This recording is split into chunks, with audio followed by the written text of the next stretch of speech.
Beneath deserts, beneath oceans, beneath centuries of silence, there are questions that refuse to die. Lost cities, unreadable scripts, machines of stone and bone that defy explanation. This isn't just history. It's a graveyard of forgotten genius, where answers were buried deeper than the dead. Some mysteries were never meant to be solved, and some, they're still watching us. Welcome to the most unsolved mysteries that cannot be explained. Before we dive in, hit that subscribe button if you love unraveling the unexplainable. We drop deep dives like this all the time, and trust me, it only gets weirder from here. And while you're at it, tell us in the comments, where in the world are you watching from, and what time is it right now? Midnight in Mumbai? 3 a.m. in Texas? We want to know who's out there chasing mysteries with us. The pre-Nuragic Hypogeum of Sant'Andrea Priu, Sardinia. In the windswept hills of northern Sardinia, where the earth curves into soft limestone folds and sheep trails snake through the olive groves, there lies a portal to another world, one carved, not by gods, but by hands long turned to dust. The Hypogeum of Sant'Andrea Priu is not what it seems. At first glance, it looks like a series of oversized rabbit holes punched into the side of a sandstone ridge. Blink, and you'll miss them. But step closer, descend, and what unfolds is a riddle in stone. A prehistoric labyrinth, deeper than expected, stranger than understood, and older than most written history. There are over 20 tombs here, carved out of living rock. Some small and unassuming. Others so elaborate, they mimic the architecture of homes, complete with pitched roofs, wooden beam imitations, even symbolic hearths. They date back to the late Neolithic, roughly 4000 BCE, yet their designs suggest an eerie familiarity, like walking into the skeleton of someone else's dream house. That's because these were not just burial chambers. These were residences for the dead. And maybe for something else. Let's get this out of the way.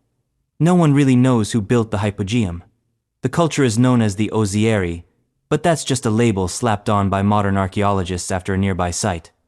Their name, language, beliefs all lost. All that's left are the stones, silent, cold, and carved with care that borders on obsession. Imagine a pitch-black corridor, narrowing like a throat, leading to a central chamber with limbs branching out in every direction. The air is cool, still, too still. There's a room with what looks like a door frame, except it's rock, a fake door, a carved illusion, as if someone, thousands of years ago, wanted to trick spirits or maybe archaeologists. Then there's the so-called Domus de Hanas, or House of the Fairies. That's what the locals call them today. These were the elite tombs, and they're grotesquely cozy. The dead were buried not in pits or coffins, but in rooms carved to resemble the living quarters of the elite. Beds, benches, wall niches. It's like they believed the afterlife was just a continuation of life, minus the tax collectors. But here's where things start to slip sideways. One chamber, dubbed the main tomb, has a ceiling that replicates a wooden roof. Not mimics, replicates, in stone, down to the faux support beams. It's an architectural hallucination, a Stone Age trompe-l'oeil. Why? Why go through the trouble? Who would do this in an era before metal tools, before complex scaffolding, before lights? Some scholars suggest ritual significance, others, a status symbol. But there's a quiet murmur, unspoken, that this was something more than funerary art. It was a code, a language carved in silence. And here's another thing. We don't even know how many people were buried here. The bones are scarce, the tombs too clean. Some chambers appear to have been reused in later periods, all the way into the Middle Ages. One was even converted into a Christian church complete with frescoes. But that's millennia after the original architects were gone. What we're left with is a palimpsest, a layered mystery. Pagan bones beneath Christian saints, beneath modern tourists with camera phones. Let's talk about the architecture again, because it haunts you. The layouts of these hypogea defy logic. Some chambers lead nowhere. Dead ends. Others double back on themselves or lead into claustrophobic crawl spaces too small for the living but just right for offerings or something else. Scholars note this spatial symmetry, the alignment of certain doorways with celestial points. But this is where we hit the brick wall, because the Ozieri didn't leave blueprints, they left metaphor. And metaphor doesn't carbon date. One chamber, in particular, has triggered debate for decades. It's decorated with carvings that mimic wooden beams and windows, not actual opening stone representations. And if you squint, if you let the shadows move just right, you see a house, a real one, as if someone, thousands of years ago, wanted to freeze their world in stone before it vanished, or before something made it vanish. But no evidence of a corresponding village has ever been found. No tools, no pottery in nearby layers, just the tombs. It's as if the dead had houses, but the living did not. Cue the theorists. One popular fringe theory. This was not just a burial site, it was an acropolis for a priestly caste, a religious elite whose knowledge was intentionally hidden. Another, this was a liminal zone, a place where the veil between worlds was thinnest. The doors weren't doors for humans, they were thresholds for something else. Something that needed a perfectly carved home to cross over. Sound crazy? Sure. But then again, so does carving 20 fake houses for corpses in a mountain without metal tools. And then there's the acoustics. Visitors often report strange echoes, not just sounds bouncing off walls, but vibrations. Some chambers seem to amplify whispers, others muffle them entirely. Was it designed that way? Were rituals conducted here that depended on sound, frequencies? Some have suggested the layout was meant to induce trance states, hypnotic walking patterns, controlled darkness, resonant chanting. The Stone Age version of sensory deprivation therapy meets ayahuasca retreat. It's not hard to believe when you're down there. The darkness feels thick, like velvet. You feel watched not by eyes, but by memory. The stone is porous with history. You can almost hear it breathe. And maybe that's the key. The people who carved the Hypogeum of Sant'Andrea Priu weren't building for posterity. They weren't creating a monument to themselves. They were encoding a worldview, one in which life, death, and the beyond were just rooms in the same house. The fake doors? Maybe they were real, just not to us. Archaeologists continue to study the site, armed with ground-penetrating radar, 3D scanners, and theories that multiply like spores. But for every answer, 10 new questions emerge. The Ozieri left no texts, no Rosetta Stone, no cave paintings or carved manifestos. They spoke in rock and silence. And the rock is still whispering. Now picture this. You've just spent hours crawling through the limestone intestines of a prehistoric tomb that thinks it's a mansion. You surface, blinking in the Sardinian sun, wondering how the hell this place has barely made it onto history's main stage. Then someone tells you about a Roman city, not one buried under centuries of silt, but sitting in plain sight. A city with marble temples, bathhouses, and gold coins, casually looted for generations. A city that, to this day, remains almost entirely unexcavated. Welcome to Ratiaria, the city that vanished in slow motion. The lost Roman city of Ratiaria, Bulgaria. Ratiaria was not built to be forgotten. When the Romans carved their empire across Europe with stone and steel, Ratiaria was one of their crown jewels, a provincial capital, a military stronghold, a commercial nexus, and, most importantly, a place where Roman civilization pulsed at full volume, law, language, engineering, economy, all marching in perfect step. Today, it's barely a whisper. Perched near the banks of the Danube River in northwestern Bulgaria, the ruins of Ratiaria sit in a slow-motion collapse. Buried beneath centuries of soil, scrap, and silence, the city is more legend than location. Not because it disappeared, but because no one bothered to truly dig it up.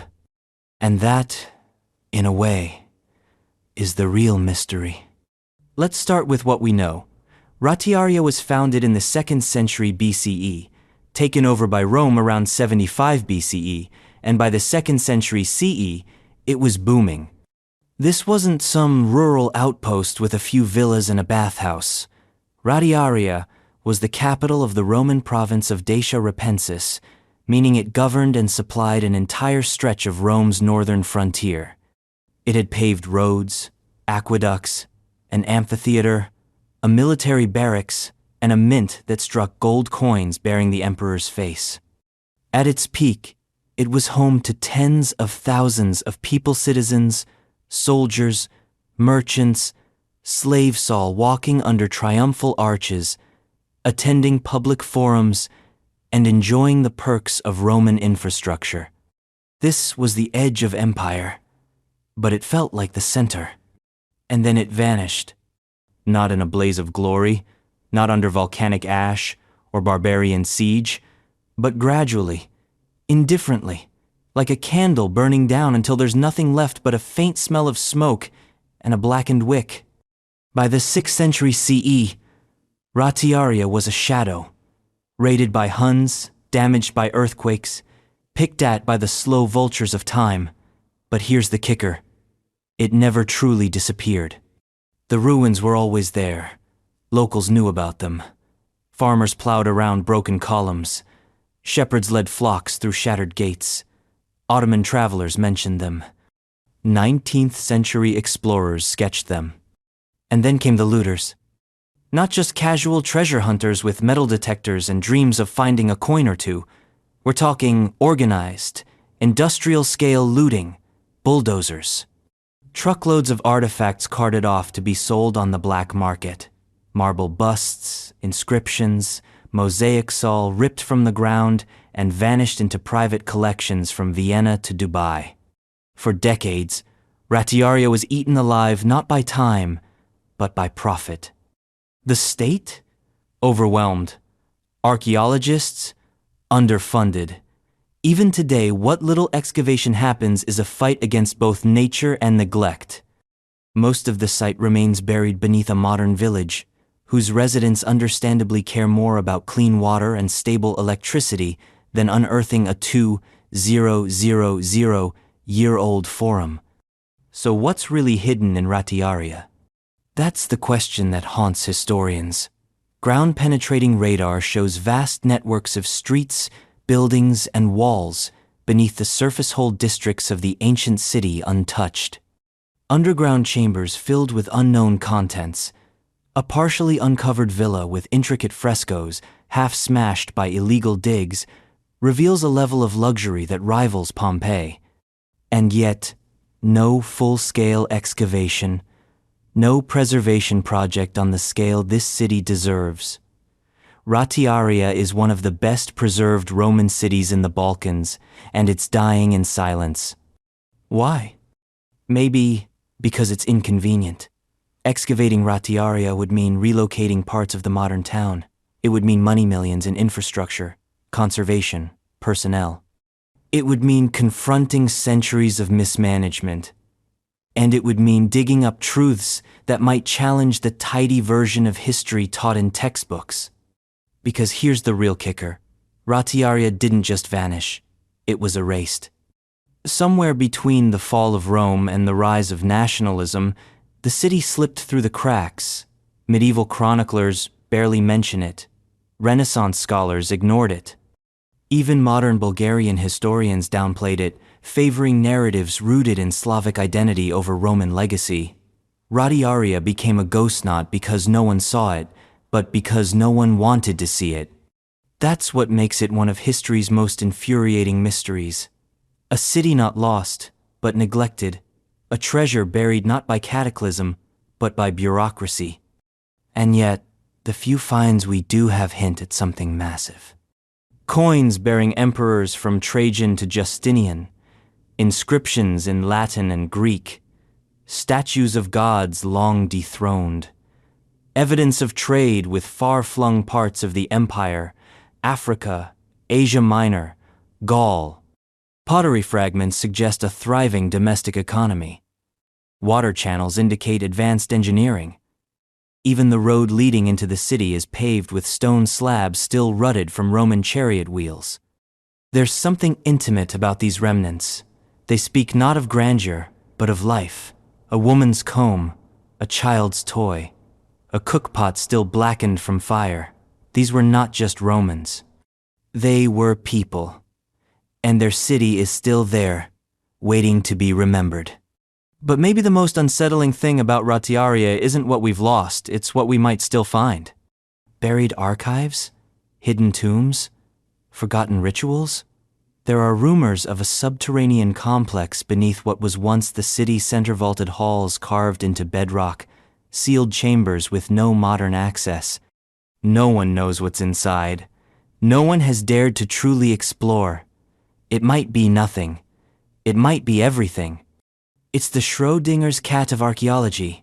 Until we open the box, Ratiaria is both extraordinary and ordinary, both a breakthrough waiting to happen and a tragedy still unfolding. And in that paradox lies the mystery. Because we live in a world where the past is supposed to be known, catalogued, safe, Ratiaria is none of those things. It is a question mark carved in stone. It defies the comforting narrative of progress. It reminds us that history isn't just what's remembered, it's also what we choose to forget. And the real horror? We're still forgetting it. Right now, as you read this, sections of the city are crumbling, columns tip over, mosaics fade under weather and foot traffic, artifacts continue to vanish. Every day without intervention is a slow exhale of the past, and soon there may be nothing left but aerial photos and regret. But here's where the story turns. Because even as Ratiaria disappears, it opens a door to something deeper, a question that echoes beyond the Danube and into the prehistoric lakes of Switzerland. What if some of history's greatest mysteries aren't buried by time but water? Because just a few countries away, beneath the glassy surface of Lake Neuchâtel, lies an even older enigma. A series of wooden stakes driven into lake beds, forming ghostly outlines of homes, neighborhoods, maybe even cities. These were not built on land, these were built over water. Why? Welcome to the Palafittes, where people didn't just survive the elements, they lived on them. If your brain's already buzzing and we're only 2 mysteries deep, make sure to hit that subscribe button so you don't miss what's coming next. It only gets stranger. And hey, drop a comment. Where are you tuning in from, and what time is it right now? We've got night owls, early risers, and mystery addicts from all over the globe. Let's see where this rabbit hole is reaching. The ancient artificial island of Palafittes in Lake Neuchâtel, Switzerland. It starts with stumps. Hundreds of them, poking from the sediment like the rib cage of a drowned world. To the untrained eye, it's just driftwood, natural decay, something the lake coughed up after centuries of sleeping. But look closer, way closer, and the pattern reveals itself. These weren't trees, these were pilings, set in perfect lines, uniform diameters, some still bearing the tool marks of Neolithic blades. You're not looking at debris, you're looking at architecture. Beneath the calm, mirrored surface of Lake Neuchâtel, Switzerland's largest lake, lies one of the most bizarre and haunting enigmas in European prehistory, the Palafittes. A series of ancient pile-dwellings, wooden villages built not on land, but elevated above water or swamp, as early as 4,300 BCE. That's more than 6,000 years ago, long before the pyramids, before Stonehenge, before writing. And yet, these people were building floating neighborhoods. Let that sink in, because they sure did. The Palafittes, a French word for pile dwellings, aren't confined to Neuchâtel. In fact, They stretch across the Alpine region, from the shores of Switzerland and France to Austria, Germany, Slovenia, and Italy. But Neuchâtel is their heart. More than 30 of these ancient sites cluster around the lake's edge, now submerged under meters of water, hidden beneath boat traffic and weekend swimmers. At first, the discovery was an accident. In 1854, during an unusually dry winter, the lake's water levels dropped and revealed the first visible tracestazons of upright wooden posts emerging like ghosts from the muddy shore near the village of Obermeilen. Locals thought they were the remains of a Celtic bridge, or maybe even some Roman folly, but archaeologists soon realized they had stumbled onto something far older, something prehistoric, and far more mysterious. Because no one builds on water without a reason. The obvious assumption? Defense. A village elevated on wooden stilts would be hard to attack. But that doesn't track. The Neolithic wasn't exactly a war zone, and these lake dwellers weren't warrior kings. They were farmers, fishers, and potters. Their tools were bone and flint. Their graves, modest. Their houses? Built of logs and clay, lashed together with reeds and thatch. Not exactly citadels. So what gives? Let's talk logistics. Building a home on stilts is hard. Maintaining one is harder. You're constantly at war with rot, mold, wave action, and seasonal flooding. And yet, these people didn't just build one house, they built entire neighborhoods. With causeways, storage huts, fencing. Some even show signs of communal planning, designated areas for grain, livestock, trash disposal. This wasn't just survival. This was society. Here's the kicker. They didn't even need to live on water. Core samples from around the lake show that many of these pile dwellings were originally built near marshy shorelines not fully submerged. The water rose later, probably due to post-glacial lake expansion and climate fluctuation. In other words, they weren't aquatic hermits. They were edge dwellers, choosing to live in the liminal zone between land and water. Why? Some archaeologists argue for environmental advantage. Living on the marshy margins meant access to both fresh water and game. Fish, eels, birds, wild boral within spearing distance. Others say it was about sanitation. Waste dropped through the floorboards and was washed away by the tides. It's the Neolithic version of indoor plumbing. Sort of. But those explanations miss something deeper. Something symbolic. Because across dozens of sites, across thousands of years, a pattern emerges. These stilt houses weren't randomly scattered. They were aligned, geometrically consistent. Some faced the rising sun. Others followed the curve of the shore. The dwellings were rebuilt over and over on the same spot, even when newer land was available nearby. That suggests ritual continuity, an attachment to place, maybe even taboo. You don't keep rebuilding the same house on the same posts for 1,500 years unless it means something. And that's where the Palafittes slide into myth. Swiss folklore is full of lake people, mysterious ancient inhabitants who built floating cities, who vanished into the fog, who left behind tools but no names. Some say they were punished by the gods for their pride. Others, that they lived in harmony with the water spirits until the world changed. That sounds like bedtime stories. Until you consider the evidence. Because the Palafittes left behind a staggering archaeological record. Thousands of artifacts pottery, woven textiles, antler combs, wooden bowls, polished axes. These weren't crude cave dwellers. They were artisans. One site near Cortaio revealed dyed wool fragments woven into intricate patterns, suggesting loom technology centuries before it should have existed. Another near Auvergne unearthed a set of gold spiral earrings, the oldest jewelry ever found in the region. And then there's the wheat. Grain stores from some Palafitte villages show cultivated emmer and einkorn wheat, barley, flax, evidence of agriculture more complex than previously assumed. These weren't hunter-gatherers living on a whim. They were farmers, merchants, proto-engineers, and yet they left no writing, no megaliths, no carved stones telling us who they were, what they believed, or why they built their world on stilts. They lived, they built, they vanished. Some sites were destroyed by fire.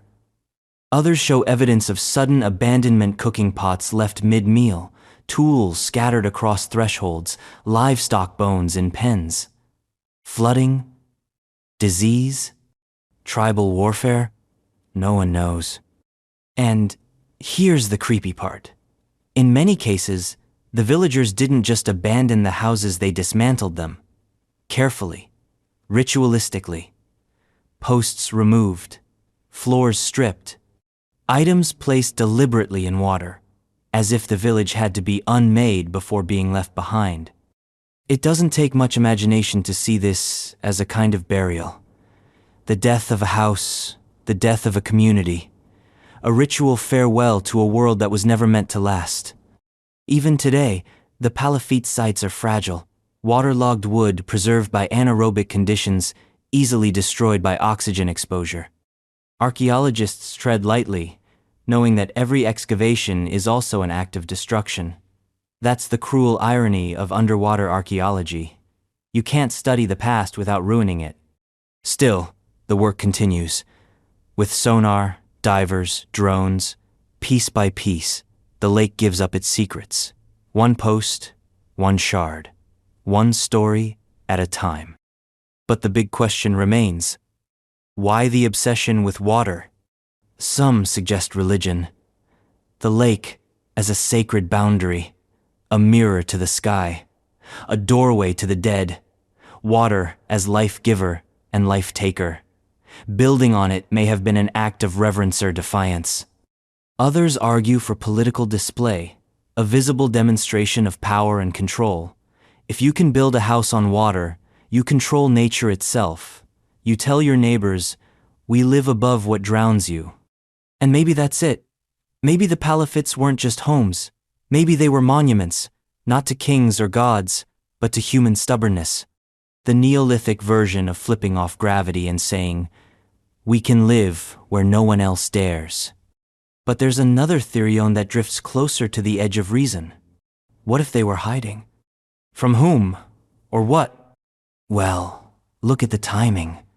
Many Palafitte villages flourished during periods of climate instability: droughts, floods, colder seasons. Some spikes in construction correspond with known volcanic eruptions, like the 1628 BCE Minoan eruption. Others line up with mass migrations in Central Europe. Could these have been refugees? People pushed to the edge, literally forced to adapt by living where no one else wanted to? That might explain the urgency, the complexity, the fear. Because you don't build a house on water unless the land is worse. That idea brings a darker shade to the Palafittes. Not just ingenious architecture, but desperation dressed as innovation, a civilization trying to stay afloat in more ways than one. Today, most of the Palafitte sites around Lake Neuchâtel are UNESCO World Heritage Zones, protected, studied, idolized. Tourists can visit reconstructions, walk wooden boardwalks above the waves, peer into replica huts stocked with clay pots and mannequins in hemp tunics. But the real villages? They're still underwater, still sinking, still muttering in the language of rot and silt. And what they're saying is this: the past isn't gone, it's just wet. We like to think of history as a time-linear, progressive, dry. But the Palafittes remind us that sometimes the deepest stories are the ones that float just out of reach, beneath the surface, distorted by ripple and reflection. And when you lean over the edge, sometimes you see your own face staring back. The Proto-Elamite script from Iran. It looks like chicken scratch at first.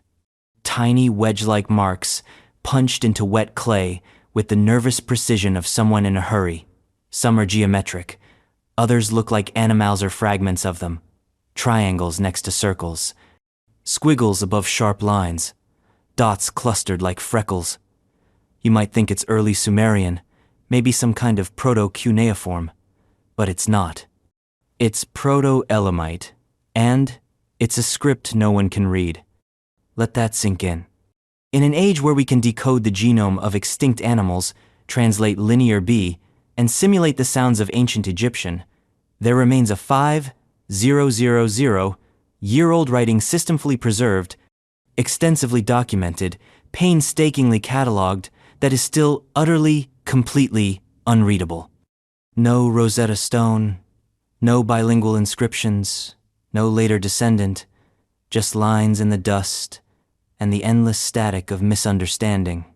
The Proto-Elamite script appeared around 3100 BCE in what is now southwestern Iran, and then just as mysteriously disappeared 200 years later. No known precursor, no direct successor. It rose out of nothing, like a flare in the desert night, and vanished just as abruptly, leaving behind over 1,600 clay tablets and 0 confirmed translations. It is the oldest undeciphered script in the world. And it's not just that we don't know what it says, we don't even know how it works. Let's start with the basics. The tablets, most of them found at sites like Susa and Tepe Yahya, are administrative in nature. That much is clear. They include lists of animals, of grains, of workers. They have numerical systems that are clearly designed to track transactions. They were the spreadsheets of their day, economic tallies scratched by ancient bureaucrats with styluses and sore wrists. But even those numbers, they don't quite match anything else we know. Because Proto-Elamite wasn't copied from the Sumerians. It developed alongside them, parallel to early Mesopotamian cuneiform, but with different rules, different math, different logic. That's the first mystery. How does an entire writing system appear, seemingly out of nowhere, already complex and specialized? Some historians argue that it evolved from earlier token system clay counters used for trade, sealed in envelopes, each symbolizing a quantity or commodity. But even that's a stretch. Proto-Elamite doesn't seem to represent speech directly. It's not phonetic, but it's also not purely pictographic. Some signs repeat in complex sequences. Others shift, meaning depending on context. It's as if the script is halfway between a language and a code. And that's where things get weirder. Because the signs over 1,000 unique characters don't resemble anything else. Not Elamite, the language of the region centuries later. Not Akkadian, not Sumerian. Not any known linguistic family. In fact, linguists aren't even sure what language Proto-Elamite was meant to represent. It's like finding a typewriter in the desert with keys labeled in symbols from no human tongue, typing sentences in a language never spoken. And yet, someone made it. Not just once, but thousands of times, over a period of generations, with rules, repetition, and standardization. This wasn't a one-off experiment. It was a system of civilization's attempt to bind memory to matter. So who were they? The people who wrote Proto-Elamite are barely a ghost in the archaeological record. We call them Elamites, but that term lumps together centuries of shifting groups across the Iranian plateau. These early scribes predated the great Elamite kingdoms. They lived in city-states, farmed floodplains, and built monumental architecture from mud brick that has long since returned to dust. Their world was vibrant, but elusive, rich, but vanishing. And in their heartland, they left this strange, unreadable trail. We know they traded with Mesopotamia. That much is clear from pottery styles, seal impressions, and imported materials. But they weren't imitators. Their art is distinct, their urban planning unique. Their writing alien. And here's where the mystery sharpens into something darker, because there's evidence they stopped writing on purpose. Late Proto-Elamite tablets show signs of deliberate obfuscation, symbols growing more complex, variants multiplying, meaning becoming more localizedless, universal. It's as if, over time, the script was walled off from outsiders, made esoteric, elite, maybe even sacred. Some believe the scribes' priests perhaps began to manipulate the script as a tool of power. If only a few could write it, and fewer still could read it, then it became a gatekeeping device. Knowledge as control, ink as authority. And then, one day, it just ends. There's no conquest, no mass destruction, no record of collapse. The script simply disappears from the archaeological record, replaced by silence. Later, Elamites adopted cuneiform. The Proto-Elamite script was buried literally under layers of later writing. It was never reused, never revived. The question is why? Was it too complex? Too fragmented? Did the society that sustained it simply wither under climate pressure, trade disruption, or internal strife? Or was it abandoned on purpose, deemed obsolete, dangerous, or heretical? Because writing is a strange kind of power. It preserves, but it also ossifies. Maybe the scribes lost control. Maybe the symbols stopped making sense even to them. Maybe the code was corrupted and instead of fixing it, they walked away. But the real tragedy? We almost cracked it. In the 20th century, with the discovery of more Proto-Elamite tablets and advances in computing, linguists began to spot patterns, recurring symbol groups, markers for commodities, number glyphs. We began to see the outlines of grammar, syntax, structure. Then came the machines. Digital imaging, reflectance transformation imaging, RTI, 3D scans. Algorithms to spot recurring patterns across tablets. The hope was this: machine learning would find the logic humans missed. And for a while it worked. Researchers identified positional relationships between signs. They grouped symbols by context. Some hypothesized about semantic values. This symbol likely means sheep. This one may represent bread. This, perhaps, is a person. But it hit a wall, because without knowing the spoken language behind the symbols, there's no anchor, no translation, no phonetic hook. It's like trying to learn a language by only reading grocery lists written in code. And so Proto-Elamite remains locked. But here's the twist: what if that's the point? What if Proto-Elamite wasn't just a writing system, it was a statement? A civilization's way of setting itself apart from its neighbors, a deliberate refusal to be understood by outsiders. Because the people who wrote these symbols weren't isolated primitives. They lived in cities, they built temples, they engaged in long-distance trade, they knew about Sumerian writing. And they chose something different. That suggests intent, and intent implies meaning. And maybe, just maybe, that meaning was meant to be hidden.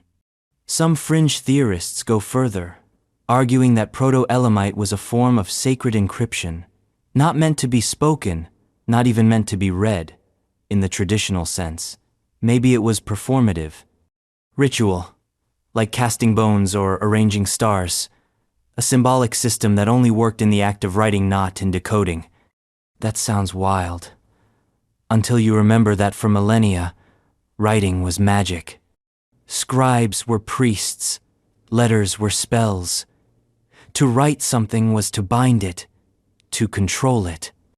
If Proto-Elamite functioned like a spell book, its symbols holding power through form, not phone method, we're not dealing with language. We're dealing with something older. And that, perhaps, is why we can't crack it. Because we're trying to read a ritual. But the tablets remain, sitting in museums and archives, in Tehran, in Paris, in Oxford, thousands of years old, dry as bone, silent as tombs, waiting. They're not flashy, no golden mask, no marble statue, just clay. But in that clay is the echo of a civilization that looked at the cradle of writing and said, "We'll do it our way." And maybe that's why it matters. Because the Proto-Elamite script reminds us that the past is not a single story. It's a shattered mirror, every shard reflecting a different truth, and some of those truths are buried in scripts we may never read, in languages never spoken aloud, in symbols carved by hands we'll never meet. But even in silence they speak, and if you listen hard enough, past the dust and doubt, you might just hear the scratch of a stylus in clay, a whisper from 5,000 years ago, not asking to be read but daring us to try. Still, if unreadable language gives you chills, wait until you hear about Sardinia again. Because buried under layers of Mediterranean sun and centuries of neglect lies a stepped stone structure that should not exist. A ziggurat, yes, a real one, but in Italy, on an island, built by a people we barely understand. Monte da Codi is next, and it's not here to explain itself. The anomalous megalithic site of Monte da Codi, Sardinia. It sits in the fields like a dream misplaced. A mound of stone in the flat plains of northern Sardinia, far from any desert or empire. At a glance, it could be mistaken for a collapsed pyramid or a malformed hill, except for one glaring detail: a ramp. A long, straight, unapologetically artificial ramp that leads to the top of a flat stone platform. It doesn't blend with the landscape. It doesn't try to. It demands to be noticed. This is Monte da Codi, one of the most puzzling megalithic constructions in all of Europe. Archaeologists call it a temple platform. A handful go further calling it Europe's only ziggurat. That's a loaded term, because ziggurats don't belong in Sardinia. They belong in Mesopotamia, in Ur, Uruk, and Babylon, in lands of kings and gods and cuneiform. And yet, here it is, a stepped, raised platform with clear evidence of ritual use.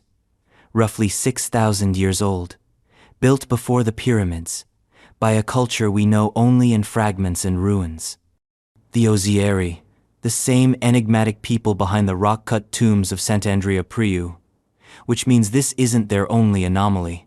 This is just the loudest. Monte da Codi doesn't whisper its mystery, it shouts it.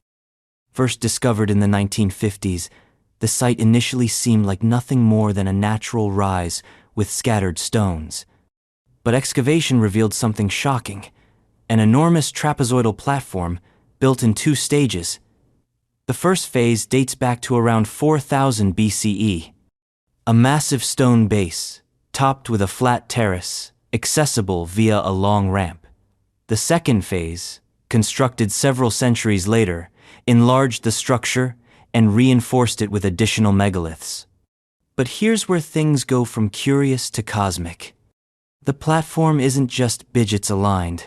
Astronomically, the ramp faces north-northeast, the corners align with solstices, and scattered around the base are massive carved stone slabs, spheres, altars deliberately positioned. Some appear to have been used for animal sacrifice. Others bear traces of pigments, suggesting painted surfaces. One particularly disturbing find: a flat stone slab with a groove. Blood channel? Rain drainage? No one knows. But the presence of burnt animal bones nearby points toward ritual, repetition, pattern. This wasn't a random pile of rocks. It was a theater, a stage for sacred drama. But here's the haunting part: nothing else like it exists in Europe. Not from that time, not in that place. The architecture is completely alien to the Neolithic West. If you dropped it in Iraq, it would make sense. In Sardinia, it's an orphan. And yet, it is not primitive. The construction required thousands of tons of stone. It demanded planning, manpower, and knowledge of geometry. The stones fit together with an eerie competence. Not polished like Incan masonry, but intentional, functional, built to last. And it did. So, who were the builders? The Ozieri, again, or their immediate successors. Pre-Nuragic peoples who lived in huts, worshipped fertility goddesses, and buried their dead in tombs that resembled homes. They were farmers, mostly. Traders, makers of pottery with incised and painted decoration. Nothing in their toolkit screams, Monumental architecture. And yet, they built this. The contrast is absurd. Their settlements were modest, their tools basic. And in the middle of this pastoral society, someone said, "Let's build a mountain out of stone and worship things on top of it."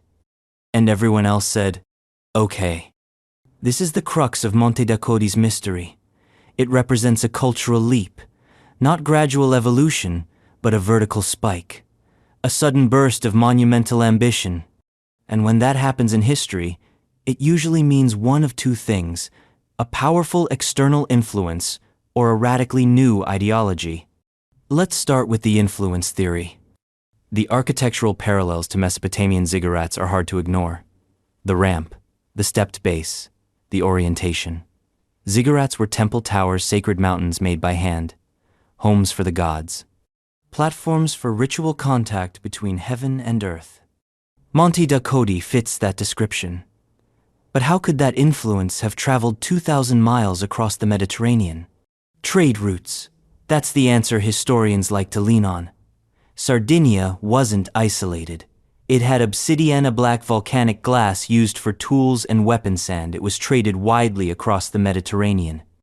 So perhaps, the theory goes, knowledge of ziggurats traveled with obsidian, ideas hitching a ride with blades. But there's a problem. The timeline. Monte Dacote predates Mesopotamian ziggurats, not by much, but by enough to muddy the narrative. If anything, the transmission could have gone in reverse or not at all. So maybe it wasn't influence. Maybe it was convergence. Two cultures, solving similar spiritual equations, arriving at the same architectural answer: a mountain to the gods. A place to lift the sacred out of the mud and into the sky. Now let's talk ideology. Something changed in Sardinia around this time. The Ozieri culture shifts. Their pottery gets more elaborate. Their burial practices become more ritualized. Their iconography suggests new deity-shorned beings, lunar symbols, abstract patterns. Maybe Monte Dacote wasn't imported. Maybe it was inevitable. A place to gather, a place to burn offerings, to mark the turning of seasons, to perform the myth of life and death with precision and drama. A temple, yes, but also a calendar, a center, a megaphone to the cosmos. The site evolved, over centuries. Phases of construction show adaptation, damage, repairs, abandonment, reuse. Later cultures, Nuragic, Punic, Roman may have known about it, may have reused it, may have feared it. But none of them tried to replicate it. And that's the strangest part. Monte Dacote is a dead end, a freak. No other ziggurats appear in Europe. No cult centers imitate its form. No mythology survives that mentions it. It stands alone. A stone exclamation mark with no sentence before or after. And then there's the sphere. One of the megaliths at the site is a large, smooth stone sphere, perfectly rounded, too large to move casually, no clear purpose. Some think it represents the sun, others, an egg, or a celestial body. Its position near the altar stones suggests symbolism, but of what? No one knows. Spheres like this appear in strange places throughout ancient sites. Costa Rica, Bosnia, China. Sardinia adds its own to the list. As always, the fringe theorists circle. Alien landing pad, Stargate, Atlantean outpost.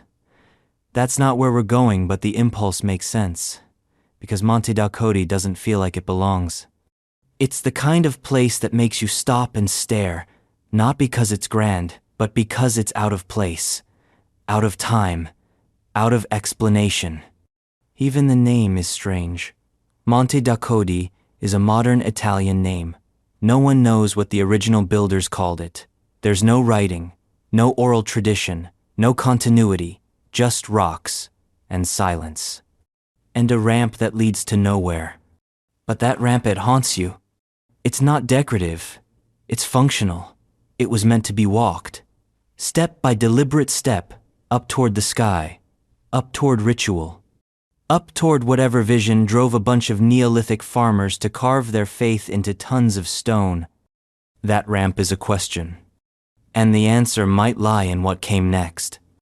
Because Sardinia wasn't done being weird.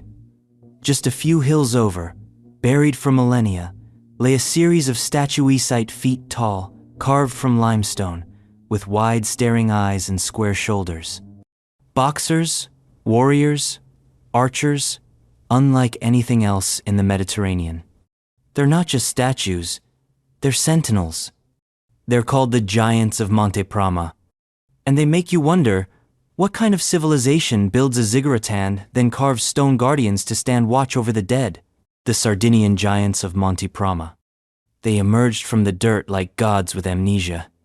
In 1974, a farmer plowing his field near Monte Prama on the west coast of Sardinia struck something hard, not rock something else, something shaped, sculpted.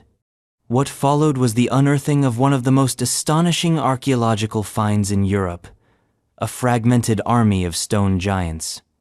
Limestone warriors, 7 to 9 feet tall, each with blank, unblinking eyes and square, expressionless faces. Archers with shoulder guards, warriors with shields, boxers with oversized gloves. At least 40 statues in total, though some scholars suspect many more remain buried. They were broken, deliberately, scattered across a necropolis, bodies separated from heads, heads crushed, limbs mixed like the aftermath of battle or ritual. These were not decorations. They were not toys.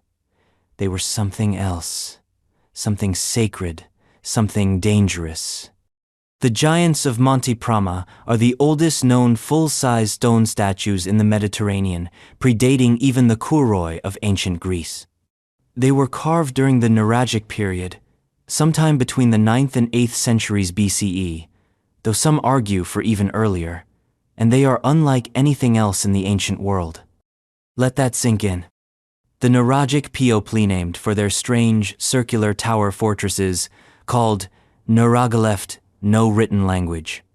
They built in stone, lived in fortified villages, practiced complex burial rituals, and may have traded with the Mycenaeans, Egyptians, and Phoenicians. But nowhere else in Sardinia, or anywhere else in Europe, do we find statues like these. They are an anomaly within an enigma, monuments to a culture that should not have been able to make them. And yet, here they are. What do they mean? Start with the setting. The statues were found in a necropolitan elite burial ground containing stone tombs, some of which date back to the Bronze Age. The tombs were simple pits or box-like graves, but the giants stood above them, arranged in formal rows, guardians, or perhaps monuments to the dead within. Each statue was different, but not wildly so. They followed a canon, rigid posture, stylized features, detailed clothing, and weapons.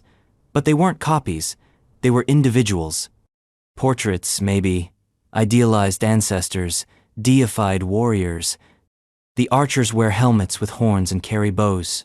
The warriors hold round shields and long swords. The boxers, perhaps. The strangest wear chest armor and enormous gloves that resemble oven mitts or combat gauntlets.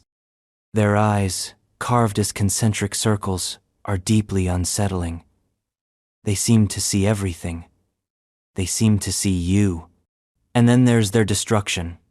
None of the statues were found intact. Every single one had been shattered, beheaded, toppled, and not by time. The breakage is too precise, too systematic. Heads were removed, faces crushed, arms torn away. Some theorize an invasion, violent overthrow of the Nuragic elite. Others suggest internal revolt, a symbolic end to an old order. But there's another possibility: ritual dismantling. In ancient cultures, statues were not just representations, they were vessels, for memory, for power, for spirits. To destroy a statue was not vandalism, it was an exorcism, a severing, a burial. That interpretation adds a chilling layer to the site. These were not merely sculptures, they were beings, and they were killed. But even in pieces they loom. Restoration efforts over the past few decades have brought many of the giants back to their feet. They now stand in museum shoal again, or nearly soglering into the void with their empty eyes. Visitors describe feeling small in their presence, not because of size alone, but because of silence. These statues don't explain themselves. They don't tell you who they were meant to honor or why.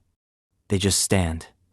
And that absence of text, of inscription, of context, makes them even louder. So who carved them? That's the central mystery. The Nuragic people are best known for their Nuragic thousands of massive stone towers scattered across Sardinia, some rising 20 meters high. These were not homes. They were fortresses, ceremonial spaces, astronomical observatories. No one knows for sure. But the engineering skill required to build them is immense.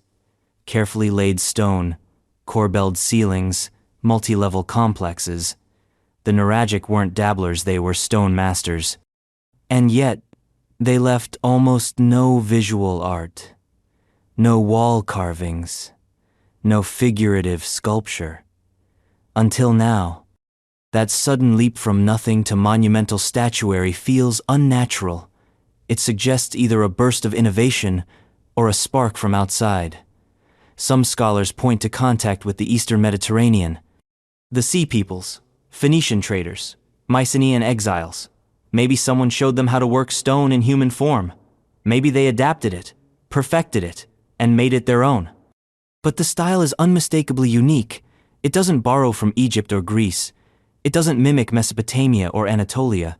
The geometry, the stylization, the eerie uniformity, it's entirely Sardinian, entirely Nuragic. And the level of skill is baffling. The eyes alone are masterpieces carved with compass-like precision. The armor is detailed. The musculature, abstracted but intentional. These aren't crude attempts. These are masterworks. By artists with years, maybe generations, of training, and yet no art schools. No workshops, no artist names, no continuity. It's like discovering the Sistine Chapel with no trace of Michelangelo. And then there's the scale. The statues are enormous, larger than life, literally. Standing up to 2.5 meters tall, they dwarf human proportions, not just to impress but to intimidate, to immortalize, to deify. In a world without writing, stone becomes the script, and these giants are a proclamation in granite. But what are they saying? Some theories suggest ancestor worship, others a heroic cult. The giants may represent tribal champions, fallen leaders, mythic figures. Their arrangement over tombs suggests a funerary role watchers between worlds. Still others propose a cosmological role. The circular eyes, some argue, represent solar symbolism. The statues might have aligned with astronomical events, markers of solstice, equinox, or seasonal rites. That would connect them to the broader ritual landscape of the Nuragic world, where towers and wells often show solar and lunar alignments. But without writing, everything is hypothesis, every theory a translation of silence. The giants of Monte Prama are mute witnesses to a forgotten chapter of human history, and their rediscovery changes everything we thought we knew about Sardinia, and by extension, the prehistoric Mediterranean. Because if the Nuragic people could build this, what else did they build? What lies buried beneath the unplowed fields? What stories are locked inside those empty eyes? And what happened to the culture that carved them? Because shortly after the creation of these statues, the Nuragic world begins to fade. The towers are abandoned. The settlements dwindle. Foreign powers arrive, Phoenicians, then Carthaginians, then Romans. The memory of the giants fades into myth, until a farmer's plow brings them back. Today, the giants are symbols of Sardinia's deep past, icons of mystery. But they remain misunderstood. Half of them are still in storage, unassembled, unstudied. Excavations continue in fits and starts. The full picture is missing, like a puzzle with too many black pieces. But even in fragments, they command awe. And they force a question. How many other civilizations? How many other lost languages, lost rituals, lost epics, once filled this world and now sleep beneath soil? How many stone eyes are watching from the dark? And that brings us to another enigma, another set of symbols carved in clay this time. Not statues, not giants, but tablets, discovered in Romania, written in a script that shouldn't exist. Some say it's the oldest writing in the world. Others say it's a hoax. The Tartaria tablets are next. And whether they're fraud or revelation, they've never been explained. The Vinca culture's Tartaria tablets, Romania. They are tiny 3 clay tablets, barely the size of your palm, found in 1961 in the quiet village of Tartaria in Romania. They look unassuming. 2 are rectangular, 1 is round.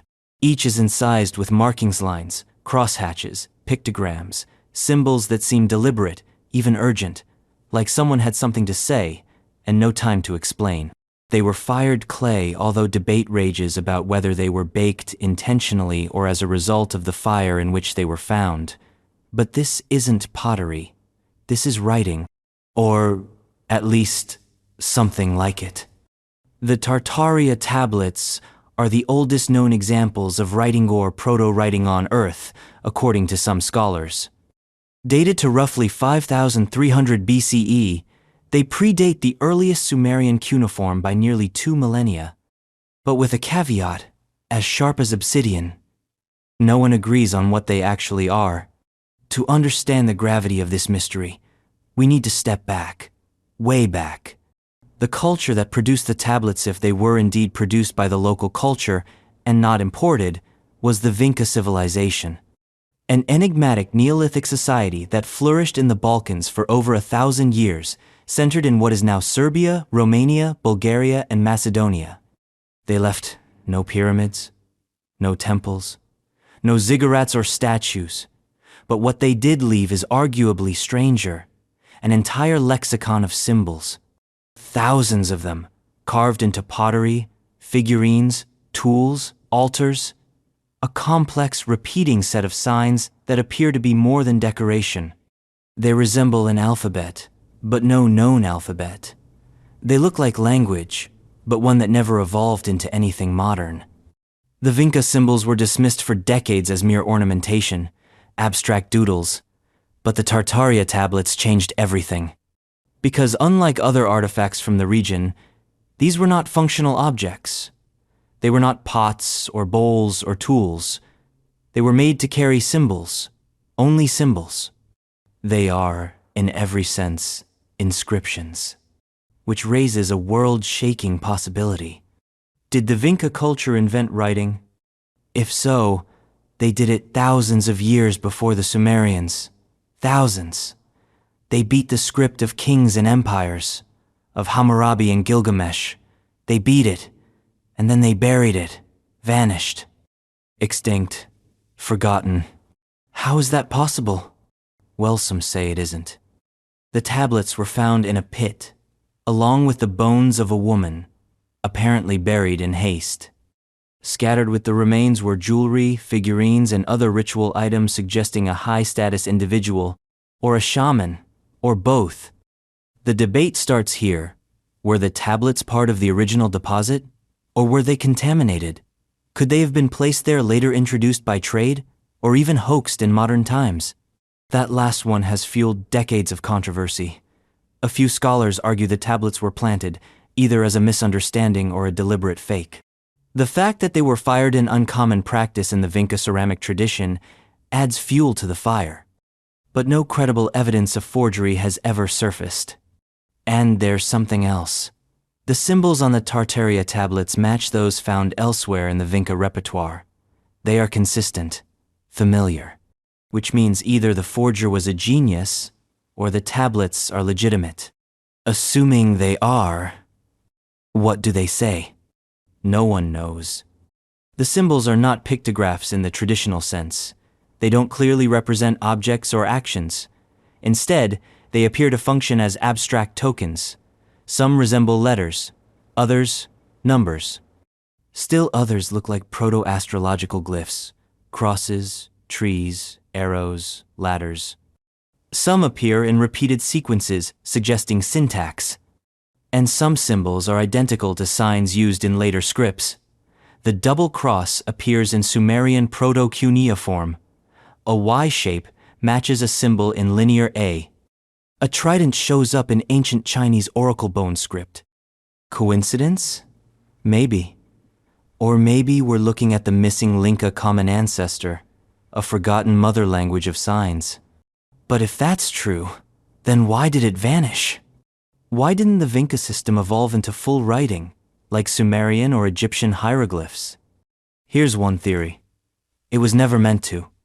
The Vinca symbols, especially on the Tartaria tablets, might not represent language in the way we think of it.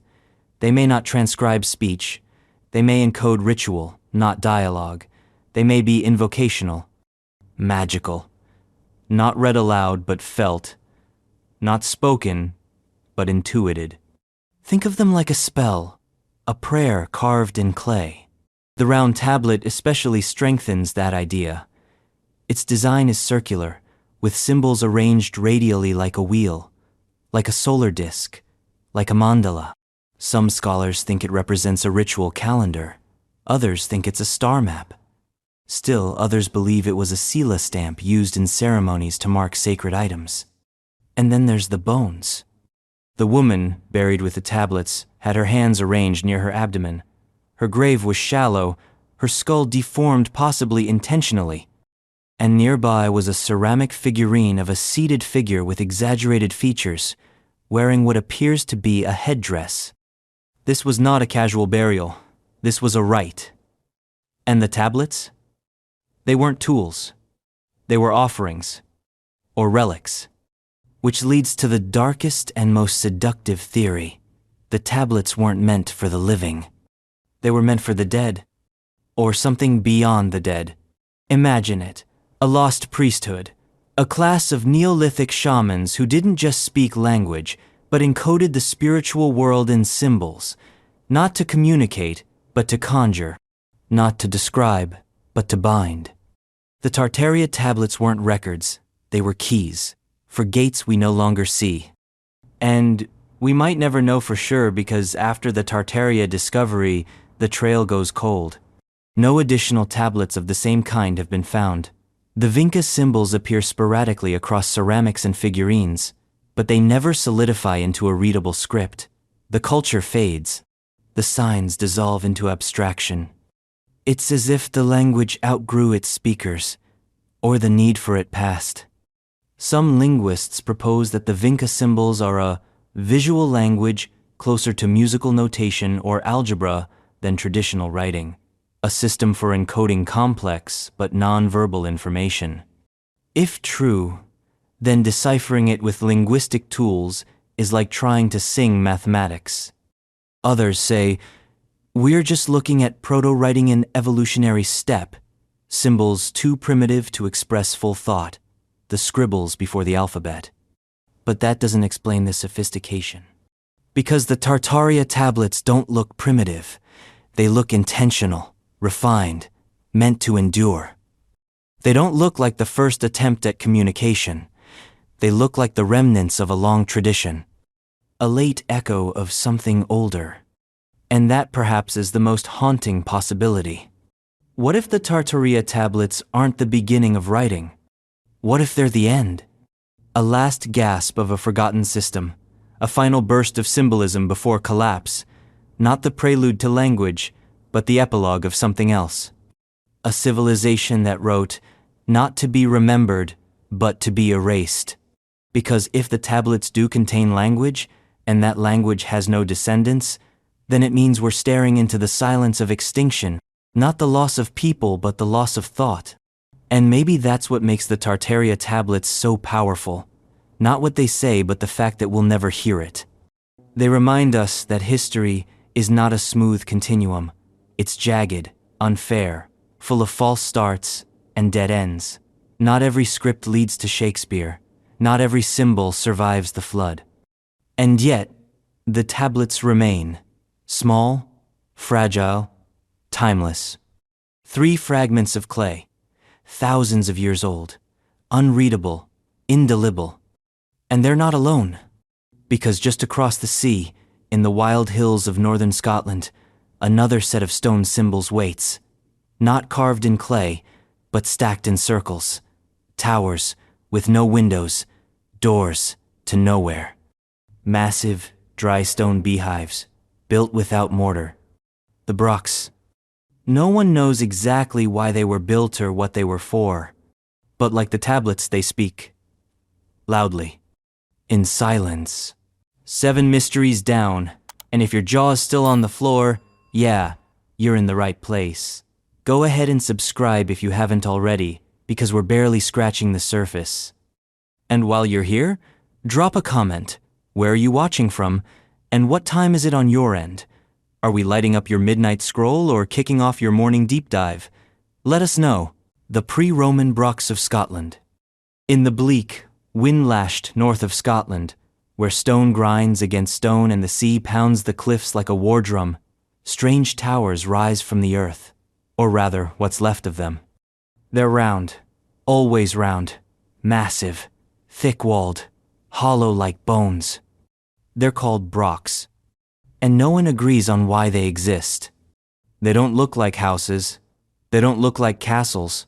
They don't even look like temples. What they look like, from the sky, is the core of some ancient machine gears abandoned by giants. They dot the landscape across the Highlands and the Northern Isles, Shetland, Orkney, Caithness, the Hebrides, over 500 known sites, each one a ring of silence and stubbornness. Built of dry stone, without mortar, stacked in concentric circles, some rising over 40 feet tall in their heyday, and each one telling the same story. Someone built this, and they never told us why. Let's break one down. Take the Broch of Musa, the best preserved example, standing proudly on a remote island off Shetland. From the outside, it's a simple stone cylinder, brutish, clean, alien. But step inside, and it changes. The inner wall curves inward as it rises. There's a single narrow entrance, a claustrophobic tunnel just high enough for a crouching adult. Once inside, there's no upper floor, but the double-walled structure contains a spiral staircase that winds between the inner and outer shells of stone, up and up and up. At the top, the air thins, the wind screams louder, and you look down at a structure older than empires, built by hands that knew the patience of stone. No metal tools, no mortar. Just muscle, planning, and a kind of existential endurance. And the question remains, why? Some say defense. It's always defense. A place to retreat in times of war, a holdout against raiders or rival clans. But that theory stumbles. Many Brochs are built in lowlands, on open plains. Not on hills or strategic points, not fortified with outer walls, not exactly ideal for resisting siege. Others propose status, a show of power. If you can build a 40-foot dry stone tower in the middle of nowhere, people will listen when you talk. It's an argument made in rocks, not words. That fits with what we know about Iron Age tribalism's. Prestige was everything, and stone was the loudest flex available. But again, why the same shape? Why always circular? Why the meticulous engineering? Why the spiral stairs? Why the hidden chambers inside the walls? This is where the mystery deepens. Because every Broch is similar but never identical. They're not mass-produced. They're variations on a theme, like jazz and granite. Each one speaks the same dialect of architecture, but with a local accent. And yet, the core idea, the form is constant. A tall, circular tower, with thick double walls and an inner courtyard, often with hearths, storage pits, occasionally animal enclosures.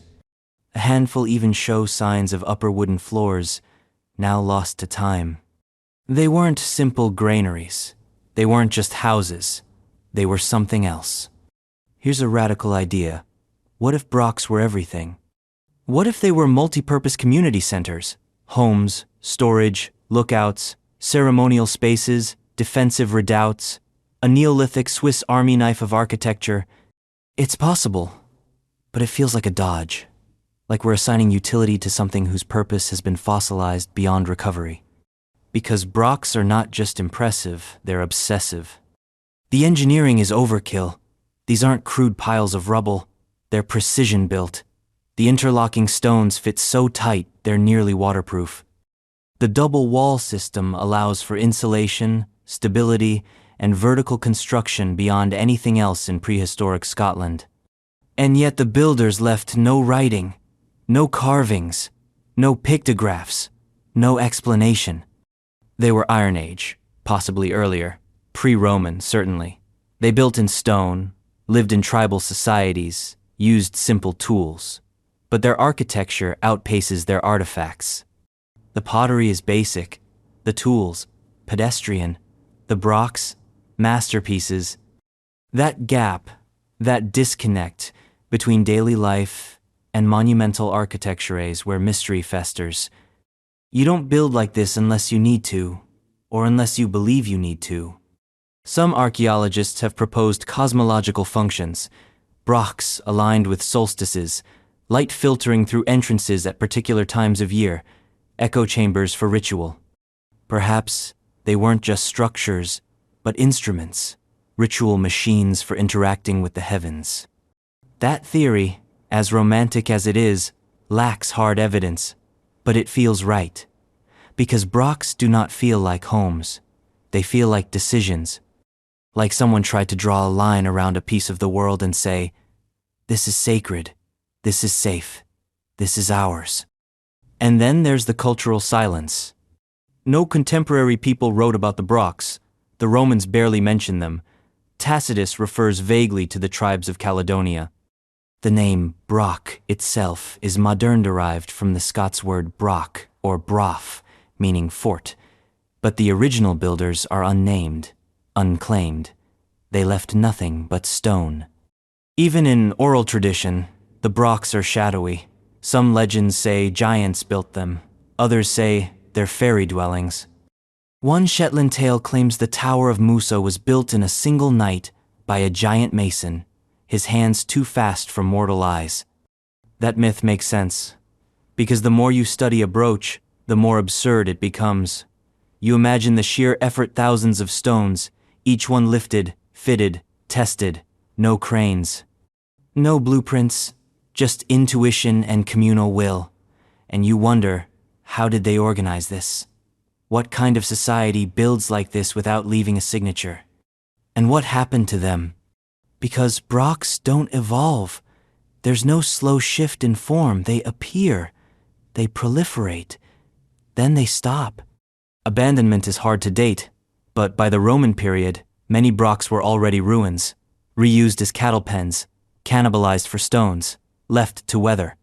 Why the silence? Climate shift, cultural collapse, migration, the arrival of new tribes with different ways? Or was it something deeper, a change in worldview? Because building a broch requires not just muscle, but meaning, a reason, a belief in the permanence of stone. If that belief died, the towers died with it. And so they remain, stone ghosts on green hills, their interiors filled with sheep droppings and mystery. And yet, people keep digging. New sites are discovered, old ones reinterpreted, patterns spotted in aerial photography. The map of prehistoric Scotland, once empty, is now a constellation of circles, not just Brochs but cairns, duns, stone rows, hut circles, a whole landscape encoded in geometry. It's tempting to draw lines between them, to imagine trade routes, pilgrimages, ceremonial processions, a hidden network of ancient logic. But the truth may be simpler and stranger. What if the Brochs were a language? Not spoken, not written, built. What if, in a world without text, the Broch was a sentence, a declaration, a promise, a prayer? This is who we are. This is what we believe. This is where we belong. Because to build a tower of stone in a world of mud and wood is not just architecture, it's identity. And when that identity fades, so does the need to build. But even in ruin, the Brochs endure, not because we understand them, but because they refuse to be ignored. And that's the power of mystery. It keeps us coming back, chipping away, measuring, guessing, and sometimes, in the spaces between answers, we glimpse something profound.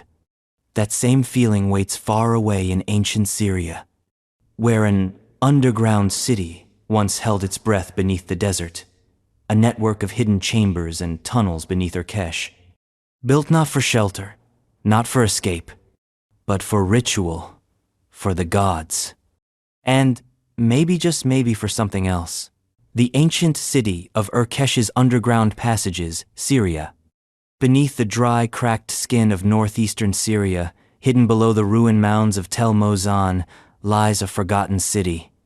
Or, rather, a forgotten city's shadow. Urkesh, one of the oldest known cities in the world, once the beating heart of the Hurrian civilization. A metropolis of the Bronze Age, pulsing with trade, ritual, and myth, long before the Akkadian Empire breathed its first words of cuneiform. But this isn't about what's on the surface, it's about what lies beneath. Because under the ziggurats, the temples, the palace there is a void, an abyss of corridors, tunnels, chambers, a vast, dark lung carved into the earth, brick by brick, stone by stone. And no one knows what it was for. It's called the Abi, or, more cautiously, the so-called Abi, because the people who dug it didn't leave a guidebook. They didn't label it crypt, or sewer, or ritual vault. All we have are the bones of architecture, silent, cold, and far too intentional. This much is clear: it was man-made, carefully constructed with sun-dried mud bricks, reinforced with wooden beams, plastered smooth in some places, left rough in others. And it connects like a nervous system to the core structures of the city, the palace, the temple, the plaza. It was not a random burrow, it was a decision. The tunnels are narrow just wide enough for a crouching figure. They twist, they dip. Some lead to dead ends, others open into larger chambers where the air hangs thick and old. Archaeologists have mapped only a portion. The rest remains clogged with silt and time. And yet the mystery isn't just in the architecture, it's in the absence. There's no evidence of storage, no signs of habitation, no clear drainage pattern, no skeletal remains that would suggest burial. The floors show almost no wear, implying they weren't used for transport. And the walls, unadorned, blank, like the tunnels wanted to forget themselves. So the question returns, louder. What was this for? Let's rewind. Urkesh was founded sometime around 4000 BCE. At its peak, it was a thriving Hurrian capital sitting at the crossroads of Mesopotamia and the Anatolian highlands. It had monumental architecture, a royal palace, a massive temple platform, and trade routes stretching in every direction. The Hurrians were enigmatic. Their language was unrelated to any of their neighbors, neither Semitic nor Indo-European. Their religion, too, was strange. Gods of the netherworld, storm deities, animal sacrifices, ritual texts unlike anything in Babylon or Assyria.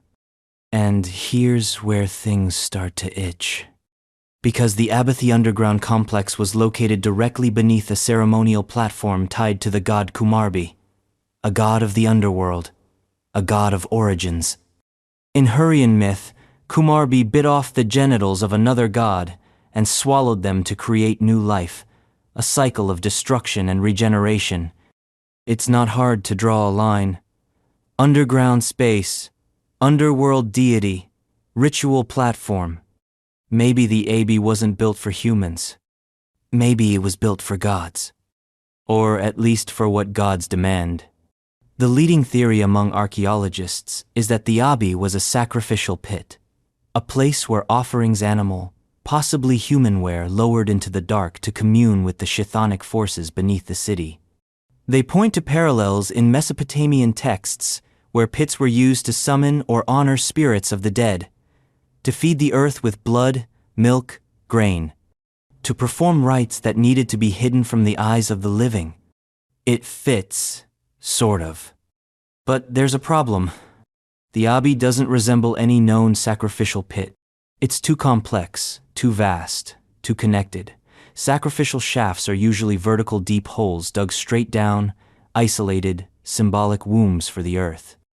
The Abbey is horizontal, sprawling, less like a graveyard, more like a maze. And that leads to another theory, one even stranger. What if the Abbey wasn't about sacrifice? What if it was about passage? A symbolic underworld, a liminal zone, a space where priests or initiates could descend physically and spiritually into darkness, to enact transformation, to simulate death, to become something else. Think about it. The tunnel system connects the palace and the temple, the secular and the sacred. Maybe it was a ritual journey, a path walked in silence and fear. You enter as one thing, you emerge as another. Initiation, rebirth, control. This makes sense when you look at the architecture of the palace. The throne room connects to a small door. That door leads to a stairwell. That stairwell descends into the Abbey. It's not dramatic. It's not grand. It's hidden, deliberate. A trap door into the earth. Now imagine the scene. A priest king, robed in linen, steps away from the throne. He descends alone, no torch, only the faint glow of an oil lamp. Behind him, the court waits in silence. Below, the passage curves and tightens. Walls press inward. The air thickens. He reaches the chamber, sets the offering, speaks the name of Kumarbi, and then darkness. Not metaphor, not poetry, reality. The dark so thick it has weight. He kneels, waits.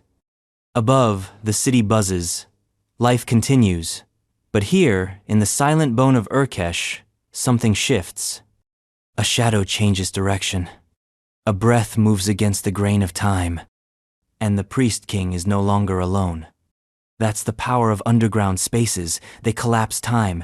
They amplify silence. They're a rehearsal for death, and a whisper of something beyond it. The Abbey might have been many things. A temple, a tomb, a void designed to echo the fears of a civilization obsessed with the underworld. But it was not an accident. And its builders understood more than we give them credit for. Because the Hurrians didn't just build up, they built down, into the earth, into the myth of their own mortality. And that makes Urkesh terrifying, because it reminds us that ancient people didn't just fear the dark, they used it, they shaped it. They climbed into it willingly, not for escape, but for contact. We like to think of tunnels as practical, sewers, bunkers, escape routes. But Urkesh didn't need escape. It needed communion. And that brings us to a final twist. The Abbey was sealed. At some point, centuries after its use, the tunnels were filled in, not by collapse, not by erosion, but by human hands, mud bricks, stones, debris, like someone wanted it closed, wanted it forgotten. Was it taboo? Dangerous? Did a new regime rezone that feared the old gods, the old rites, the old darkness? Or did the tunnels work and that was the problem? We'll never know, because while the Abbey remains, its full map is still hidden. War, politics, sand, they conspire to keep it buried. But pieces emerge, a passage here, a collapsed stair there, and every brick says the same thing. This place mattered. It was a mouth, and once it spoke. And though its voice is gone, the shape of the sound remains. The lost knowledge of Roman fast-curing mortar. Rome didn't just conquer the world with legions, it conquered with concrete. Forget steel, forget rebar, forget 21st century marvels of engineering.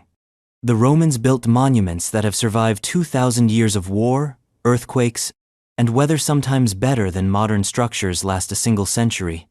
The Pantheon, the aqueducts, the Colosseum, still standing, still mocking entropy. And beneath the marble, the mortar. More specifically, a fast-curing mortar. A magical gray glue that defies time. A formula the Romans perfected and that we, in all our technological arrogance, have yet to fully replicate. Yes, we know some things. We've got ingredients, recipes, samples pulled from ruins and run through mass spectrometers. But what we don't have is the complete picture, the process, the nuance, the why of it all. Because Roman mortar wasn't just concrete, it was alchemy, and part of it is gone. Let's start with what we do know. Roman concretiopus caementicium was based on a mixture of lime, calcium oxide, volcanic ash, pozzolana, water, and stones or rubble. When these ingredients were combined, they formed a chemical reaction that produced a substance as strong as rock, and here's the kicker, grew stronger with time. It hardened underwater, it cured rapidly, it endured. Modern Portland cement? Strong, yes, but it's brittle, chemically vulnerable to salt water, and degrades over decades. Roman concrete shrugs at the ocean. Structures built in harbors, submerged for centuries, show virtually no degradation. But the real mystery is the speed. Because in some projects, especially those requiring fast assembly like military camps, aqueduct arches, or emergency repairs, the Romans used a variant that cured not over days or weeks, but hours. Fast, strong, permanent. Think about that. 2 millennia ago, on the frontiers of the empire, Roman engineers were building durable stone structures overnight. No modern machinery, no climate-controlled curing, just sand, ash, lime, water, and a secret they took to the grave. What made it work? One clue: volcanic ash. But not just any ash. The Romans were picky. They imported specific types of pozzolana from areas like the Bay of Naples ash, rich in silica and alumina, from a volcanic history going back to Campi Flegrei. This ash, when mixed with lime, forms a crystalline matrix that actually strengthens in seawater. But fast-curing mortar? That requires more than good ingredients. That requires timing, temperature, sequence. And this is where we hit a wall, because nowhere in surviving Roman texts Vitruvius, Pliny, Frontinusto, we get a full breakdown. We get notes, hints. Mix the lime while it is hot. Use fresh ash. Cure it in the sun. But no formulas, no proportions, no chemistry. It's as if the knowledge was deliberately kept off the page. Trade secret, priesthood, guild monopoly, all possible. Roman construction was highly professionalized. There were ranks of engineers architecti, machinatores, mensuras, and knowledge often passed from master to apprentice. Oral, not written. Meaning that, somewhere along the line, the chain broke. Rome fell. The roads crumbled. The aqueducts dried up, and the secret of fast-curing mortar slipped through the cracks. But the evidence it existed remains in the mortar itself. Take the Temple of Mercury in Baiae. Built around the 1st century BCE, the dome spans over 21 meters, predating the Pantheon, and was constructed using a layered, fast-setting concrete mixture. Analysis shows lime clasts surrounded by dense hydraulic reaction, rim sproof of active, fast chemical setting. Or look at the Aqua Claudian aqueduct built in 52 CE, carrying water over 69 kilometers. Portions were constructed on tight deadlines, sometimes requiring segments to be completed in days. Mortar samples show accelerated carbonation and crystal growth. Even in emergency context battlefield fortifications, frontier watchtowers, the concrete used was different, lighter, faster, tougher. So the Romans didn't just have concrete, they had types of concrete, custom mixes, project-specific recipes, a spectrum of mortars tailored to need, environment, and time constraints. And fast-curing mortar? That was the racehorse. But why is it gone? Modern scientists have tried to reverse engineer it. Laboratories have replicated the ash-lime ratios. They've mimicked the thermal curing, the hydration reactions, the crystal formation. Progress has been made. Still, it's not the same. Something's missing. One hypothesis: hot mixing. Recent research suggests that Roman builders may have mixed quicklime directly with water and pozzolana, creating an exothermic reaction that rapidly produced high heat. This would cause instant setting, fast hardening, structural strength within hours. That would explain a lot. But it's risky, dangerous, unstable. It requires perfect timing. You miss a step, and the mix becomes brittle or weak, or worse, explosive. Which would explain why such a technique didn't survive the centuries. Because this isn't just chemistry, it's art. And art dies when its artists vanish. Another factor: additives. Some researchers believe the Romans added organic materials, animal fat, blood, milk, even crushed brick or ceramic stone, influence setting time and flexibility. These ingredients don't always show up in chemical analysis. They degrade, they vanish. But their effects remain. In one study, traces of calcium phosphate, potentially from bone ash, were found in mortar samples from military outposts. That compound accelerates binding and improves resistance. The idea that engineers would add bits of sacrificial remains to speed up a bridge repair?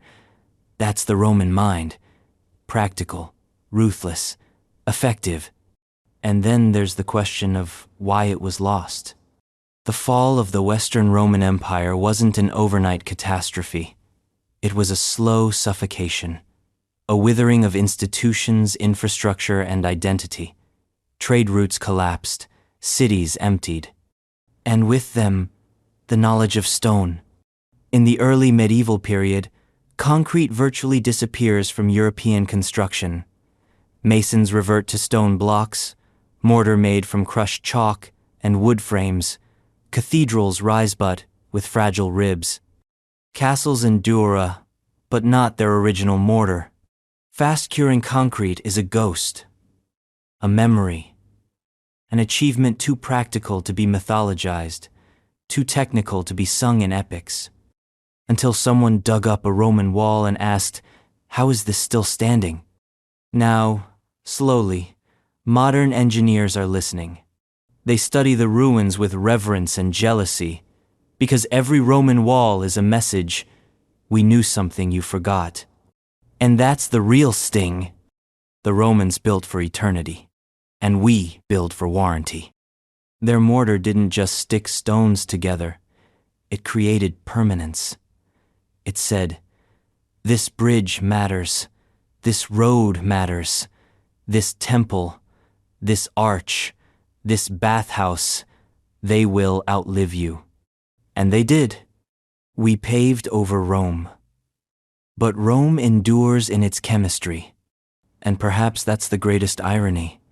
Because in rediscovering fast-curing Roman mortar, we're not inventing something new. We're remembering something old, something buried, something whispered by ruins in the language of lime and ash. But if you think ancient engineering ends with bridges and baths, think again. Because while the Romans were mastering stone and speed, other hands, son, other sands were sketching circles in the desert. Perfect circles, impossible ones. In Saudi Arabia, thousands of years before GPS or drones, someone laid down rings of stone so precise they baffle satellite analysts. Not for beauty, not for shelter, for something older.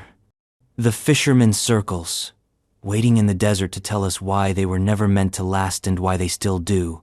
The prehistoric fishermen's circles of Saudi Arabia. Somewhere in the vast, heat-shattered silence of the Arabian Peninsula, where the desert rolls in waves of orange and brown like a sea turned to stone, lie patterns that were never meant to be seen from the ground. Rings, lines, spirals, ghosts of geometry etched into the earth. They are made of rocks, just rocks, no inscriptions, no tools, no bones, just stones pulled from the desert floor and placed in formations that stretch for meters, sometimes for hundreds of meters. Most are circular, some are open-ended. Others are linked by linus spokes, tails, veins. Collectively, they have become known by a deceptively modest name: the Fishermen's Circles. But don't let the name fool you. These aren't fishing traps, not in the conventional sense. They're inland, deep inland. Many sit in regions where water hasn't touched the surface in thousands of years. And yet, there they are, stone rings as clear as fingerprints on a fogged mirror. Prehistoric fingerprints. The circles are widespread across Saudi Arabia's vast lava fields and deserts, especially in the Harat Khaibar region. Some can only be truly seen from the air. Others peek out just enough to tease the ground traveler, like ruins of a civilization that refused to leave a story. Because that's what's missing here: narrative. We don't know who built them, or when, or why. We just know they did, and that they built a lot. Estimates suggest thousands of these structures across Arabia, most undated, many unstudied.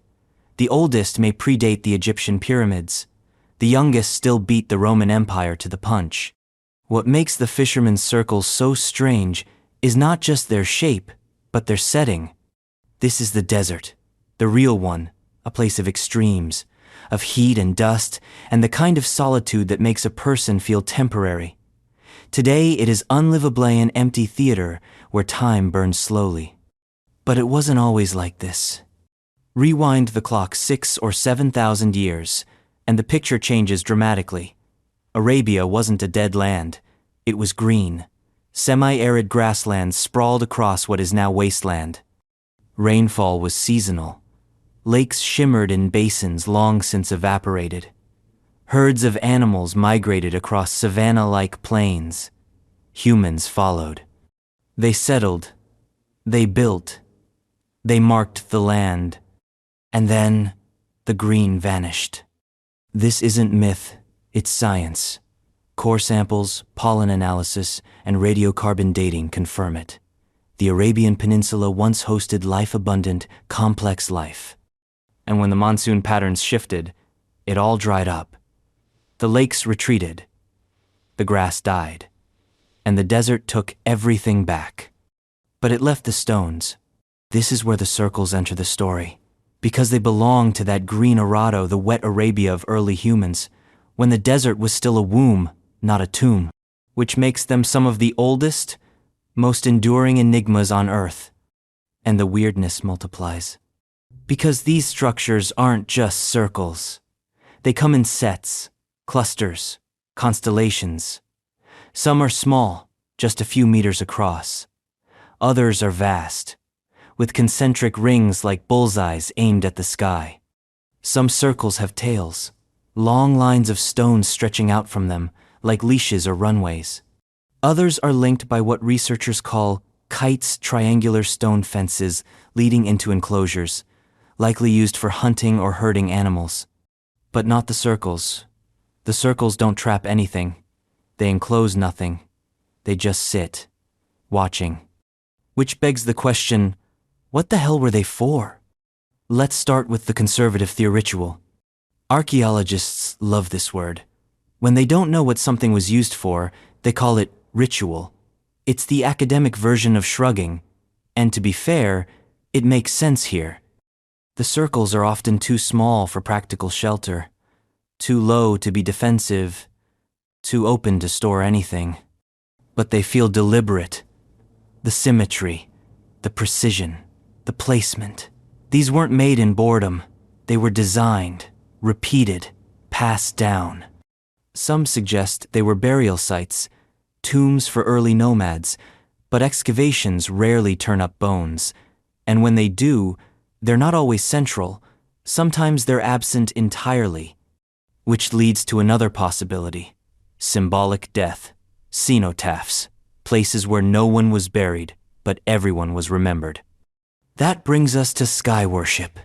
Many of the circles show alignment with solar event solstices, equinoxes.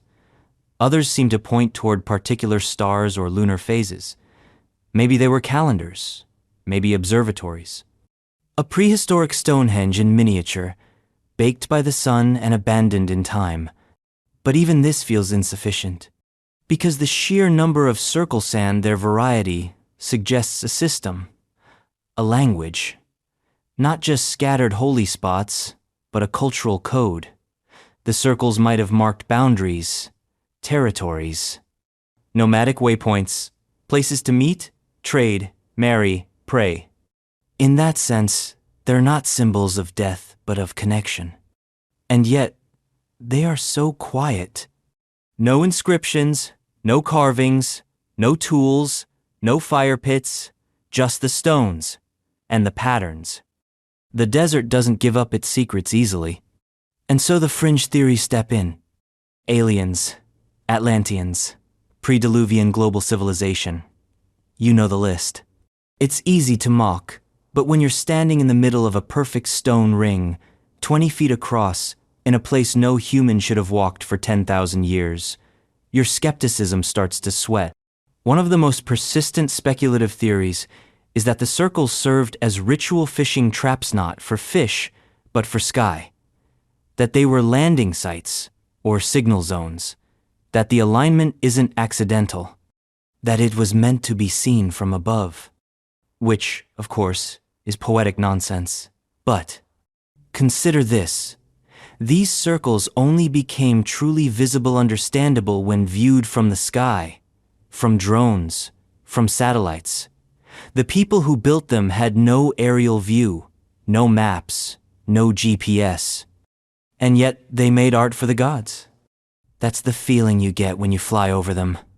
Not functionality, reverence. But perhaps the strangest thing about the fishermen's circles is this: they should be gone. They should have eroded, blown away, covered by sand or collapsed by time. But they're still here, fragile, yes, weathered, but intact, thousands of them, patterns whispering across the bones of the desert. Why? Because the people who made them knew the land. They knew the stone, the wind, the light. They built not for survival but for memory. And maybe that's what the circles are. Not maps, not traps, not homes. Memories. Markers of a world that no longer exists. A green world. A wet world. A world of gods and seasons and silent meaning. The fishermen's circles are not mistakes. They are intentions.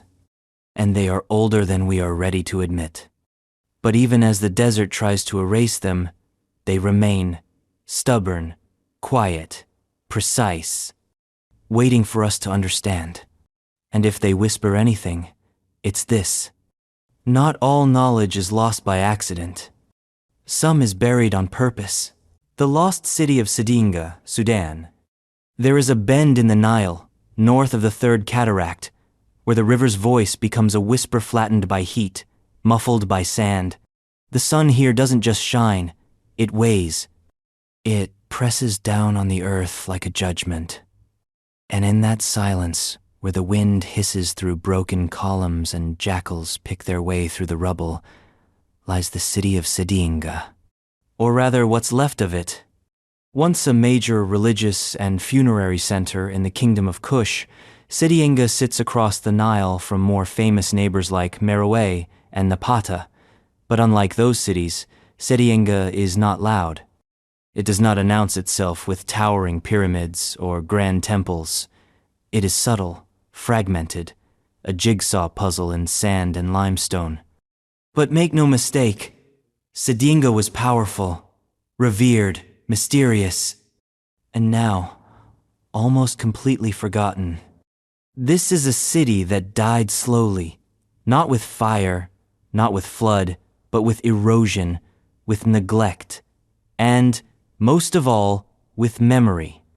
The bones of Sadinga stretch across the desert in broken lines, crumbling temples, collapsed pylons, mummified remains, tombs carved into the hills like forgotten thoughts. And buried beneath it all, a complex, barely understood fusion of Egyptian and Meroitic architecture, religion, and culture. That fusion, that strange cultural hybridus at the core of the mystery. Because Sadinga was once the southernmost outpost of Egyptian religion, a frontier shrine, a spiritual embassy. Specifically, a temple dedicated to Queen Tietha, powerful great royal wife of Amenhotep III, mother of Akhenaten, grandmother of Tutankhamun. In Egyptian iconography, she is shown with the divine cow horns of Hathor, elevated to near goddess status, a queen made into a deity, and the temple at Sadinga, built in her name. It was the only one of its kind. That alone makes the site unique, but it gets stranger. Because after the Egyptians withdrew, the Kushites rulers of the Meroitic kingdom took over, and they didn't demolish the temple, they didn't erase it, they adapted it. They expanded Sadinga, built hundreds of tombs around the old Egyptian structures, adopted some iconography, reinterpreted others. A process of cultural alchemy, Egyptian stone transformed by African hands and minds into something new, something fluid. This wasn't colonization, it was metamorphosis. But the records are silent. The Meroitic script remains largely undeciphered. We know how it sounds, but not what it says. We can pronounce the words on tomb walls, but not understand them. So Sadinga becomes a city of ghosts, whispering in a language we can't quite hear. Let's talk numbers. The site has more than 80 pyramids, most small, most badly eroded, some little more than mounds. But in their day, they marked elite burials, royal figures, high priests, nobles of the Meroitic court. And within those tombs? Strange things.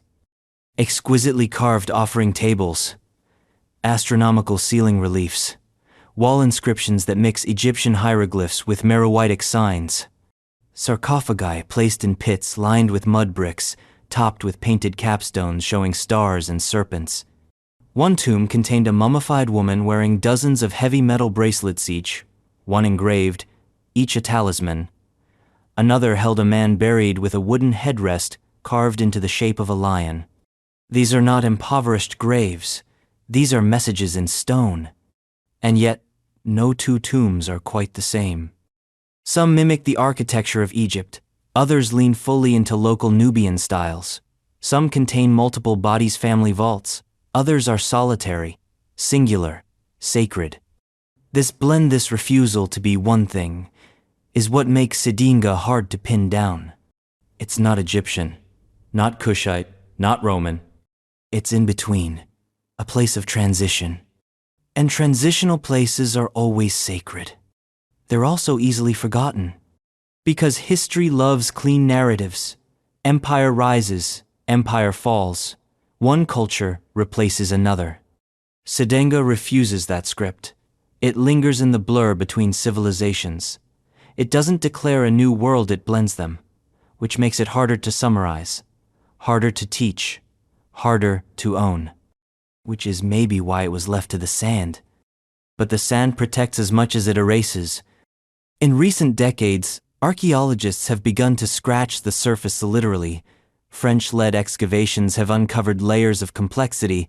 They've mapped tomb clusters, restored pieces of Queen Tiet's temple, transcribed inscriptions. They've also revealed another shock. Sadinga might be older than we thought. Beneath the Meroitic tombs, hints of earlier occupation, pottery fragments, foundation stones, a ghost city beneath the ghost city. And still, no full map, no clear picture. Because Sadinga is slow to give up its story.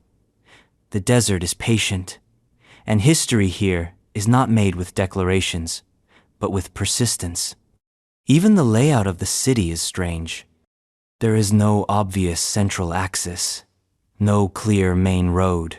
The temples, tombs, and habitations seem to ripple outward from the Nile, loosely organized by invisible logic. As if the city was grown, not planned. Organic, intuitive, sacred. This was not a city of bureaucracy. It was a city of ceremony. Which makes sense, considering its dedication.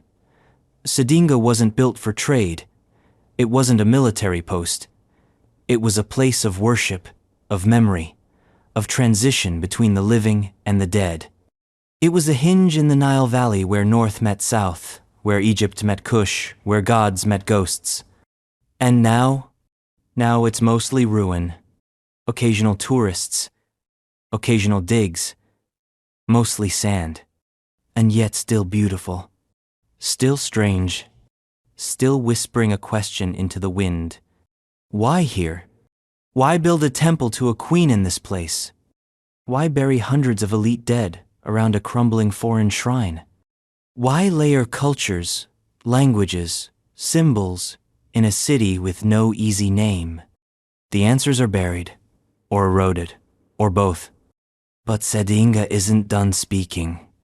Every time a new tomb is opened, it adds a verse to the song, a fragment of meaning, a broken sentence in the language of the in-between. And maybe that's the point. Maybe Sadinga was never meant to be understood all at once. Maybe it was built for those who live in liminal spaces, between kingdoms, between gods, between identities. A city for the restless dead end, the restless living. And if that sounds strange, wait until you look at the pyramids themselves. Not the ones above ground, the ones filled with rubble, built of mud, brick, and stone, and at their cores junk. Intentionally placed. Debris. Fragments. Trash. Turned sacred. Why? We're still figuring that out. Just like we're still figuring out why a king would build a pyramid out of garbage and fill its base with crushed pottery and animal bones. But the more we dig into Sadinga, the more we see a world that made sacred things out of broken pieces. Which brings us to another kind of broken construction. A pyramid that should have stood the test of time but didn't. Because its builders used something unexpected at its core. Trash. The Lish pyramids. Middle Kingdom engineering or Middle Kingdom improvisation? Let's find out. The ancient Egyptian Lish pyramids, core material. The pyramids were supposed to last forever. That was the point. That was the deal. Trade a lifetime of labor, resources, and mathematical obsession for eternal immortality. Build something too large to ignore, too perfect to decay. The pharaohs didn't build monuments. They built afterlives. But then there's Lish, a pair of pyramids, modest by Giza standards, but grand enough in their own right. Located south of modern Cairo, near the edge of the Fayum oasis, these pyramids were commissioned during Egypt's Middle Kingdom around 2000 BCE, a time of political restoration, of dynasties trying to reassert the glories of the Old Kingdom after a century of fragmentation and collapse. Amenemhat I and his son Senusret I were the architects of this comeback tour, and Lish was their billboard. 2 pyramids, 2 kings, 2 declarations of power. But here's the catch. They're collapsing. Not eroded like the smaller, older step pyramids of Sakara. Not vandalized like the Red Pyramid's casing stones. They're crumbling from the inside out. Why? Because instead of building their pyramids entirely from solid stone blocks, the architects of Lish made a decision, a shortcut, a compromise, a gamble. They filled the cores with trash. And by trash, we don't mean banana peels and empty amphorae. We mean broken pottery, crushed limestone, sand, gravel, construction debris. Essentially, anything they had lying around that could bulk up the volume and reduce the cost of using high-grade materials. In other words, the cores were architectural landfills. And the results are exactly what you'd expect: decay, instability, collapse. Today, the pyramids of Lish look like eroded hills. Their original height? Forgotten. Their shape? Warped. Their masonry? Sliding into entropy. Which raises the question, what were they thinking? Let's go deeper. The Old Kingdom pyramids the big boys like Khufu's at Giza were feats of over-engineering. Millions of limestone blocks, each weighing several tons, placed with precision over decades. Those pyramids still stand because they were built to stand. But the Middle Kingdom? Different story. Egypt was recovering from civil war. Resources were strained. The central government had been restored, but the scars remained. The pharaohs of this era needed monuments, but couldn't afford extravagance. Enter the hybrid strategy. Build the outer shell with good limestone. Make it pretty, impressive, regal. But the core? Fill it fast. Fill it cheap. Get the volume. Get the shape. Get the image of eternity without the substance. It worked. For a while. From a distance, the pyramids of Lish looked like power, like rebirth, like the gods were back on their thrones. But time has a way of exposing shortcuts. Inside the core of Amenemhat I's pyramid, archaeologists found entire pockets of random material, not layered, not compressed, just dumped. Like wheelbarrow after wheelbarrow of whatever was available: chipped stone, desert sand, bits of flint tools, even discarded quarry debris. And it's not just one section, it's systemic. This wasn't an accident, it was policy. So why did they do it? Several reasons. First, speed. Egypt was politically unstable. A pyramid had to be completed during a pharaoh's reign, or it risked becoming a royal embarrassment.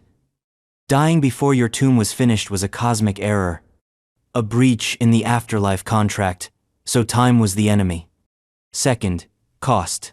Quarries take labor, labor takes grain, grain takes stability. And Middle Kingdom Egypt was still rebuilding its granaries. Third, optics. The symbolism of a pyramid was more important than its structure. If it looked like a pyramidif, it cast the right shadow and shone in the sunit served its function. Function over form, illusion over durability. In a way, the Lish pyramids are the first ancient examples of value engineering. Cut the corners you can't see, preserve the facade. And it gets more complicated. Despite their inner flaws, the pyramids were surrounded by elaborate mortuary complexes, temples, chapels, causeways, subsidiary tombs for nobles and officials. Some of these were built with the same aesthetic shortcuts: mud brick over stone, painted decoration instead of carving, but others were crafted with exquisite care. This contradiction cut-rate pyramid cores alongside intricate reliefs reflects a kingdom torn between reality and aspiration.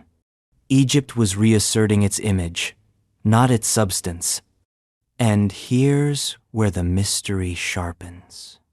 Because Amenemhat, I wasn't a pharaoh from an established line. He was a commoner, by blood. He rose through the ranks, likely a vizier under the last king of the 11th dynasty, and seized power through political maneuvering, maybe even assassination. He needed legitimacy. Fast. So what did he do? He built a pyramid. At Lish.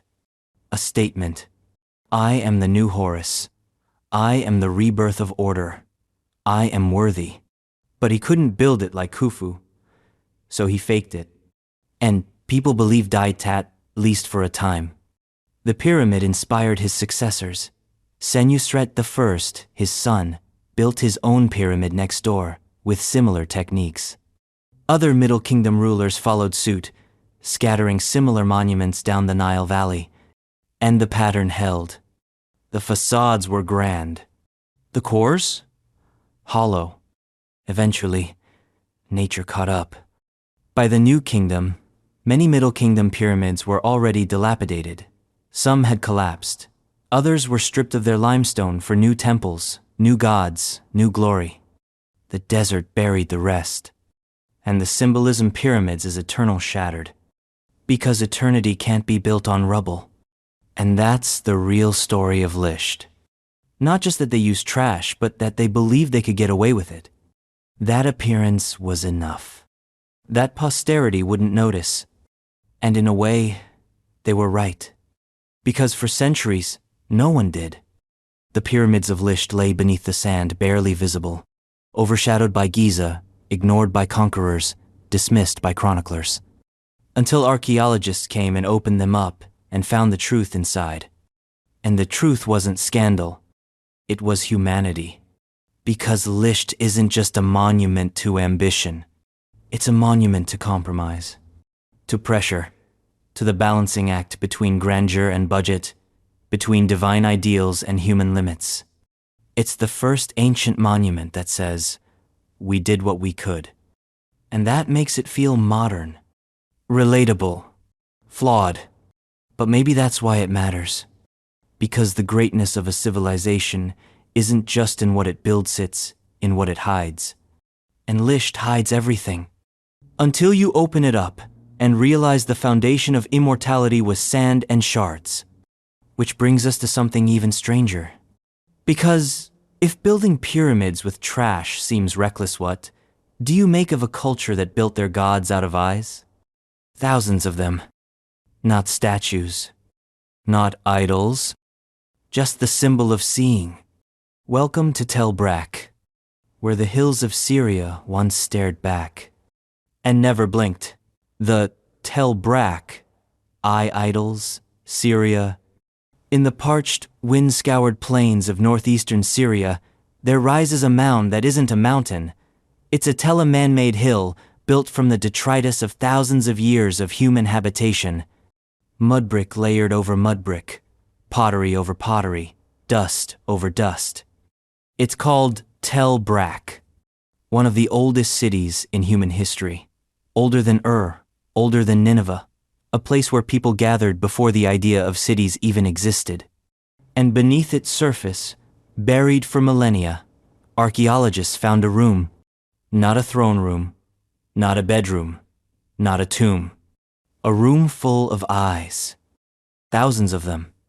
Small, abstract, carved from alabaster, each one shaped like a paddle, a rounded base, a narrow neck, and at the top, a pair of incised circle size, always two, sometimes surrounded by additional lines or symbols, sometimes stacked, sometimes alone. They are not naturalistic. They do not smile. They do not speak. They only watch. They are known today, fittingly, as the eye idols. And they are among the most baffling, beautiful, and unsettling artifacts of the ancient Near East. Discovered in the so-called Eye Temple at Tell Brak, these idols date to the 4th millennium BCE round 3700-3300 BCE. A time when the first city-states were forming, when writing was still a proto-language in Mesopotamia, when religion was local, animistic, intimate. And yet, the eye idols suggest something else entirely. A cult, a system, a pattern. Because you don't accidentally carve thousands of identical abstract figurines and leave them all in one place. You do that for a reason. But what reason? That's where the mystery begins. The idols are small hand-sized. None bear inscriptions. None are labeled. They have no mouths, no limbs, no obvious sexual features. Just eyes. Sometimes one set. Sometimes two, stacked atop each other. Some wear what look like headdresses. Others are plain. They were found in piles deposits deliberately placed. Not discarded, not scattered, arranged, often near altars, sometimes buried beneath later floors, as if part of a ritual layer. Not random. The temple itself where most of the idols were found is now mostly gone. A fragment of wall here, a platform there. Enough to tell us it was once an impressive structure, decorated with bitumen and gypsum, marked by burnt offerings and architectural symmetry.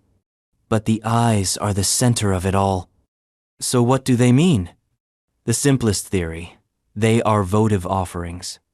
Like the terracotta figurines of later Greek temples, like candles in a modern cathedral, symbols left by worshippers. I was here. I ask this of the gods. Watch over me. In that reading, the eyes are not gods. They are gifts to gods. Representations of the worshipper, a proxy presence.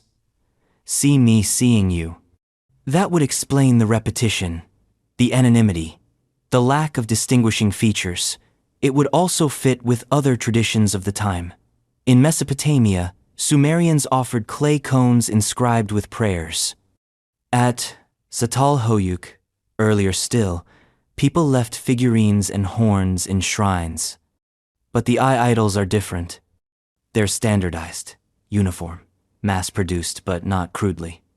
Some are incredibly well-crafted, polished, decorated with fine incisions. Some even have pupils. Some are made of rare materials, not just alabaster, but exotic stones that would have required trade or expedition. And then there's the volume. Not dozens, not hundreds, thousands. Which suggests not a ritual here or there, but a system, a tradition spanning generations, maybe centuries. And that's where things get unsettling. Because if they're votive, who are they addressed to? There is no text from Tell Brak to answer that. The people who built the eye temple left no writing, no names for their gods, no myths, just architecture, fire pits, ash, and eyes. Some scholars think the idols are gods, not depictions of humans, but divine entities, spirits, watchers, the presence of the sacred made visible. Eyes, after all, are not passive. They don't just see, they judge. In many ancient cultures, the eye was the symbol of divine awareness, the eye of Horus. The Mesopotamian eye star as a symbol of divinity, the later Nazar still used today as protection against the evil eye. In that light, the eye idols are guardians, sentinels, not just observed, but observing. Others suggest a more chilling possibility, surveillance. That the temple functioned as a panopticon, a spiritual watchtower. You entered to be seen, to be scanned, to stand before a wall of unblinking scrutiny. And when you left an idol behind, you weren't just praying, you were swearing fealty, recording your presence in stone, leaving your soul in custody. There's also a theory of ancestral worship, that the idols are not gods, but dead people. Eyes as the last surviving part of the self, echoes of memory, tokens of kin, which makes the piles of idols a kind of graveyard, not of bodies but of attention. Thousands of little faces, all stripped of individuality, asking to be remembered. And then there's the architecture. The temple isn't grand. It's compact, focused. Everything funnels toward the center, the place where the eyes are, as if the structure existed only to contain them or amplify them. It may have been one of the earliest purpose-built temples in the Near East, a place not for gathering food or goods, but for organizing belief, which makes Tell Brak more than just a settlement. It makes it a spiritual hub, a prototype city, a sacred experiment. And what happens after? The Eye Temple is eventually abandoned, built over, forgotten. But the city continues. Tell Brak becomes massive, a trading center, a political player. Its population swells, new gods are worshipped, new languages are spoken. But the idols never return. The eye cult disappears, not transformed, not evolved, erased. Why? Was it absorbed into a new belief system? Were the old gods overthrown? Was the temple itself too strange, Too potent? Too alien?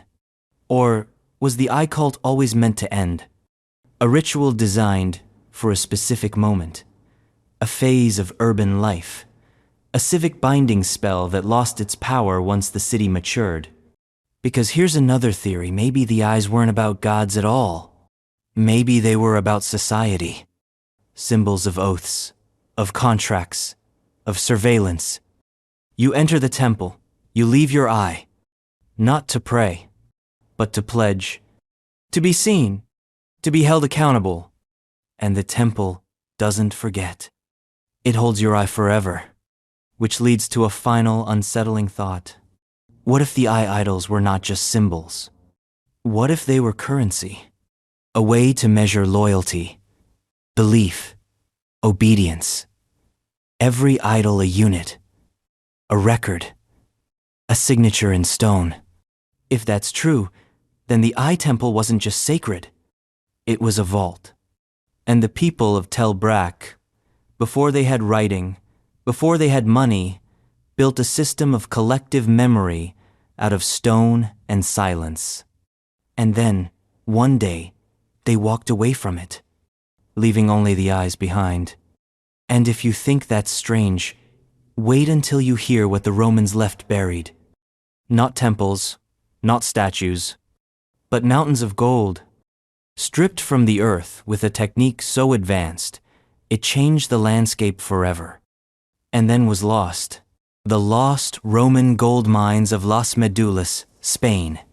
There is a place in northern Spain where the mountains look wounded, carved, torn apart, not by glaciers, not by earthquakes, but by hands, by fire, by water, by ambition. It's called Las Medulas. A jagged rust-red landscape of crumbling cliffs and hollowed-out hillsides, Las Medulas is not a natural wonder. It is an industrial corpse, a battlefield between geology and greed. This was the largest open-pit gold mine in the Roman Empire, and today, it looks like a crime scene. Because what the Romans did here wasn't mining. It was ecological warfare. They didn't dig tunnels. They didn't pan in rivers. They blew up the mountains from the inside out. Welcome to the lost technology of ruina montium, wrecking of mountains. A hydraulic technique so aggressive, so massive in scope, that it reshaped the land into an alien landscape. And then, just as quickly as it appeared, the knowledge vanished. Let's rewind. Las Medulas lies in the province of León, in the northwestern corner of Iberia. The Romans arrived in the 1st century BCE during their conquest of the Cantabrians and Asturians. They were looking for control. They found gold.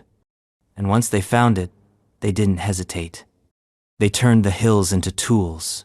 They conscripted tens of thousands of laborers, locals, slaves, soldiers to execute an operation on a scale that's hard to comprehend even today. They brought aqueducts, dozens of them, carved into rock, winding over hills and through ravines, channeling water from the surrounding mountains into the mining zone. Not trickles, torrents, enough to flood a valley, enough to kill a mountain. The technique of ruina montium worked like this. First, the miners would excavate a complex network of underground galleries inside the mountain, a web of tunnels, all interlinked, all hollow. Then they would fill the galleries with water massive pressure from the aqueducts. The entire mountain became a balloon ready to burst. And when it reached its breaking point, boom, the mountain imploded. Walls collapsed. Ceilings fell. Entire hillsides crumbled like stale bread. The resulting debris was flushed through sluice channels, where workers sorted the rubble, panning for gold flakes. Efficient, ruthless, monumental, and completely insane. This wasn't a mine. This was a demolition. Roman engineers, guided by Pliny the Elder, who wrote about this process in his Natural History, treated the earth like architecture. And they didn't just break it. They designed its collapse. The scale is mind-bending. Estimates suggest that Las Medulas produced over 1,500 tons of gold during its peak operations. That's enough to build a solid gold wall 10 feet high, a foot thick, and over a mile long. And it took nearly 2 centuries of continuous mining to do it. But here's the part that stings. We have no full manual, no blueprints, no surviving technical treatises, just fragments, descriptions, hints. The Romans documented their philosophy more than their engineering. So, we know they did it. We see the results. But the process? The detailed logistics of Ruina Montium? Lost. Gone with the collapse of the empire. Gone with the slaves and soldiers who dug the tunnels and vanished into unmarked graves. Gone with the water systems that dried up when the aqueducts cracked. Today, all we have is Las Medulas. And it looks like Mars. The terrain is ripped and hollow. Needles of red rock jut from the earth like broken teeth. The mountains bleed rust in the rain. The air smells of iron and memory. Tourists come now. They hike the trails, take pictures, eat lunch in the shadow of ecological collapse. But the land remembers. And so do the tools. In the surrounding fields, metal detectors still find picks, hammers, shovels, all standardized, all Roman, some stamped with legionary symbols. This wasn't random looting. It was industrial-scale resource extraction. And here's the twist. They left gold behind. A lot of it. Because the Romans weren't hunting for microscopic specks. They needed bulk, ore that could be smelted, minted, moved. When the yield dropped, when the mountains stopped bleeding, they moved on. And what they left behind is still there. Modern prospectors know this. So do archaeologists. But no one dares revive the process. The environmental cost would be catastrophic. The heritage too valuable. The mountains have been broken once. They don't need it again. But the Technica Ruina Montium haunts us. Because it was more than a mining method. It was a worldview. The Romans didn't just exploit nature.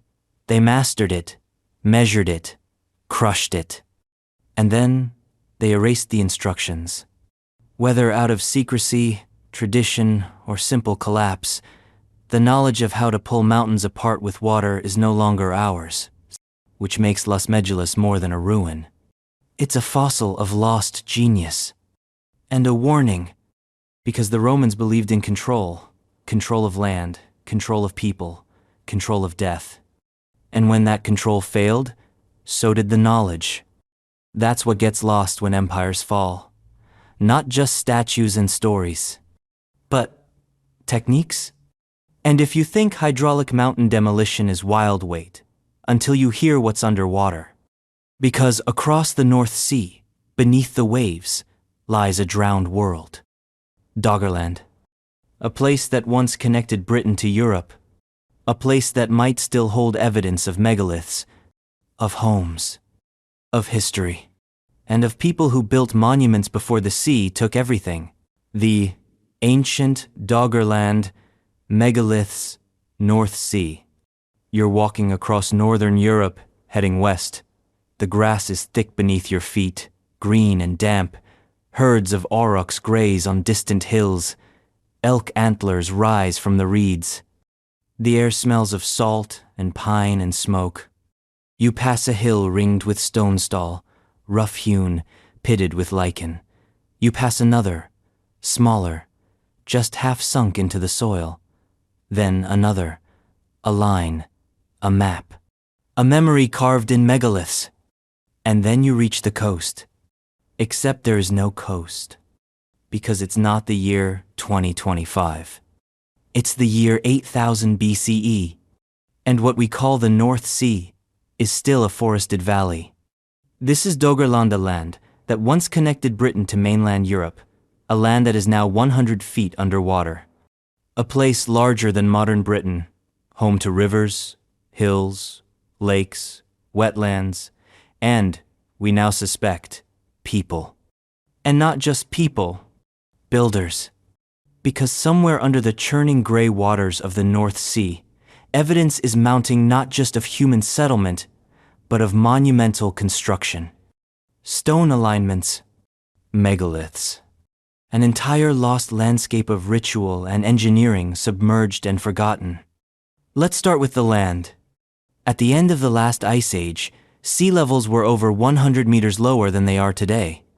Much of what is now submerged under the North Sea was dry land, a massive expanse stretching from what is now the eastern coast of Britain to the western shores of the Netherlands, Germany, and Denmark. We call it Doggerland, after the Doggerbank, a shallow stretch of seabed once high ground, now famous for its fishing. It was not an island. It was not a myth. It was real. And people lived there. We know this because we found their tools. Dredged up by fishing trawlers, oil rigs, and offshore archaeologists, microliths, bone harpoons, antler picks, scrapers, spear points, dozens, then hundreds, scattered across the seabed. We've also found bones, human and animal, mammoth, reindeer, red deer, aurochs, even remains of dogs, some of the earliest domesticated canines in Europe. We know they hunted, we know they gathered, we know they moved with the seasons. But that's not all they did. Because in 2020, sonar scans of the submerged landscape revealed something else. Something straight. Linear features, parallel alignments, circular mounds, geometric patterns that don't occur naturally, buried beneath silt, preserved by darkness. And then came the anomalies. Stone blocks, out of place, arranged. Found on and near the Doggerbank, 100 kilometers from the nearest shore. Some of them arranged in rows, others in arcs, some upright, some toppled. Megaliths. Underwater. Suddenly, the theories began to sharpen. What if Doggerland wasn't just a bridge between continents? What if it was sacred? A center of ritual? A land of stone circles, long halls, processional ways now drowned? The evidence is fragmentary. Sediment covers everything. Storms destroy what sonar barely glimpses. Underwater archaeology is expensive, time-consuming, and there's no guarantee of reward. But the clues persist. We know from later European prehistory Stonehenge, Karnak, Avebury, that Neolithic peoples built big, with stone, with vision. They tracked the sun, the moon, the stars. They aligned their monuments with solstices, equinoxes, the rising of Sirius. And the megalithic tradition didn't come from nowhere. It had to start somewhere. Doggerland is a candidate. Because it was central. Geographically, it sat in the heart of Mesolithic Europe. It would have been fertile, rich in game, rich in stone, rich in water. A perfect place to live, and a perfect place to die. Let's talk about death. Burials on land are rare in the Mesolithic, but underwater, even rarer. Yet, in isolated cases, divers have reported stone mounds with unusual configurations, clusters of antlers, rows of stakes, possible human remains swept by current, tangled in sediment. We're not talking about full cemeteries. Not yet. But the pattern is there. The shape of something we can't quite see. And here's the horror. We are running out of time. Climate change, trawling, industrial drilling, these things destroy the seabed. Every year, more of Doggerland disappears. Not from flooding, from forgetting. Which brings us to the mystery. Because the idea of underwater megalith sounds dramatic, fringe, pseudo-historical. Except it's not. Similar sites have been found across the world. In Japan, at Yonaguni. In the Baltic, off the coast of Sweden. In the Mediterranean, off Malta. In all these places, stone arrangements beneath the sea. Some natural, some not. Doggerland is different. Because it was above water recently enough for human habitation. And because we know they lived there.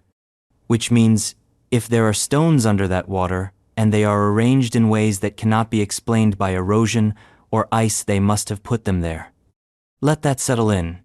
People, 10,000 years ago, moving stones, creating alignments, building circles, before writing, before farming, before metallurgy, and then the flood. Because Doggerland didn't sink all at once. It drowned slowly. Over centuries, the sea rose, the rivers changed course, lakes became bays, islands became reefs, until one day, only the high ground remained. The Dogger Bank. And even that gone. But imagine being there as it happened. Your home is shrinking. The tides inch closer each season. The forests thin. The marshes widen. The sky darkens with birds you don't recognize. And what do? You leave. Or you build. Stone becomes your memory, your anchor, your protest. A circle to say, we were here. And then you vanish. Doggerland didn't just drown. It was buried under centuries of cultural amnesia. We only remembered it when the trawlers pulled up bones, when the oil rigs hit flint. And now, we scramble to decode what it was. Was it Atlantis? Number. It was realer than that. It was your ancestors, and mine. People who lit fires, told stories, carved tools, raised stones. People who understood the earth, the sea, the sky, and whose monuments now lie beneath waves that do not forgive. But the sea is not always cruel. Sometimes it preserves. And maybe, just maybe, the stones are still there, waiting, watching, just like the eyes of Tell Brak, just like the idols of the Negev. The Bronze Age rock art of Valcamonica, Italy. Somewhere in the Italian Alps, between the jagged ridges and mist-choked valleys of Lombardy, there's a place where the mountains have stories. Not in books, not in ruins, but etched directly into the bedrock. Lines, curves, dots, seen scratched into stone over millennia by hands that never held a pen. It's called Valcamonica, and it contains one of the largest collections of prehistoric rock art in the world. Over 140,000 petroglyphs, though the real number may be closer to 300,000. Carved into the valley's sandstone cliffs, boulders, and slabs across a timeline that stretches from the Neolithic through the Bronze Age, and even into the Iron Age and Roman times. But the period we're focusing on, the heart of the mysterious, the Bronze Age, because this is when the valley exploded into vision. The figures become more elaborate, the symbols more abstract, the stories more layered. Something happened here, a cultural ignition, a shift from survival to expression. From recording daily life to recording something bigger. And we still don't fully know what it means. Let's start with the basics. Valcamonica is a glacier-carved valley, long and narrow, nestled in the Central Alps. Its location made it a crossroads between northern and southern Europe, a natural passageway for trade, migration, and cultural exchange. But it's not the geography that drew prehistoric artists. It's the rock. The sandstone cliffs and outcrops of Valcamonica weathered just right, soft enough to carve, hard enough to last, like prehistoric notepads waiting for someone to pick up a chisel. And someone did. Around 8,000 BCE, the first carvings appeared. Simple things. Geometric shapes, dots, deer, human stick figures. But by the Bronze Age, early 2000 to 1000 BCE, petroglyphs become complex, vivid, packed with information, battle scenes, farming, rituals, weapons, even what appear to be maps, calendars, abstract symbols that repeat like a language, but which no one has yet translated. Because this isn't random graffiti, it's narrative, it's design, and it raises a massive question. What were they trying to say? One answer is obvious: daily life. The rock art shows hunting, farming, plowing with oxen, archery, processions of people holding hands, dancing, feasting. These are memories, perhaps. Celebrations. Prayers for good harvests. A Bronze Age Instagram. But then it gets stranger. We see warriors. Duels. Rows of men with weapons raised. Chariots, some with spoked wheels, some without, thundering across the stone. Shields with swirling patterns. Axes, swords, spears. War? Maybe. Or ritual combat. Or mythology. We don't know. And then come the abstract forms. Labyrinths, spirals, grids, trees, sunbursts, lines that converge and diverge, like roads or rivers or veins. Some carvings repeat across multiple sites, suggesting meaning, not just aesthetics. A symbol of a solar wheel appears dozens of times. So does a horned figure. So do groups of 5 dots in a circle. Language, religion, early astronomy, maybe all of the above. And that's the brilliant sand, the tormentoff Valcamonica. The carvings give us everything except a Rosetta Stone. There are no captions, no bilingual inscriptions, no accompanying texts. So we're left with fragments, patterns, vibes. But what vibes they are! Take the communion rose, a famous recurring motif, a circular symbol with radiating lines like a flower, or a sun, or a compass. Scholars have argued for decades about its meaning. Some say it's solar. Others say it marks cardinal directions. Still others see it as a fertility symbol, or a tribal insignia, or a cosmological diagram. It could be all of them. Or something we haven't thought of yet. Because Valcamonica isn't static, it's layered. The same rocks were carved again and again over centuries. Artists reused surfaces, added to scenes, reinterpreted old images. You can see it shields overlaid on deer, chariots trampling earlier processions, old lines scratched out, new ones superimposed. It's like a palimpsest, a living wall of memory. And here's the kicker. The Bronze Age petroglyphs are conscious of this. They're not just drawing, they're editing. They're responding to history. That changes everything. It means the rock wasn't just canvas, it was archive. A place where culture lived, changed, argued with itself. So who made these carvings? We don't know their name. We call them the Comuni after a tribe that lived in the valley during the Roman period. But the Bronze Age artists were earlier, pre-Celtic, pre-Italic, likely Indo-European, but maybe not. They lived in small villages, buried their dead with care, traded with distant cultures, and marked their world with stone. And then eventually they stopped. Why? The Iron Age brings new styles, more weapons, more warriors, more Roman influence. And then, as Christianity spread, the carvings were defaced, covered, forgotten. Some were chiseled off. Others were plastered with crosses. Stone was made to forget. Until the 20th century, when they were rediscovered. Now, Valcamonica is a UNESCO World Heritage Site. Tourists hike through the forest to see the carvings. Archaeologists catalog each figure. Drones scan the valley. But the meaning, the true meaning still eludes us. And maybe that's the point. Maybe these aren't messages for us. Maybe they were never meant to be decoded. Maybe they were acts of devotion. Rituals in reverse. You carve the sun not to explain it, but to be with it. You draw the warrior not to tell a story, but to join it.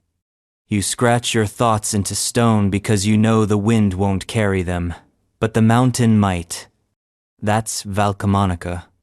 A cathedral without a roof. A scripture without words. A map to a world we no longer live in, but one that shaped us. And the echoes of it can still be felt. Because if carving memory into stone seems intense, what about extracting memory from sea snails? Yes, sea snails.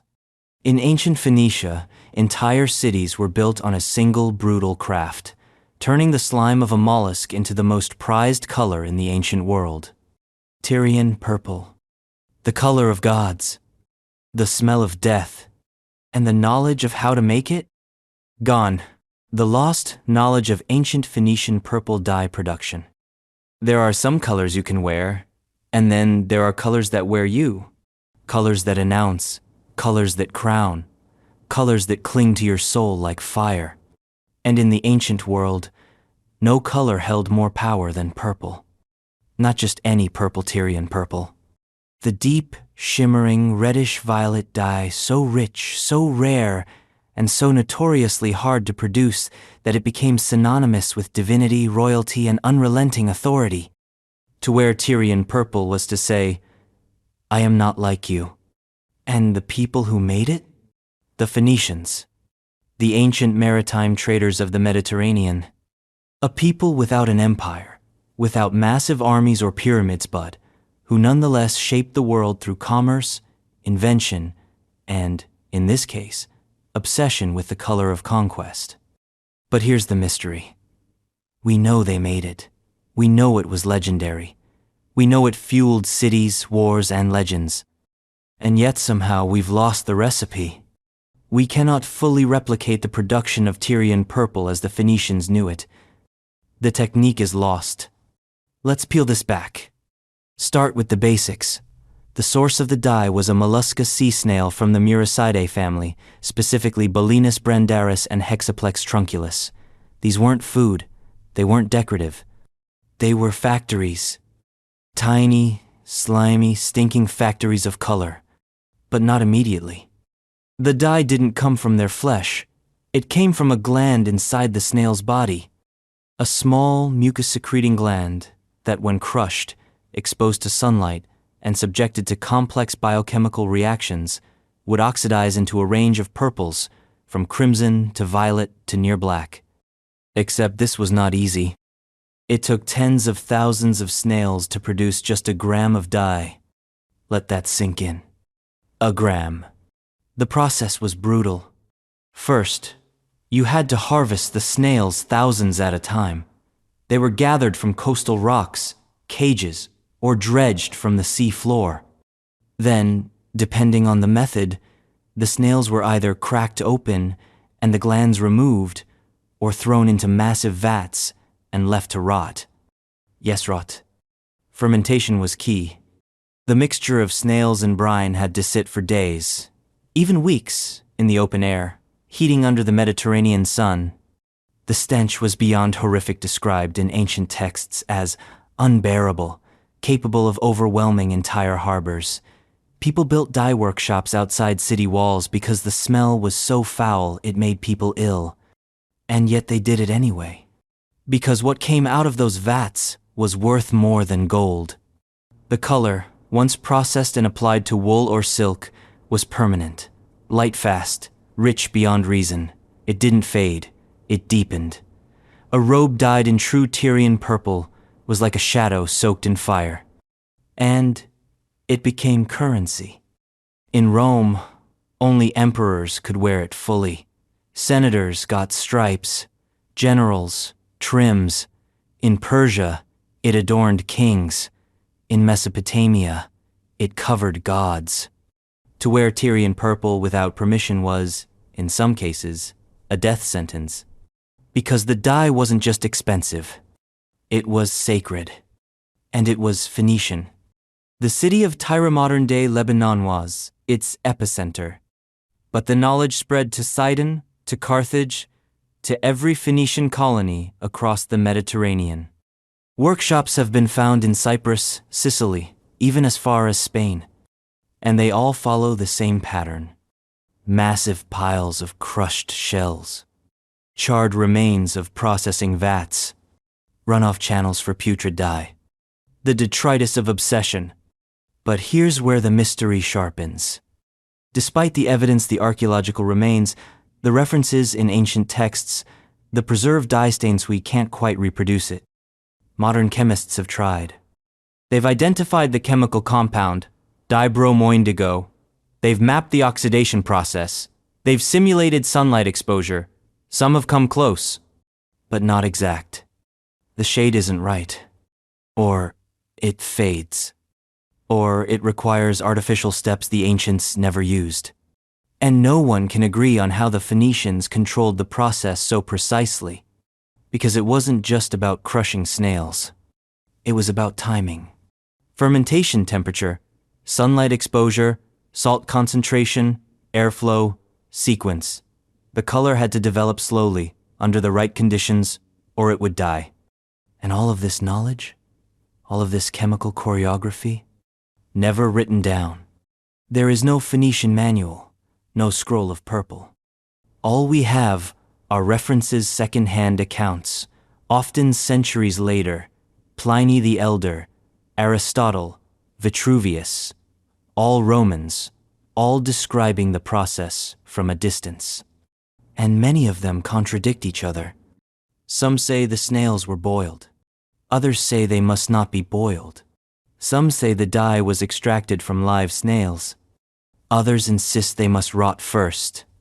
It's possible that each city had its own secret variation, passed down through guilds, through family lines, oral traditions, ritualized craft.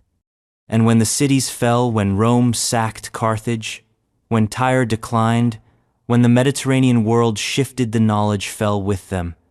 The last known production of true Tyrian purple in the ancient style probably ended by the Byzantine period. After that, substitutes emerged. Cheaper purples, chemical dyes. Fashion moved on.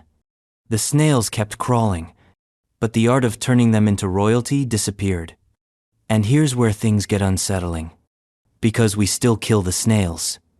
People still harvest Hexaplex trunculus for experiments, still try to resurrect the color, and sometimes, briefly, they succeed.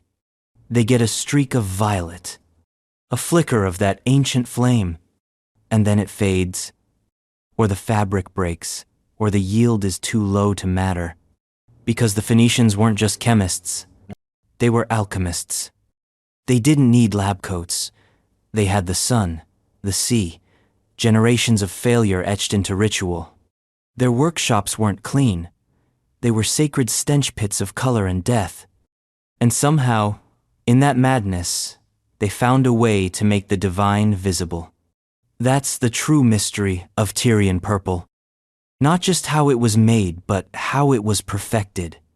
Repeated, scaled, monetized, codified without codex. A science embedded in smell and time and memory.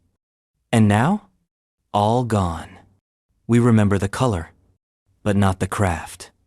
And isn't that the story of civilization? We keep the legend. We lose the recipe, which brings us ironically into the underworld. Because just as the Phoenicians made treasure from rot, the Romans made something equally strange. A city beneath a city. Tunnels. Miles of them. Filled not with gold, but with bones. The catacombs of Rome, where the dead sleep in rows, and the living still walk. The Roman underground tunnels of the catacombs, Rome. Beneath the streets of Rome lies a city without sky, a city of silence, a city of shadows. It stretches for miles longer than most modern subways. A labyrinth carved not by nature, but by human hands. Narrow corridors, low ceilings, walls lined with niches, each one once holding a body, or hundreds. This is the Roman catacomb. Not one tunnel, not one place, but an entire underworld. And we don't know exactly how it was made, or why it was made like this. Because while we understand pieces the religious function, the burial practices the full picture remains hazy, lost under centuries of destruction, looting, collapse, and selective memory. Let's dig. The catacombs of Rome are not simple burial chambers. They are vast, engineered networks that snake beneath the city and its outskirts, sometimes stacked on multiple levels. Vertical shafts descend from forgotten courtyards. Hidden staircases spiral into the dark.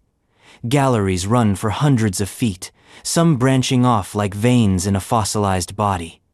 Over 60 known complexes, over 400 miles of tunnels. And that's just what we've mapped.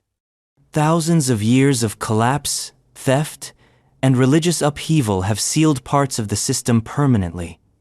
Entire sections may be entombed beneath modern buildings, roads, and ruins. Lost. Waiting. But what were they for? And who built them? We know this. The catacombs weren't exclusively Christian. That's the first myth to die. Pagan Romans buried underground, too, especially in the later imperial period, when space ran out and real estate got competitive. Some Jewish catacombs even predate the Christian ones. But it's true that Christianity made the catacombs famous. Not for what they contained, but for what they represented.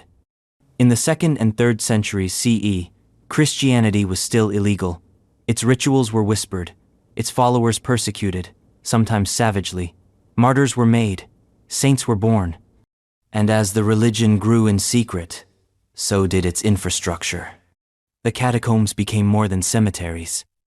They were statements, hidden shrines, sanctuaries of the dead and the defiant. But here's the twist. There's no evidence that Christians hid in the catacombs to escape persecution. No evidence of secret worship under torchlight.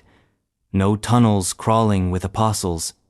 That's medieval fantasy. The catacombs were not hideouts. They were places to remember the dead, to honor them, to bury them close to saints, to martyrs, to the promise of resurrection. But the scale of it? That's the mystery. Because these weren't just pits in the earth, they were planned, engineered, built with astonishing skill and speed. Quarrymen cut through soft tufa, kind of volcanic rock creating arched ceilings, stone staircases, ventilation shafts. They followed strict zoning logic with parallel corridors, carefully marked niches, even underground chapels carved into the rock. And the math doesn't add up. The sheer volume of excavation is staggering. Millions of bodies were buried in the Roman catacombs over the centuries. Some estimates go as high as 4 million. That's not a community project, that's an industry. And yet, there is no record of the workforce. No ancient contracts. No receipts, no names. Just the results. This points to a hidden organization. Maybe a proto-guild, maybe a sect, maybe a religious order lost to time. But the coordination, the intelligence behind it is unmistakable. Take the Catacomb of Calixtus. One of the largest, over 12 miles of tunnels, multiple levels, massive galleries, cubicula family chambers filled with frescoes, inscriptions, mosaics, the burial site of popes, bishops, martyrs. And all dug out of solid stone. Then there's the Catacomb of Domitilla, still accessible today. A literal underground basilica lies within it. Columns, altars, spaces large enough to hold congregations. Dug entirely by hand, in pitch-black conditions, by laborers who understood how to cut, how to support, how to breathe in spaces where one wrong move meant death. But again, who were they? There's speculation that freedmen, former slaves, who found purpose in the Christian community, were behind much of the labor.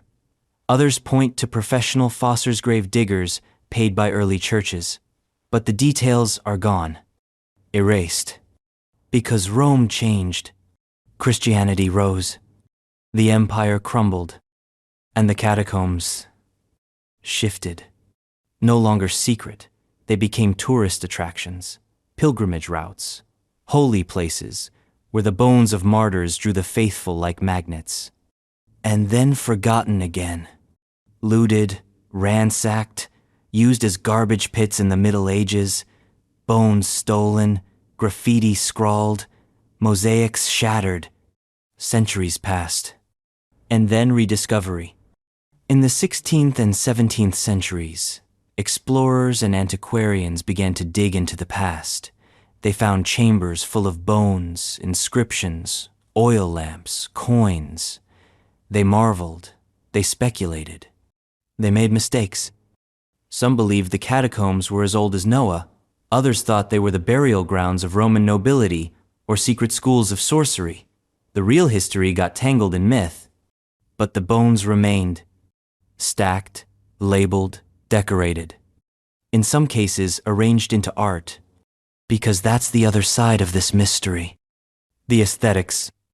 The catacombs aren't just tunnels. They're galleries. Even in death, Rome couldn't resist style. Frescoes line the walls, primitive, yes, but vivid. Paintings of peacocks, fish, doves, loaves of bread, anchors, shepherds.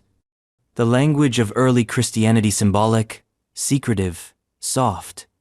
Later, inscriptions appear, in Latin, in Greek, some poetic, some blunt. Rest in peace, born again. Here lies Petronia, sweet in life, faithful in death. Some crypts contain sarcophagi carved with biblical scenes, Daniel in the lion's den, Jonah and the whale, Lazarus rising. All underground, all meant to be seen only by the dead or by God. And still, we don't know how they lit these spaces. Some believe they used oil lamps, others suggest polished metal mirrors, but no soot marks survive in many galleries. Another unanswered question, like the use of color. Bright reds, blues, and golds once lit up the tombs. Today, faded. But traces remain. Enough to guess. Not enough to know. And that's the real truth of the Roman catacombs. They are a mystery, not because they are unknown, but because they are half-known. Too big to dismiss. Too fragmented to decode. Every tunnel adds a sentence to a language we no longer speak. And the bones? Most have been moved. To churches, to ossuaries, to glass cases. But a few remain, hidden in unexcavated corners. Guarded by silence. And waiting. Because the dead do not forget. They watch. And as we move deeper through history, we keep finding places like this. Places where death was not an ending but a promise. A covenant. A structure buried underground. Or hidden in plain sight. And in the deserts of Israel, the covenant gets stranger. There, the stones don't stand in circles. They walk. Lines. Miles of them. Twisting through the Negev like messages from a civilization that knew how to write without words. Welcome to the stone alignments, where the lines lead nowhere, and still pull you in. The prehistoric stone alignments of the Negev Desert, Israel. Picture this, a desert that stretches forever, a place of sand and stone, sunburnt and wind, scoured, where the horizon seems to melt into a mirage. A silence so deep, it hums. The Negev Desert in Israeldry, vast and ancient. And across this barren expanse, something starts to appear. Not buildings, not roads. Lines. Lines of stone. Long, serpentine alignments, straight rows, geometric shapes, arcs, spirals, crosses, circles. Not a few. Thousands. Some just a few meters across. Others stretching for hundreds of meters, possibly kilometers. So many that satellite imagery can barely map them all. There are no signs. No markings. No texts. No explanations. Just rock, placed by hands long dead, in patterns that whisper meaning and offer no answers. These are the Negev stone alignments, also called desert kites, geoglyphs, or simply megalithic lines. Prehistoric, mysterious, and almost totally unstudied until recent decades. They don't belong to one site. They span the desert. You can walk for hours and see none. Then, suddenly appears at your feet. A perfect line of stones, barely visible from the ground, but from above, a message? To whom? Still unknown. Let's begin with what we know. The Negev Desert is not as empty as it looks. Beneath its silence is one of the richest archaeological canvases in the world. Ancient trade routes passed through haruspices, incense, copper, gold. Empires rose and fell on its margins. But these lines predate all of it. They are prehistoric. That means before writing. Before cities. Before Israel. Before Canaan. Before Egypt wore a crown. We're talking Neolithic, maybe earlier. Some carbon dating from associated materials charcoal. Flint tool sputs the origins of these alignments around 7,000 to 4,000 BCE. That's before the pyramids, before Stonehenge, before most of the monuments we call ancient. So who built them? And why? The easy answer is, we don't know. The better answer is, we have theories. First theory, hunting traps. Some of the alignments resemble desert kites' V-shaped stone corrals used to funnel game into enclosures or killing zones. Found throughout the Middle East, these kites were used to hunt gazelle, ibex, or even ostriches in ancient times. The idea is simple. You create a giant funnel using low stone walls. The animals don't realize they're being guided. By the time they do, they're in a trap. Efficient, silent, brutal. Some of the Negev alignments do fit this model. They end in enclosures. They form logical traps. But most do not. Many lines have no enclosure, no V-shape, no terminal basin. They're just lines. Wandering, crossing, radiating from central points like spokes from a wheel. Second theory, astronomy. Could the alignments be ancient observatories? Some researchers think so. They note how certain lines seem to point towards solstices, equinoxes, or lunar rise points. Some arrangements form circles or ellipse patterns that echo megalithic sites in Britain, France, and the Levant. But here's the problem. These lines aren't massive stone slabs. They're small, waist-high at best, sometimes just a few inches. From the ground, they're easy to miss. Only from the air do they resolve into patterns. That leads to another mystery. Were they meant to be seen from above? Because if so, that raises questions about the worldview of the builders. Were these messages to the sky? To gods? To the dead? Imagine a people who believed the gods looked down. Not metaphorically, literally. And so they carved their messages into the earth. That's the third theory. Ritual or religious meaning. In this view, the alignments are not practical. They are symbolic. Shrines without walls. Temples without roofs. A place where the human and the divine intersect, written not in language, but in layout. Consider the repeating forms. The cross. The circle. The spiral. Universal symbols. Recurring across cultures. Each one layered with potential meaning. Life, death, the sun, rebirth, cycles, directions, the cosmos.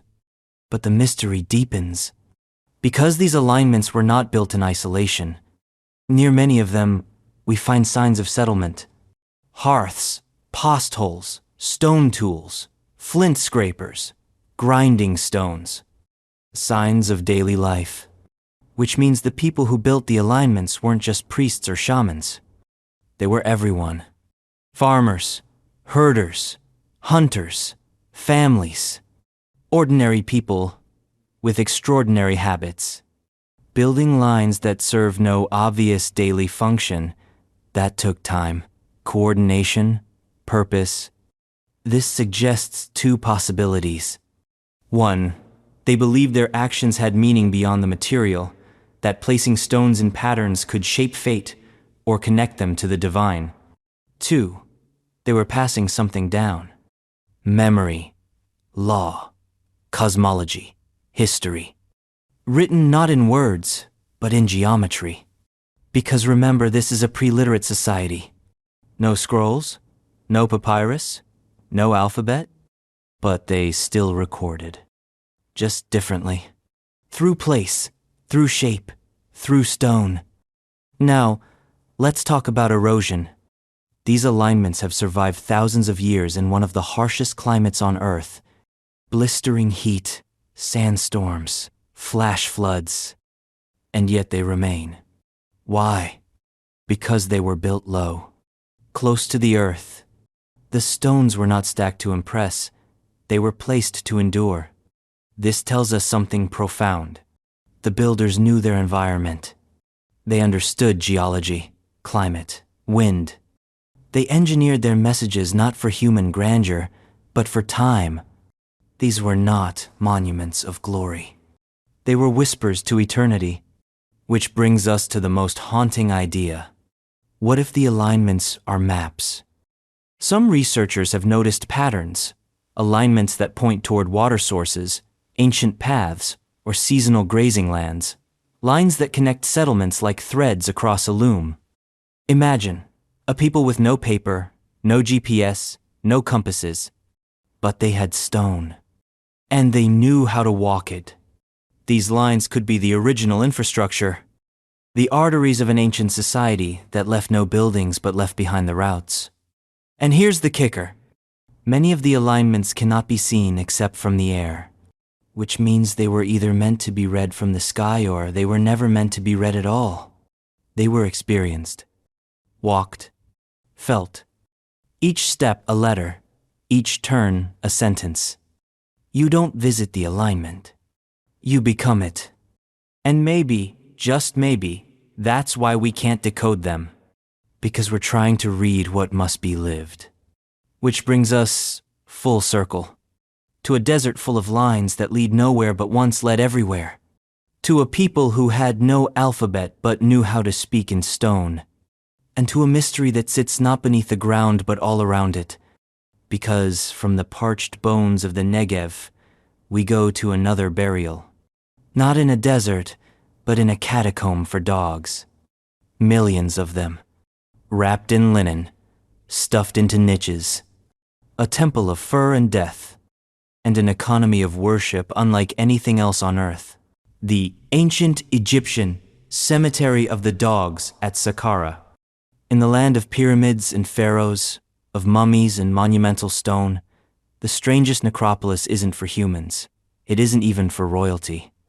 It's for dogs.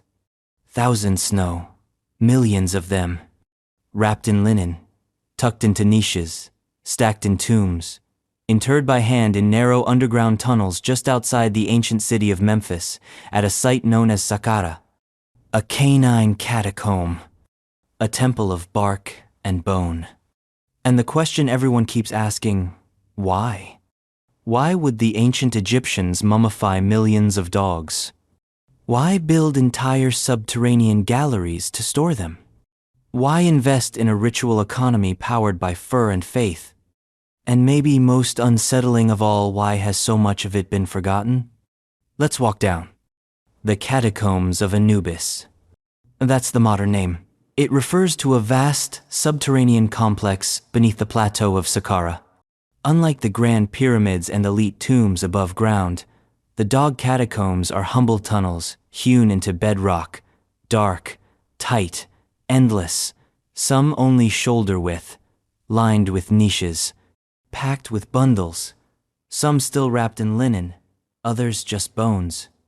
The estimated number? Over 8 million dogs. Yes, 8 million.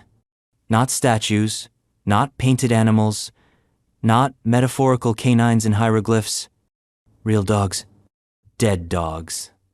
And this is not a case of one or two exceptional discoveries. These mummies weren't isolated sacrifices. They weren't honored pets of pharaohs or nobles.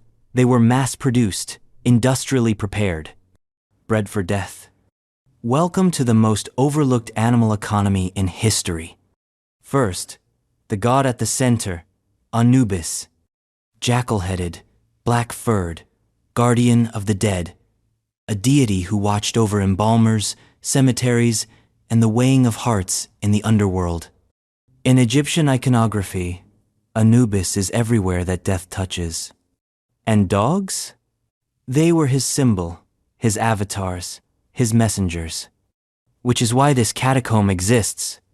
The theory dominant, but still debated is that these mummified dogs were offerings, devotional gifts, pilgrimage merchandise. You would visit the temple of Anubis, pay a priest, receive a mummified dog in return, and that dog, now an intercessor, a sacred object, would be buried in the god's catacomb. A spiritual transaction. One dog equals one prayer. It wasn't a sacrifice in the dramatic Cincino bloodletting on altars. It was commerce, faith. You paid for divine favor, and the dog carried your voice to the underworld. Except, there's something off about the scale. Because 8 million dogs is not a temple offering. It's a civilization. It suggests not just ritual but infrastructure. Mass breeding, feeding, killing, mummifying. And all for the purpose of burying dogs in a dark, unmarked chamber. So, who ran it? That's where the mystery deepens. No ancient records tell us how the dogs were sourced. There's no ancient scroll titled Standard Operating Procedure for Anubis Cult Mummification and Logistics. We infer from the bones. And the bones are grim. Most of the dogs were young, very young. Some only a few weeks old. Many were killed intentionally. Some suffocated. Some had broken necks. Others show signs of neglectful nutrition, disease, infections. This wasn't a sanctuary. It was a factory.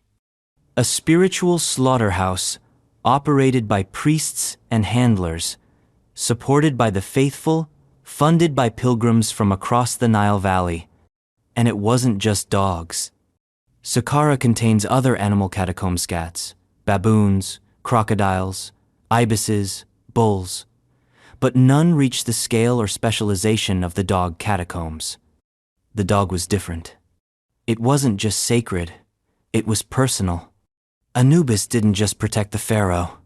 He protected you, the poor, the merchant, the farmer, which means this was a religion for everyone, a form of access to the divine that bypassed class, caste, and crown.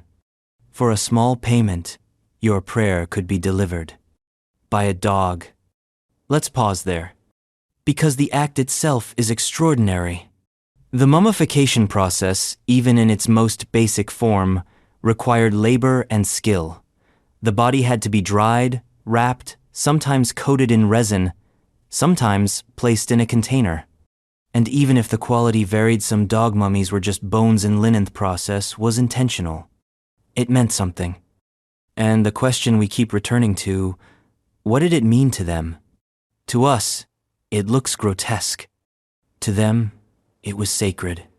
They weren't killing dogs because they hated them. They were killing dogs because they believed in them. Or, more precisely, they believed in what they represented. Dogs weren't just animals. They were emissaries, ambassadors of mortality. And Anubis, half human, half jackal, was the god who walked between life and death, between this world and the next.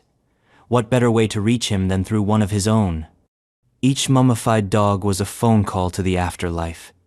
Each burial, a voicemail to a god. But then suddenly it stopped. We don't know why. The dog burials peak during the late period and Ptolemaic era, roughly 700 to 30 BCE, and then, during the Roman period, the practice fades. The economy collapses. The pilgrims stop coming. The priests stop breeding. And the tunnels fill with silence. Some catacombs are sealed, others are looted. In the 19th and 20th centuries, European explorers rediscover the tunnels briefly. Some even mine the mummies, burning them for fertilizer. Yes, fertilizer. Thousands of sacred offerings turn to ash and nitrates. Gone. Today, the dog catacombs are mostly closed to the public. Too fragile, too dangerous.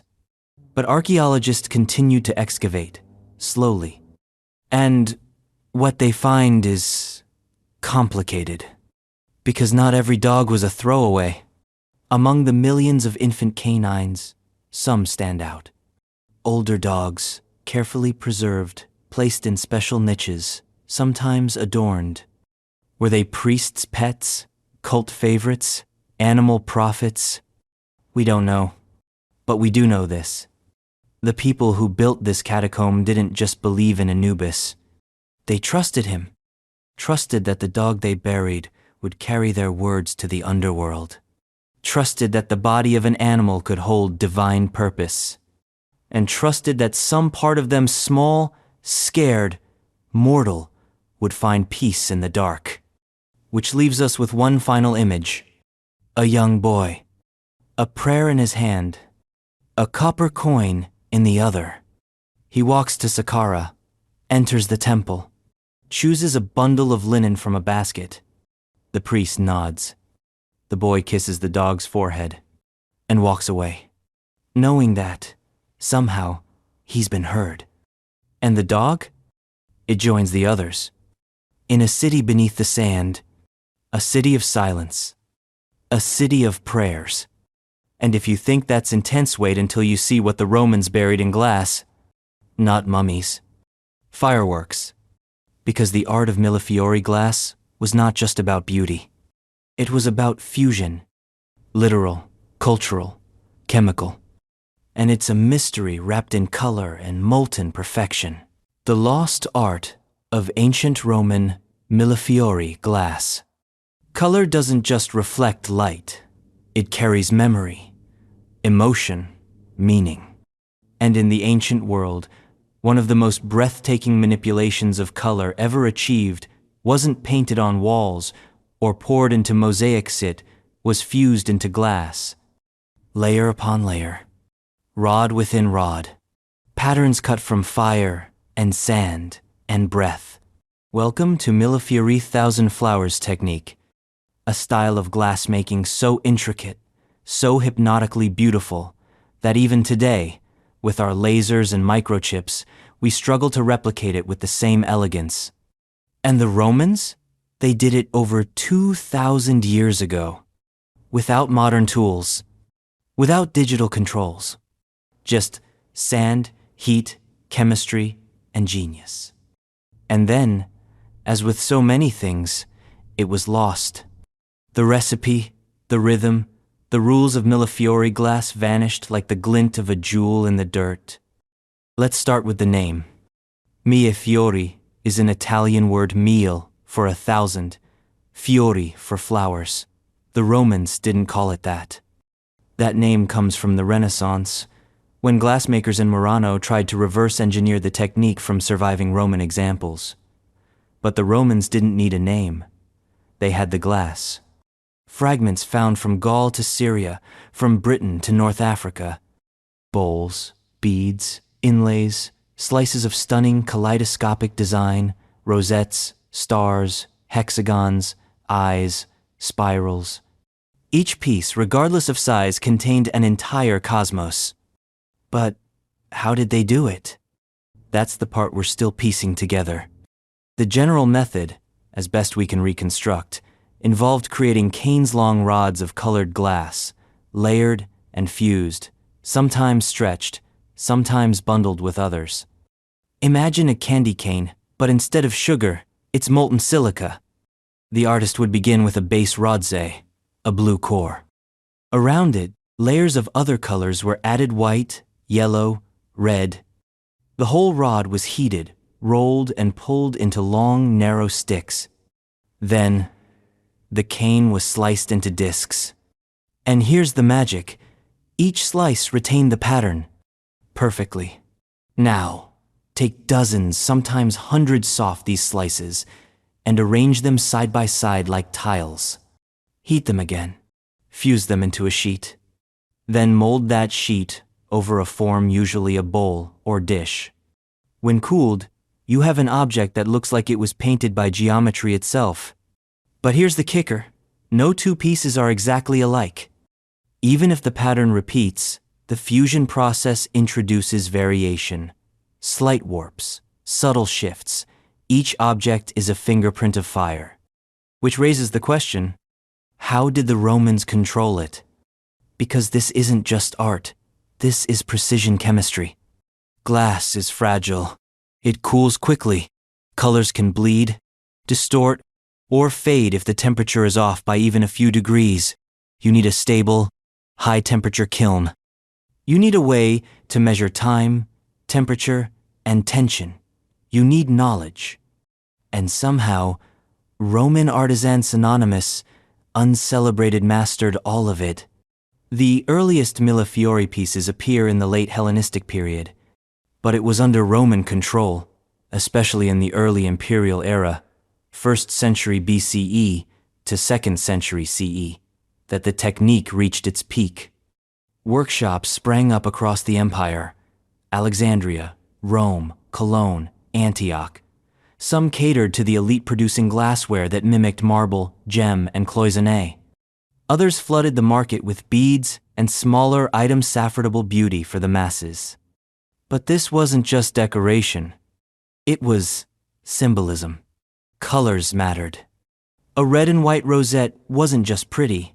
It was an amulet, a talisman against evil. An eye pattern might ward off curses. Blue and gold evoked divine realms. In a world without synthetic dyes, where color came from minerals and gods, glass became a medium of cosmic communication. Now imagine the logistics.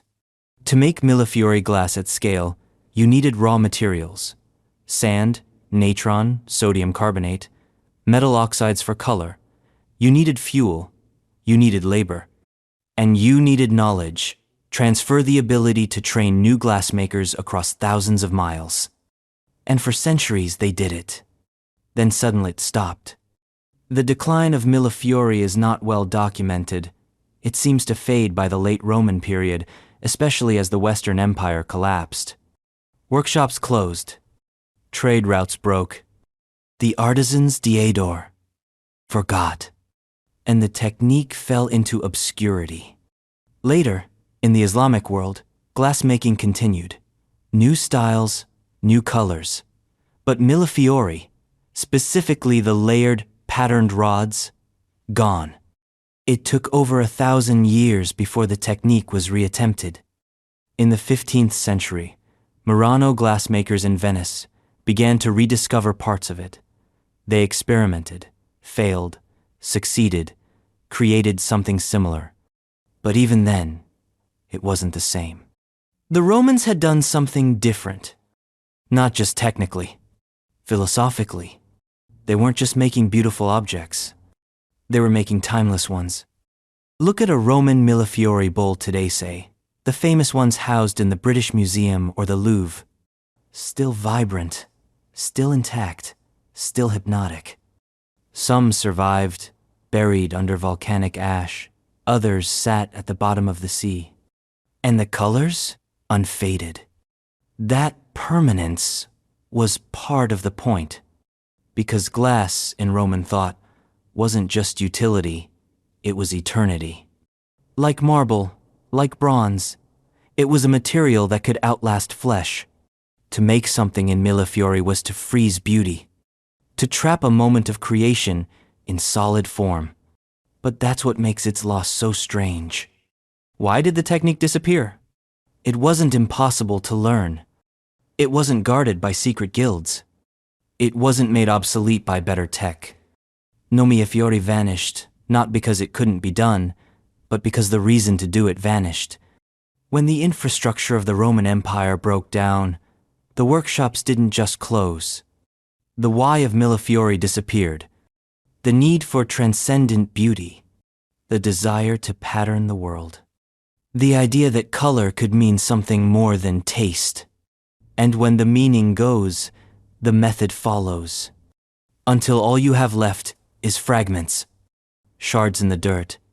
Gems in the dust. Found by archaeologists, misunderstood by early scholars, no once again revered. But still, the full process? Elusive. We can imitate.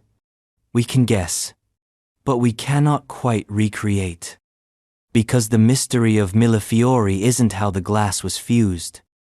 It's how the mind was fused to the furnace, to the pattern, to the divine. And that's where we go next. To a deeper mystery. of wells that aren't for water, wells that descend not just into the earth, but into belief. Bronze Age Sardinia, where the Nuragic people carved perfect spiral shafts down into darkness. Not for survival, but for something else. The Bronze Age Nuragic wells of Sardinia, sacred purpose. Sardinia is a land shaped like a fist, raised defiantly against time, rugged, wind-bitten, soaked in salt and mystery. It sits off the western coast of Italy, caught between continents and centuries.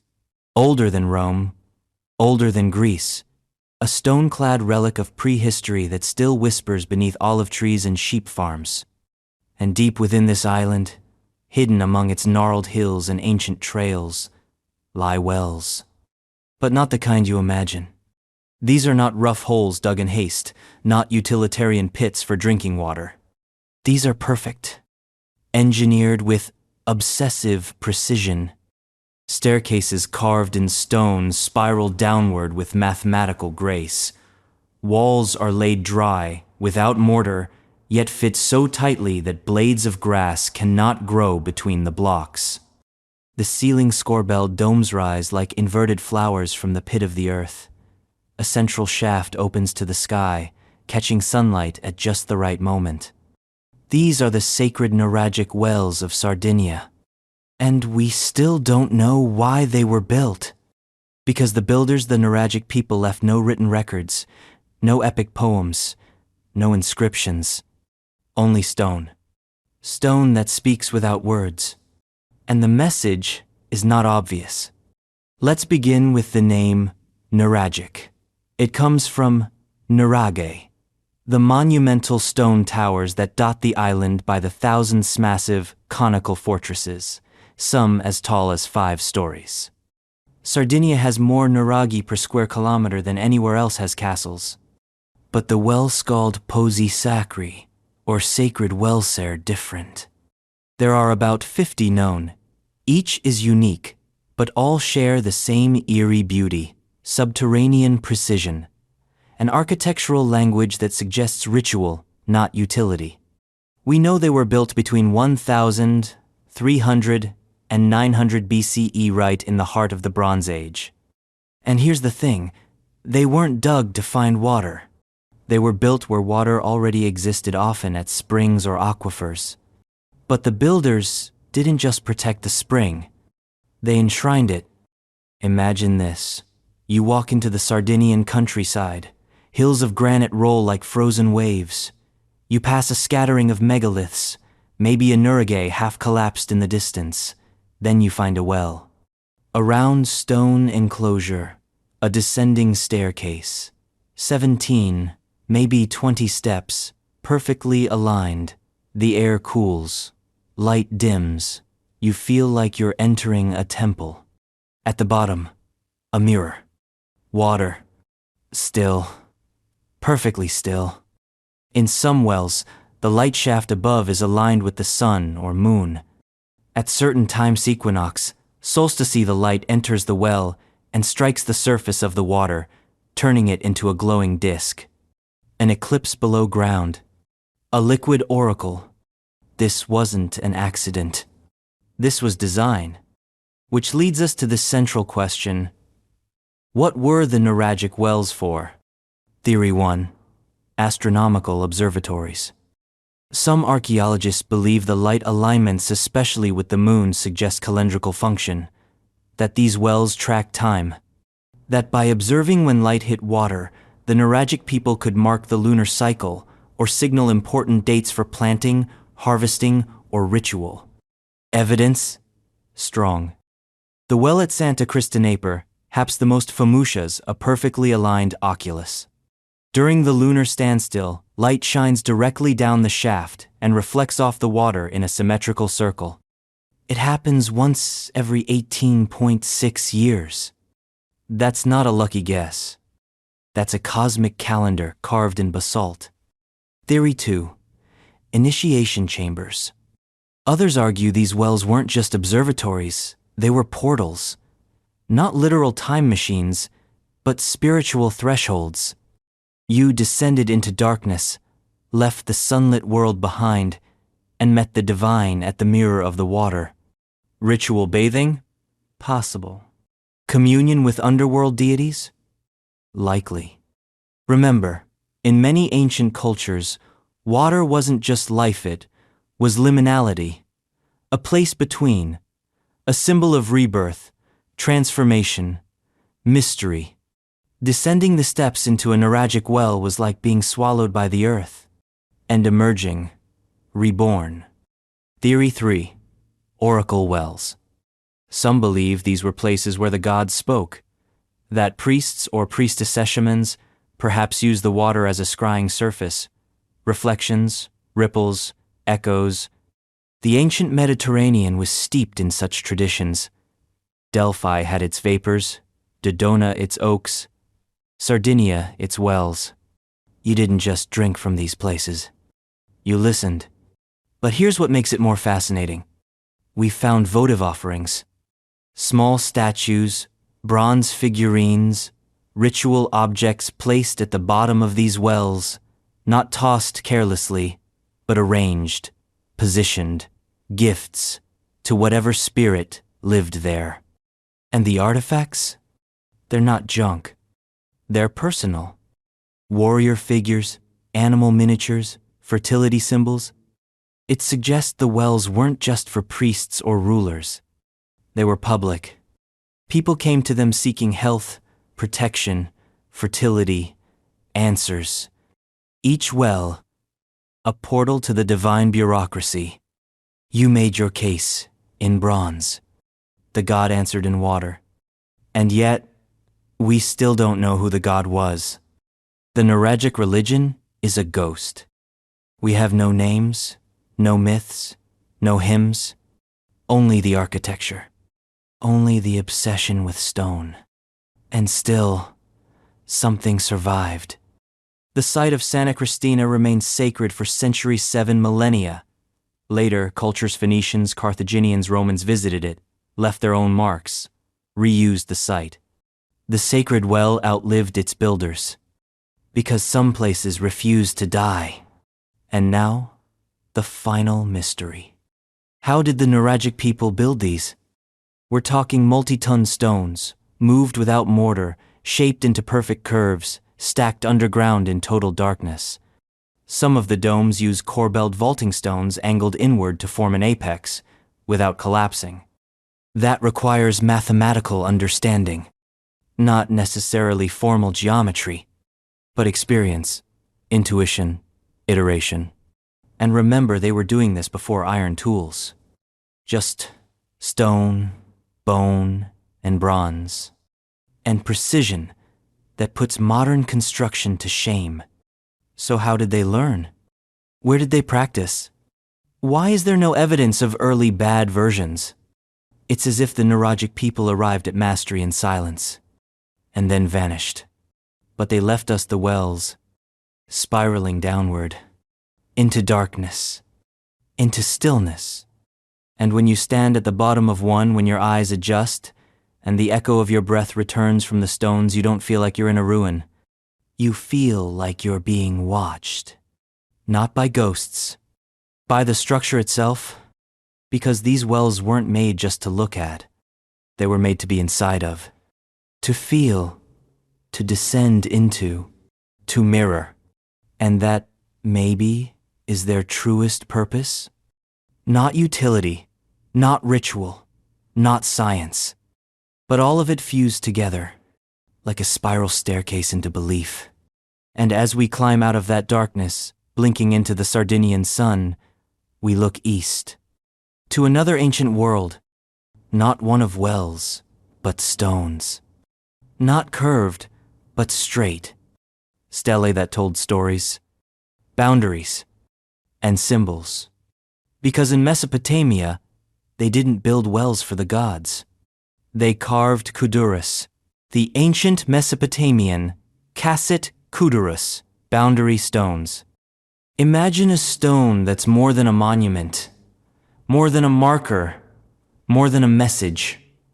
A stone that speaks law, commands gods, defines worlds.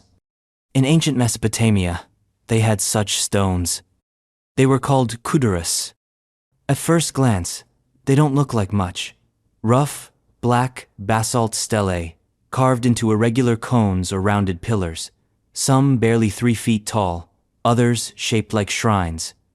The surface is crammed with cuneiform script, lines and lines of wedge-shaped symbols etched with divine patience. But then you look closer, and you see the images. Rows of divine symbols: goat fish, scorpion men, 7-headed dragons, horned altars, tiny gods sitting on thrones, celestial discs, mountains walking on legs, lightning in the form of men. And suddenly you realize, this isn't just a legal document. This is cosmic theater. And the stage is a rock. These are the Cassite Kudurus, created during the Cassite dynasty, which ruled Babylonia from about 1595 to 1155 BCE, period often overshadowed by more glamorous neighbors like the Assyrians, Hittites, or Egyptians. But the Kassites left behind one of the most haunting and powerful artifacts in all of Mesopotamian history. Not palaces, not pyramids, stones, but stones that could speak law and summon gods. Let's start with their function. A kuduru is often translated as a boundary stone, but that's misleading. These weren't just landmarkers. They were contracts, deeds of land grants, royal gifts, legal decisions, tax exemptions, etched permanently into stone to prevent dispute. You might be a nobleman, a soldier rewarded for service, a priest granted sacred lands. The king gives you land. The kuduru records it. It includes the names of the parties involved, the location of the land, the conditions of the grant, and most chillingly the curses on anyone who tries to violate it. Yes, curses. That's the second function of the kuduru. They were divine witness. The Kassites didn't just record legal facts. They called down gods to enforce them. Each kuduru includes a pantheon of deities, dozens, sometimes over 50, invoked to protect the contract. Their symbols are carved across the stone: the spade of Marduk, the lightning bolt of Adad, the horn tiara of Anu, the sun disk of Shamash, the crescent of Sin, the fishman of Ea, the lion dragon of Tishpak. Each god has a role. Each symbol is a seal. And beneath them, the curse formulas: poetic, brutal, unforgiving. If anyone removes this boundary stone, may the gods erase his name, destroy his seed, burn his house, drown his city, shatter his bones. These weren't metaphors. These were threats. To erase a kuduru was to declare war on the divine legal order. And that was unthinkable. Except, sometimes it happened. Some kudurus were defaced. Others were buried, stolen, moved, hidden. Because in the chaos of dynastic collapse, legal authority didn't just dissolve, it had to be rewritten. And that's what makes these stones so dangerous. They weren't just about land. They were about power, ownership, memory, control of space. And they raise a question. Why stone? Why not just write it on clay tablets, like everything else? The answer is permanence. Clay crumbles, ink fades, paper didn't exist. But stone? Stone endures. And more than that, stone intimidates. To carve something into rock is to say, this will outlive you. It's a way of asserting control over the future. But here's the strange part. Kudurus weren't placed on the land they described. They weren't boundary markers in the physical sense. They were kept in temples, stored in archives, sometimes hidden, which means their power wasn't in being seen.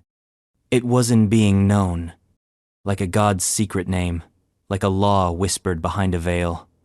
The kuduru was a spiritual ancora, legal tether between heaven and earth, king and subject, divine and mundane.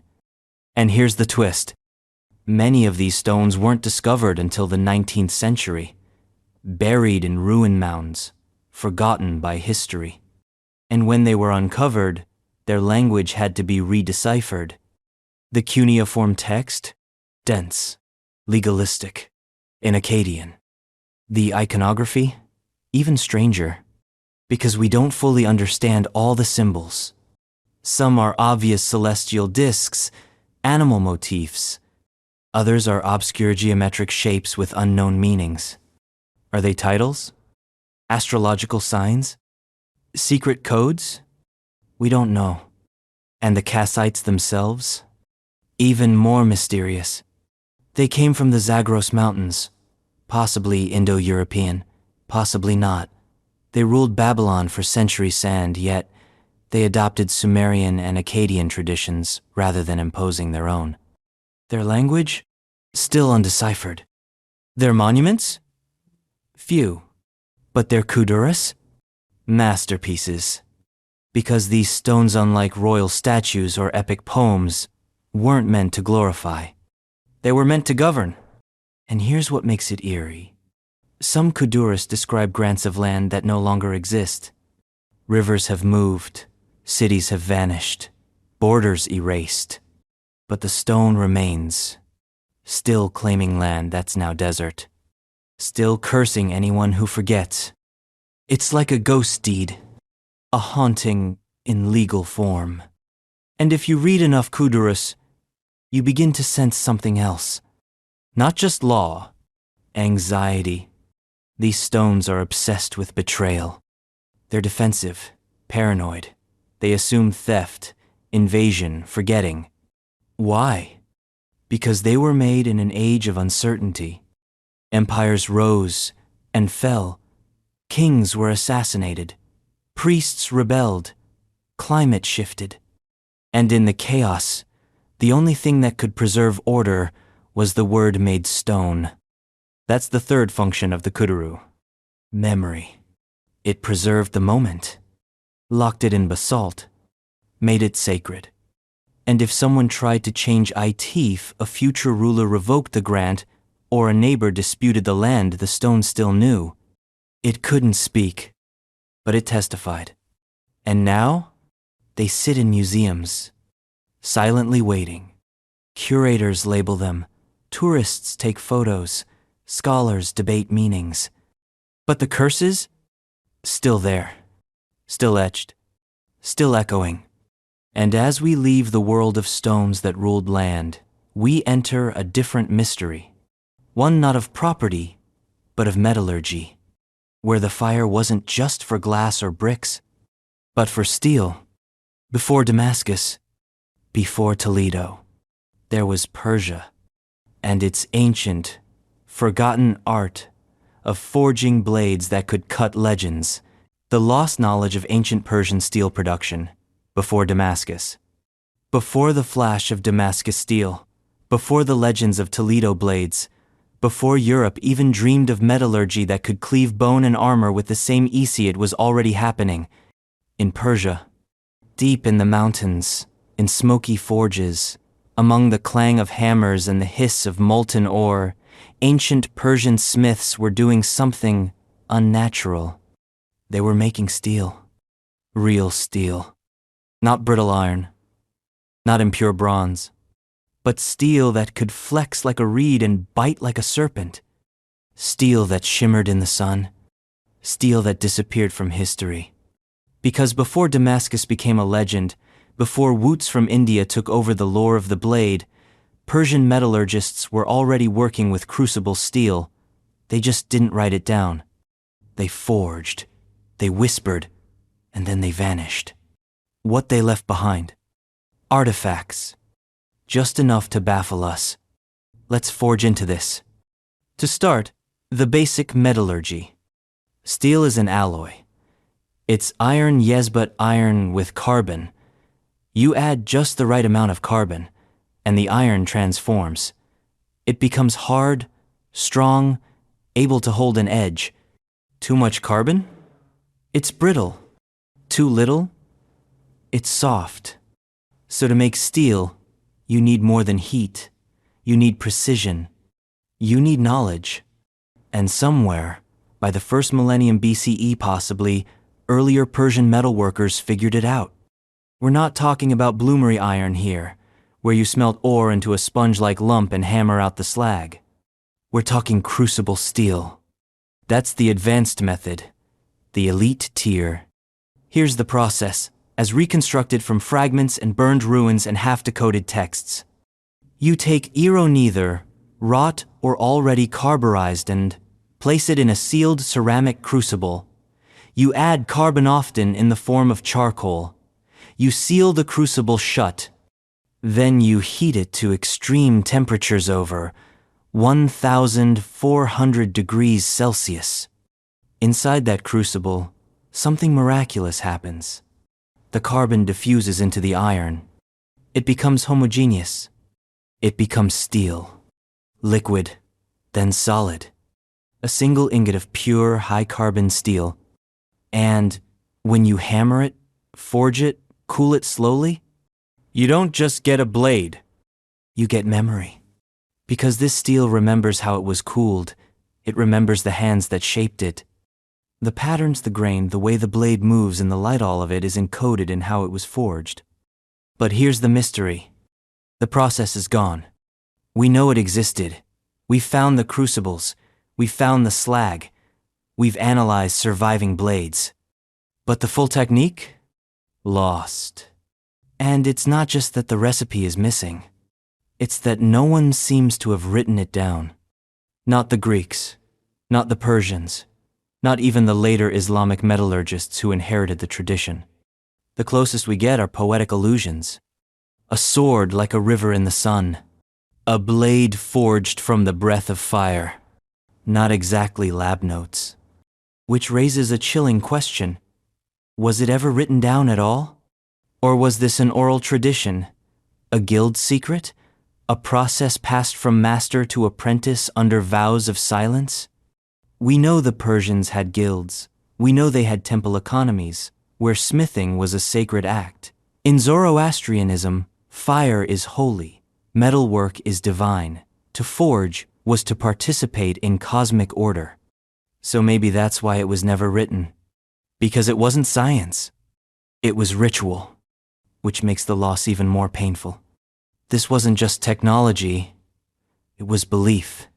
And now, we only glimpse it through the wreckage. Take the Gorban crucibles, found in northern Afghanistan, dating to around 900 CE, already past the golden age of early Persian metallurgy, but still glowing with echoes. The crucibles are small, cylindrical, ceramic, traces of carbon, iron, slag. Analysis suggests they were used to make high-carbon steel, crucible steel, and not just once, over and over. Mass production, which means somewhere there were hundreds of these forges, scattered across Persia, feeding an economy of weaponry and wonder. But the blades? Where are they? Steel rusts. Iron disappears. Only a few have survived. Some are in museums, some buried in tombs. Others show up as Damascus, blades but with isotopic signatures that don't match Syrian ore. They match Persian mountains. But by then, the name had shifted. Because that's what history does. It forgets who, and remembers where. So Damascus steel became the legend, and Persian crucible steel vanished into footnotes.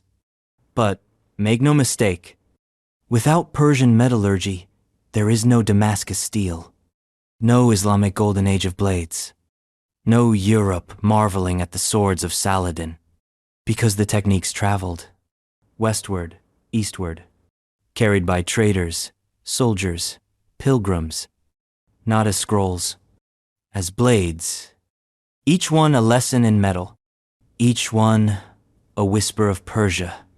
And now, centuries later, modern metallurgists try to reverse engineer the process.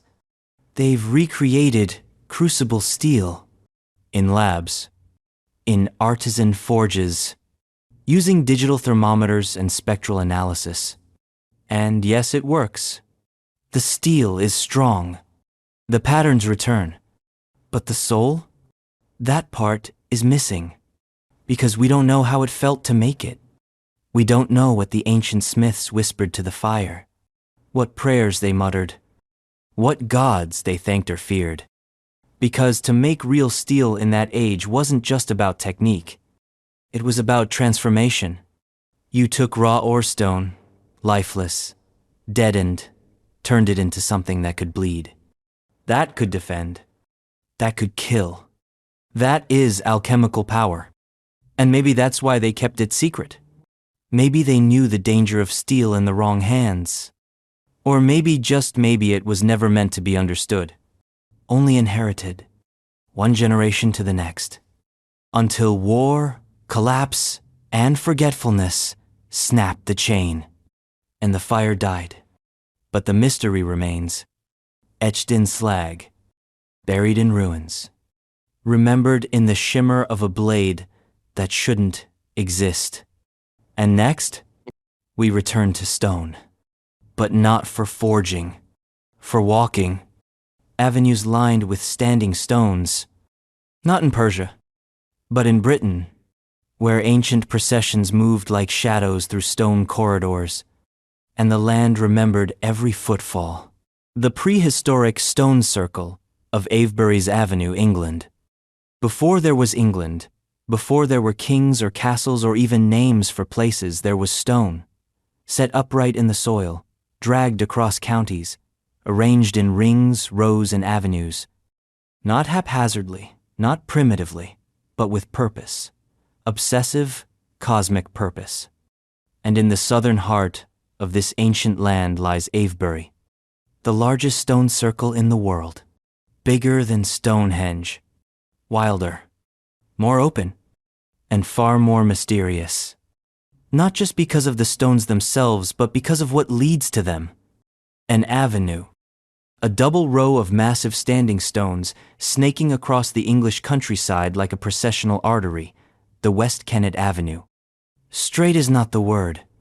This was a ritual road. But where it led isn't just a matter of geography. It was a path into belief. Let's start with the facts. Avebury is a Neolithic henge monument built around 2600 BCE.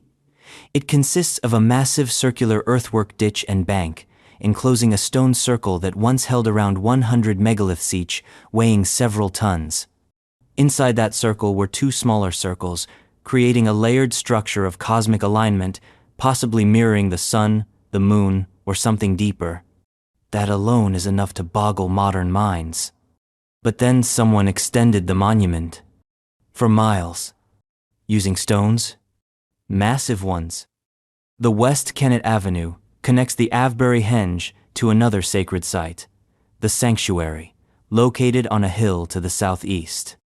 The avenue stretches over 2 kilometers, about 1.5 miles, and though many of its stones have fallen or been destroyed, archaeologists believe it once included as many as 100 pairs of upright sarcens, arranged in 2 parallel lines, stone after stone, like ribs, like teeth, like guards standing watch over a forgotten pilgrimage.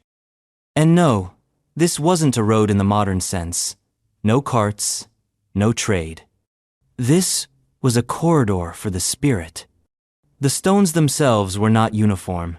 They varied in size and shape, possibly representing male and female forms, tall, narrow uprights, broad, curving giants, some twisted, some smooth. This wasn't just transport. It was theater. You didn't walk down the avenue. You were transformed by it. One theory says it was a ceremonial route used for processions, rituals, or festivals. A living stage upon which ancient rites were performed, where people entered one state of being at the start and emerged changed at the end. Initiation? Funeral? Marriage? We don't know, because the builders left no writing, only alignment. The avenue is oriented toward midsummer sunrise. That's not an accident. Like so many Neolithic structures, it tracks the movements of the sky, the sun, the seasons. Why? Because time was not linear to these people. It was cyclical. The sun didn't just rise and fall. It lived, died, and was reborn. To walk the avenue might have meant walking through the year, through life, through death. And here's where it gets stranger. Avebury doesn't exist in isolation. The entire landscape is saturated with Neolithic monuments. Long barrows. Round barrows? Silbury Hill, largest prehistoric mound in Europe, rising like a green pyramid from the plain. The Sanctuaria timber circle, later replaced with stone, where rituals likely culminated. And the avenue? It connects them. Not by accident. By design. This was a ritual landscape. A prehistoric machine for aligning human behavior with the cosmos. But the stones didn't stay pristine. Over the centuries, the avenue suffered. In medieval times, many stones were toppled or buried. Some were broken up for building material. Others were deliberately destroyed by religious zealots who saw them as pagan relics, devil stones. And so, for centuries, the avenue vanished. Until the 20th century, when archaeologist Alexander Keiler undertook the Herculean task of rediscovering and restoring it. He mapped buried stones, re-erected those that could be salvaged, and slowly, the avenue began to return. But even restored, its full meaning remains elusive, because this isn't just a path. It's a narrative, and the symbols that once made it readable are gone. Let's talk about walking. In modern life, walking is practical. But in prehistory, walking was ritual. To move through space was to move through intention. Avenue walks would not have been casual. They were likely performed at specific times: dawn on solstice, dusk on equinox, perhaps barefoot, perhaps in silence, perhaps accompanied by music, chanting, or animal procession. Every step mattered. Every stone passed had a name, a story, a memory. These stones may have been alive in the minds of the people. Not symbols of gods, but the gods themselves. To touch them was to commune. To pass between them was to cross thresholds of time, of life, of the soul. And then you reached Avebury, a circle so vast that it could swallow a cathedral. What did it mean to arrive there? To complete the avenue? Was it a destination or a beginning? Some believe the avenue was a journey from the realm of the living to the realm of the dead. The sanctuary, with its barrows and sacred hilltop, may have represented the world of the living. Avebury, with its enclosing circle and inner rings, the afterlife. Or vice versa. Or neither. Because the distinction between life and death in Neolithic thought may not have been rigid. More likely, it was a continuum. And the avenue was the spine that connected it all. So how was it made? Moving stones weighing several tons, over 2 kilometers, in an age without wheels or beasts of burden? Answer: slowly, communally, religiously. This wasn't labor. This was ceremony. Moving the stones may have been as important as setting them. A stone wasn't just an object, it was a participant in a journey. And the people who moved them weren't workers. They were witnesses, each generation placing stones for the next. Each life adding one more line to a poem written in granite. And now, you can walk the avenue, feel the wind, touch the stones, try to hear what they're still saying. But the story remains partial. Like a song in a lost key, like a sentence with half its words missing. And yet we feel something. That's the power of the avenue. Not that it explains, but that it remembers. It remembers a time when walking meant transformation, when stones stood as guides, not walls, and when the act of movement was itself sacred. The Roman lead pipes, decorative features. The Roman Empire did many things to make itself memorable. It conquered half the known world. It forged roads across continents. It invented legal systems, cemented alphabets, and let's be honest, perfected the toga. But perhaps its greatest, quietest revolution didn't ride in on horseback or wear a laurel wreath. It flowed, silently. Underground? Through lead. Rome was a civilization of water.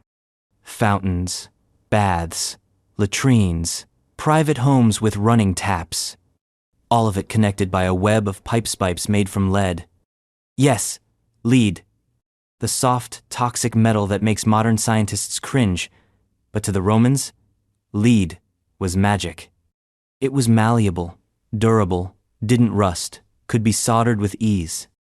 And best of all, it could be shaped. Because here's the thing they don't teach in your average world history class. Roman lead pipes weren't just plumbing. They were art. Yes, really. Not all of them. Some were functional, ugly, just there to carry water from point A to point B. But others were engraved, embossed, stamped with names, titles, even propaganda. Picture it, a dull gray tube pulled from a ruined Roman villa. Unrollite, and yes, many Roman pipes were literally rolled sheets of lead soldered into tube sand. What do you find? Not just corrosion. Inscription. A name, Tiberius Claudius Caesar Augustus Germanicus. A title, Procurator Aquarum. A message. This water is brought to you by the emperor himself. Rome didn't just conquer with legions. It conquered with infrastructure. And the pipes were part of the message. Because plumbing wasn't private. It was political. Let's start with how the pipes were made. Roman lead pipes fistulae, in Latin, were crafted by rolling rectangular sheets of lead around a wooden dowel or form, then soldering the seam. The result? A durable, cylindrical tube. They came in various diameters, some small as a wrist, others big enough to crawl through. And before they were rolled, those flat lead sheets were often stamped. Stamped with the name of the lead manufacturer. Stamped with the authority under which the pipe was produced. Stamped with the name of the aqueduct, the estate, or most often the owner. This was a legal declaration. This water belongs to me. Imagine every PVC pipe in your house, bearing your name, title, and the name of your landlord or your emperor. That was normal in Rome. Because water wasn't just a resource. It was a privilege. Access to water marked your status. If your villa had private pipes, if you weren't relying on the public fountains, you had arrived, and the pipe itself bore witness to that arrival. But some pipes went even further. They didn't just carry inscriptions. They carried design, ornamentation. There are surviving examples of Roman lead pipes with decorative fluting, with scalloped edges, with raised floral motifs or repetitive geometric patterns. Why? No one knows for sure. The practical mind says, maybe it was just showing off. You have water, you have a pipe. Why not make it beautiful? But the artistic mind sees something deeper. A world where utility was never just utility. Where beauty infused every layer of infrastructure. Where the mundane was made sacred by ornament. Roman aqueducts weren't just channels. They were temples to water. And the pipes? They were the veins. Even underground. Even hidden behind walls. There's also the theory of apotropaic design. In other words, protection. Just as Romans painted eyes on ships or placed phallic symbols in their doorways to ward off evil, perhaps certain decorative motifs on pipes were meant to protect the water itself. After all, water was life. And life needed defending. But of course, the modern mind can't help but fixate on one detail. Lead. It's toxic, neurotoxic, cumulative. It builds in the bloodstream, damages the brain. So were the Romans poisoning themselves with their beautiful pipes? It's a popular theory. Some even claim lead poisoning contributed to the fall of Rome. But modern scholarship complicates that narrative. Yes, the Romans used lead. But water didn't sit stagnant in lead pipes. It flowed, often rapidly. Many Roman water sources were hard-rich in minerals. Over time, calcium carbonate would build up on the interior of the pipes, forming a protective layer that separated the water from the lead. And the lead content in Roman skeletons? Higher than ours, yes, but not always catastrophically so. That said, certain classes, especially the elite with more access to water and wine, may have suffered disproportionately, especially since wine was often sweetened with sapa boiled down grape syrup reduced in lead vessels, producing lead acetate. Basically, liquid candy with a hint of death. But to the Romans, that was alchemy. They weren't worried about lead content. They were worried about elegance, about status. And the pipes carried that message better than marble ever could. Because marble was for show. Pipes were for power. And when the empire fell, the pipes fell silent. Aqueducts crumbled, maintenance stopped, and the great veins of the city once humming with flow dried up. In some cases, lead pipes were scavenged for reuse. In others, they were buried by time, rediscovered centuries later by pickaxes and archaeologists who thought they were just tubes. Until they read the names. Until they saw the craft. And realized they were holding not just plumbing but history. Literal connections from emperor to citizen. From aqueduct to bath. From mountain spring to marble basin. Lead, yes, but also legacy. So the next time you hear someone joke about ancient plumbing, remember, Rome didn't just move water. It branded it. With names, with power, with a metallurgical signature so enduring, you can still read it 2,000 years later. And speaking of signatures, next mystery goes from water measurement to water prophecy. Because in Egypt, they didn't just build pyramids. They built nilometers, devices of such mathematical elegance, they predicted life and death by watching the river rise. The ancient Egyptian nilometer measurements, precision. There are very few things in the ancient world more powerful than a good guess, especially if your life depends on it. But the ancient Egyptians didn't guess when it came to the Nile.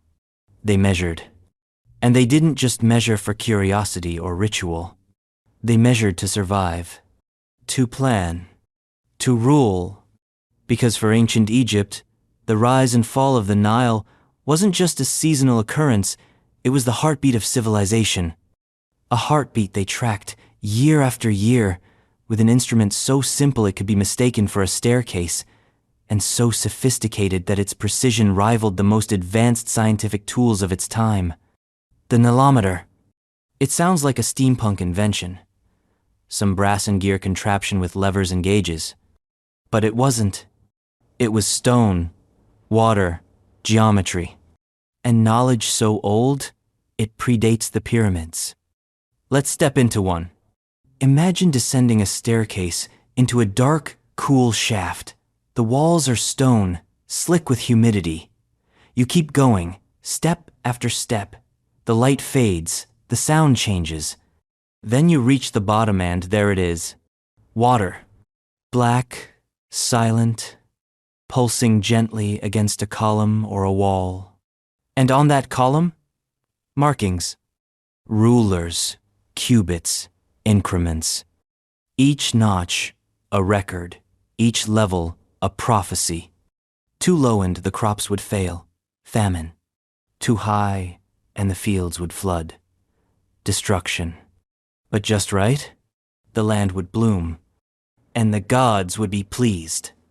That was the nilometer's job, to know what was coming, to translate the river's cryptic behavior into human language.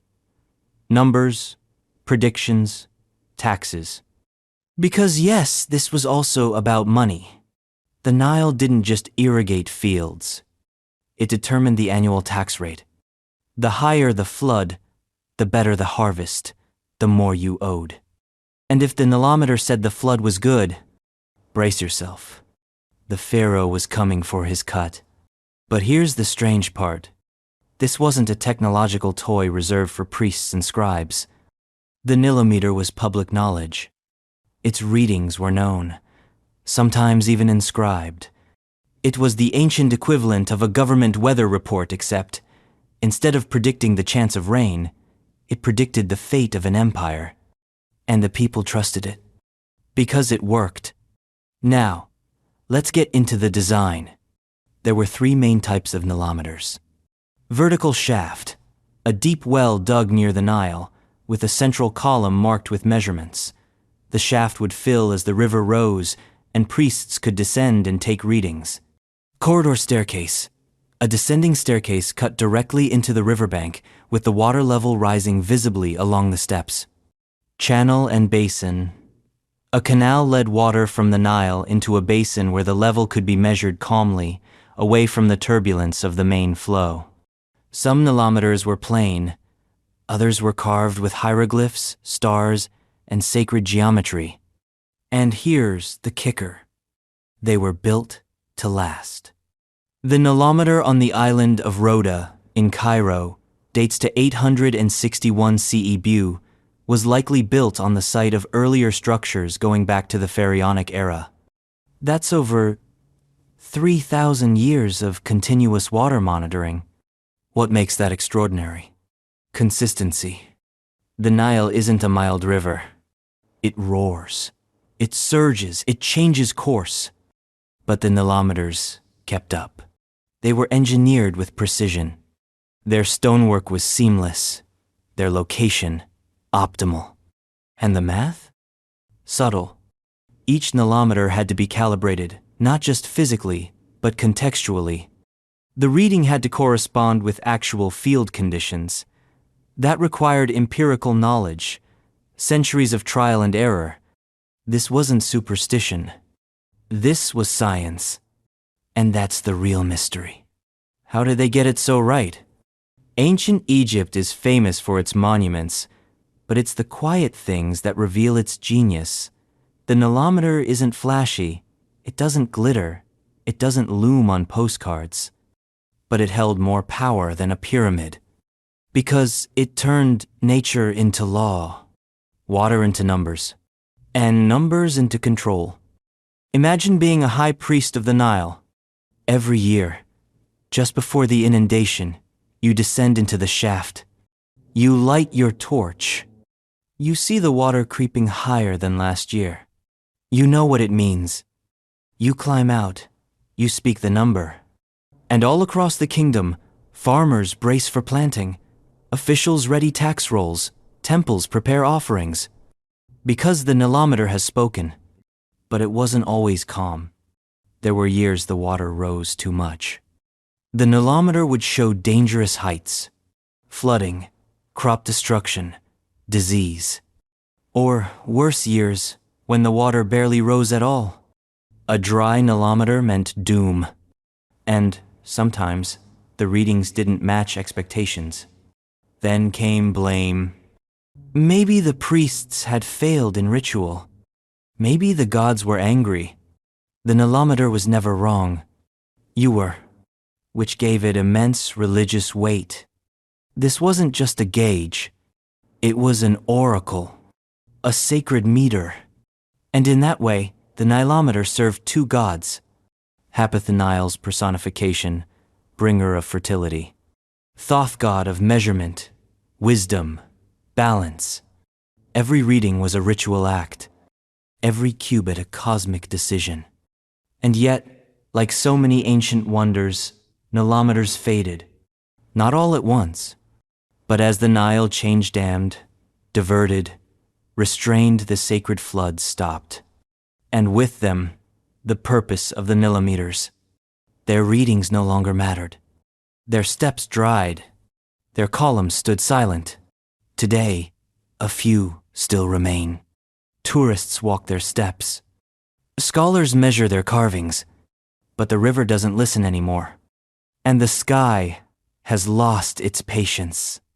But the legacy? Still brilliant. Because the nilometer shows that ancient people didn't just worship nature. They measured it. Not blindly, not crudely, with clarity, with discipline, with something dangerously close to modern science. They didn't have satellites. They had stone, and it was enough. Because when the river rose, the nation rose with it. When it fell, so did they. And that fragile line between glory and ruin was written quietly on a column in a dark shaft, where the only sound was the drip of water and the breath of the gods. And if that sounds mysterious, wait until we travel east, to a kingdom of faces, where stone towers stare with unreadable smiles. Because next, we enter Cambodia, and the haunting enigma of Bante Chmar. The lost city of Bante Chmar's faces, purpose. In the far reaches of Cambodia, tucked deep within a landscape of strangler figs and vines, lies a temple complex, so vast and so forgotten it almost doesn't seem real. There's no ticket booth, no polished stone paths, no postcard stands, just jungle, ruin, and faces. Everywhere faces. Silent, smiling, watching. The same enigmatic half-smile we know from Bayon Temple in Angkor Thom, but here they are more faded, more broken, more haunting. This is Bante Chmar, the city of lost intentions, a riddle in stone that refuses to die. And at the center of that riddle are those faces. Who are they? Why are they here? And what were they meant to do? Let's walk through the gates, literally and metaphorically. Bante Chmar was built in the late 12th or early 13th century during the reign of Jayavarman VII, one of the most ambitious kings in the history of the Khmer Empire. He was a builder of monuments, a warrior of temples, and a spiritual revolutionary who took the idea of divinity and wove it into urban planning. Jayavarman VII wasn't just building cities. He was building cosmic machinery. Bante Chmar was one such machine. And yet, unlike Angkor Wat or Bayon, it slipped into obscurity, overrun not just by jungle, but by silence. No one knows exactly why it was built where it was, or why it was abandoned, or why it replicates in a quieter, more fractured scale the iconography of Bayon, those serene, otherworldly faces. Let's talk about them. Each face is monumental, carved into the towers that form the heart of the temple complex. Each one gazes out in the four cardinal directions. Eyes half closed. Lips curved just enough to hint at a smile. They're almost identical. Almost. Like copies of a dream you can't quite remember. And that's what makes them so unsettling. They are too human to ignore. Too abstract to explain. Some scholars say they represent Avalokiteshvarathe Bodhisattva of compassion in Mahayana Buddhism. Others argue they are idealized portraits of Jayavarman VII himself, elevated to semi-divine status. Still others see them as a fusion, a visual theology, the king as the bodhisattva, compassion in stone. But there's another theory, that these faces were not meant to be recognized. They were meant to be felt. Because Bante Chmar wasn't a place for the masses. It was remote, hard to reach, even harder to maintain. Some believe it was a royal retreat, a spiritual fortress, a city built not for control, but for contemplation. And the faces? Sentinels. Not watching the world, but watching you. Not windows but mirrors. Because in Buddhist thought, the path to enlightenment begins with awareness. You enter the temple. The faces meet you at every turn. You look at them long enough, and you begin to feel the weight of your own mind. The compassion, the confusion, the stillness. They are not there to explain. They are there to dismantle you, to erode your certainty, like the jungle erodes the stone. But it's not just the faces. Bonte Chmar is filled with intricate carvings, battle scenes, celestial dancers, epic processions. But perhaps the most compelling are the reliefs showing Avalokiteshvara with multiple arms, holding symbols of healing, mercy, and cosmic power. One of the most famous panels shows him rescuing devotees from the perils of life-wild animals, storms, demons. But that panel? Shattered, looted, lost. Because Bonte Chmar has not been left alone. It's been torn apart by time and by thieves. For decades, the site was plundered. Faces were sawn off, reliefs chipped away, sold to collectors, vanished into private hands. It's a tragedy, but also a revelation. Because what gets stolen, what people covet, that tells us what mattered. And clearly, these carvings mattered. The faces mattered. Even in ruin, they were priceless. And yet the temple still stands. Not in perfect condition, but defiantly incomplete. Part of its mystery lies in its brokenness, in its partial memory, because Bonte Chmar isn't just a city that was forgotten. It's a city that refuses to be remembered clearly.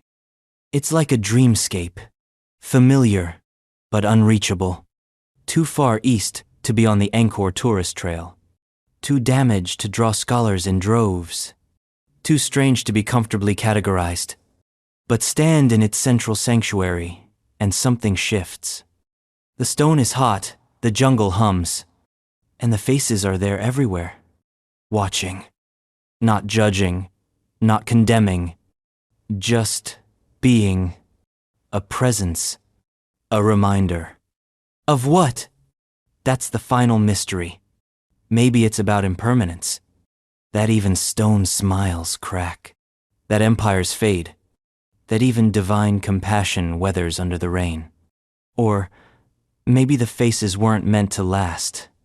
Maybe their slow erosion is the lesson. That all things dissolve. All forms. All names. All kings. Even the bodhisattva turns to moss. And yet something lingers. In the eyes. In the smile. In the fact that we're still talking about them 800 years later. That matters. Because it means the transmission is still happening. Even through loss.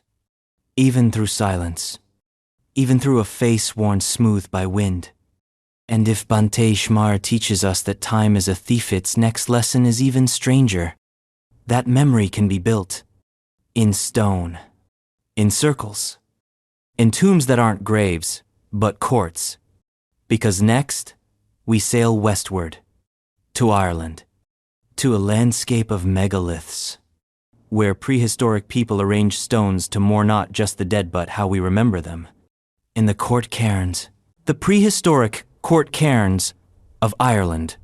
Ireland wears its history, like mist-layered, cold, ever-shifting. You can drive 100 kilometers and pass 3,000 years. Hedge-lined fields hide ancient graves.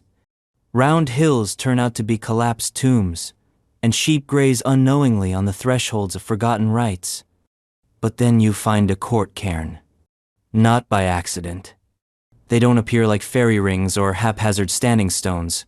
No, court cairns are deliberate, large, structured, and strange.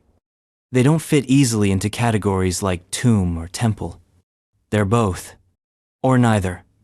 They're thresholds between the living and the dead, the known and the unknowable. And no one today fully understands why they were built.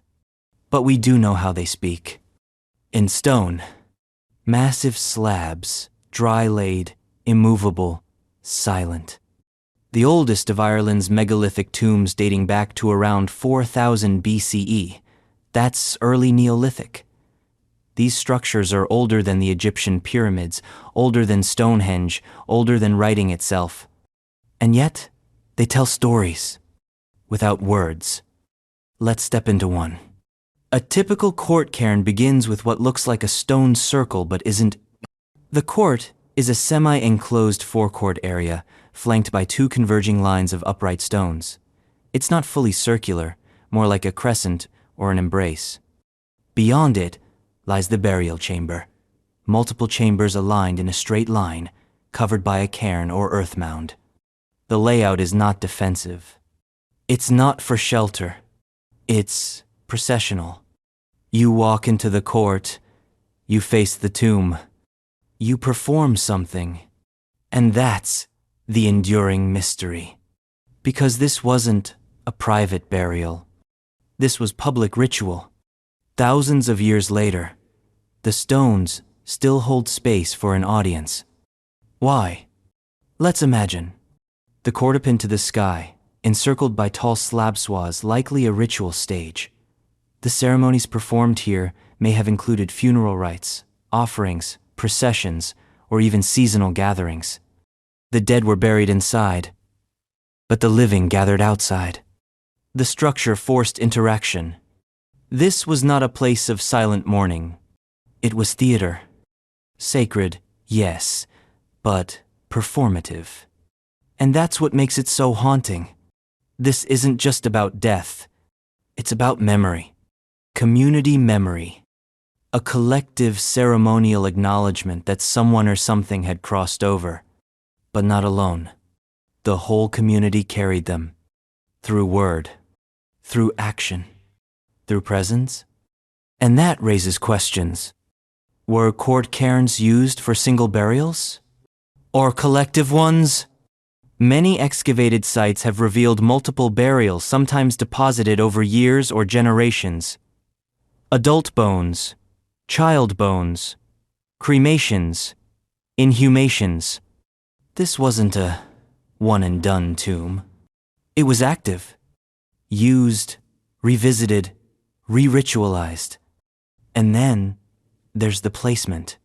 Court cairns are often found on elevated ground, but not always. They're clustered in certain regions, particularly the north and west of Ireland, counties like Sligo, Fermanagh, and Tyrone. Why there? We don't know. Maybe those were centers of ritual innovation. Maybe they had specific religious importance. Maybe the stone itself told them where to build. But here's what matters. They're not random. They're intentional, aligned often, but not always with celestial events. Some face rising suns, others track moonsets. The kind of alignment that says, we're not just burying bodies, we're synchronizing with the cosmos. And that's the common thread. These weren't burial mounds. They were machines for memory. But not memory as we know it, personal, individual. This was ancestral memory. Bigger than any one person. The court cairn didn't just say, here lies so-and-so. It said, here, we remember what it means to be us. Which makes them terrifyingly modern. Because that's what every civilization tries to do. Archive its soul. Freeze its values and ritual. And yet, the irony. We no longer know what those rituals were. We've inherited the machine, but not the code. We walk the forecourts.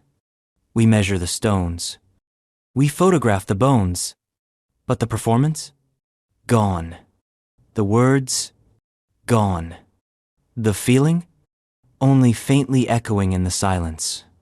And what a silence it is. Not empty. Charged. Like the air before a storm. You stand in a court cairn, and you feel seen. By what? By time. By stone.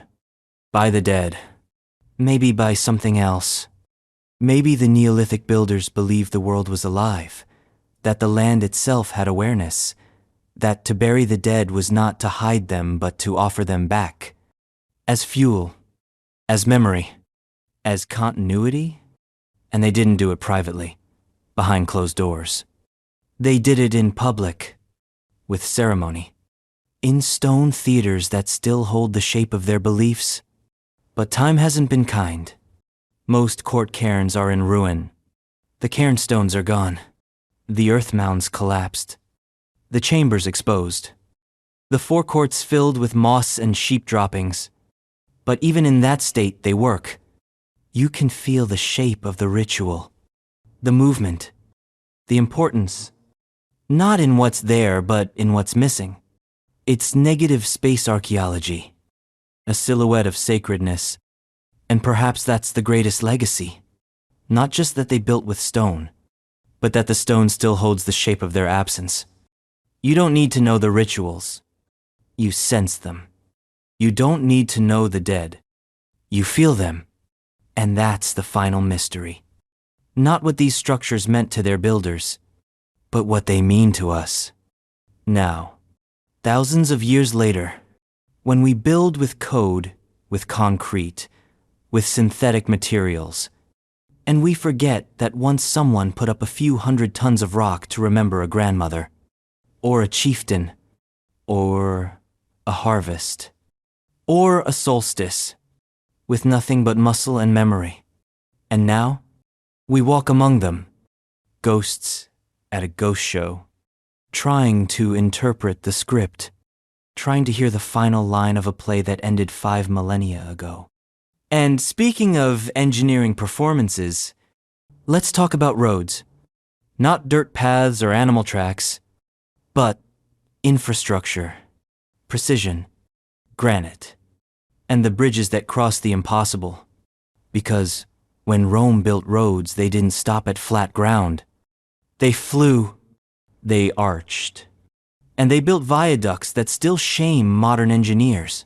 The Roman roads, construction of bridges and viaducts. Let's get something straight. When someone says all roads lead to Rome, it's not a metaphor. It's logistics. It's imperial dominance set in stone, literally. At the height of its power, Rome's road network stretched over 250,000 miles. That's 10 times around the earth. And nearly 50,000 miles of those roads were paved with stone, by hand. Let that sink in. The Roman road system wasn't just impressive for its reach. It was revolutionary for its durability. And its durability came from one secret. They didn't build around nature. They built through it. When the terrain dipped, they filled. When the terrain rose, they cut. When rivers split, the land or valleys got in the way, they flew. With bridges, with viaducts, with arch skeletons of stone so perfect, some of them are still standing 2,000 years later. Let's not talk about roads in the abstract. Let's talk about how they built them, and why it still haunts modern engineers. To start, a Roman road was no simple dirt track. It was a cross-sectional masterpiece. First came the Aegeran embanked foundation of earth and crushed stone. This gave elevation for drainage and a platform for the road's weight. Then came layers, the statumen, large flat stones, the rudis, smaller stones mixed with lime, the nucleus, fine concrete, and finally, the summum dorsum, the top paving stones. Often polygonal basalt, fit so tightly you couldn't wedge a blade between them. This wasn't just a road. It was a military instrument, designed for speed, for traction, for the long march. But here's the thing. A road's no good if it stops at a river, or plunges into a canyon. That's where the Roman viaduct and bridge comes in.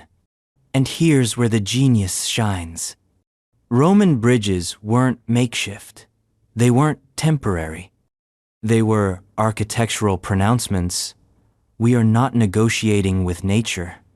Take the Pont de Garde in southern France.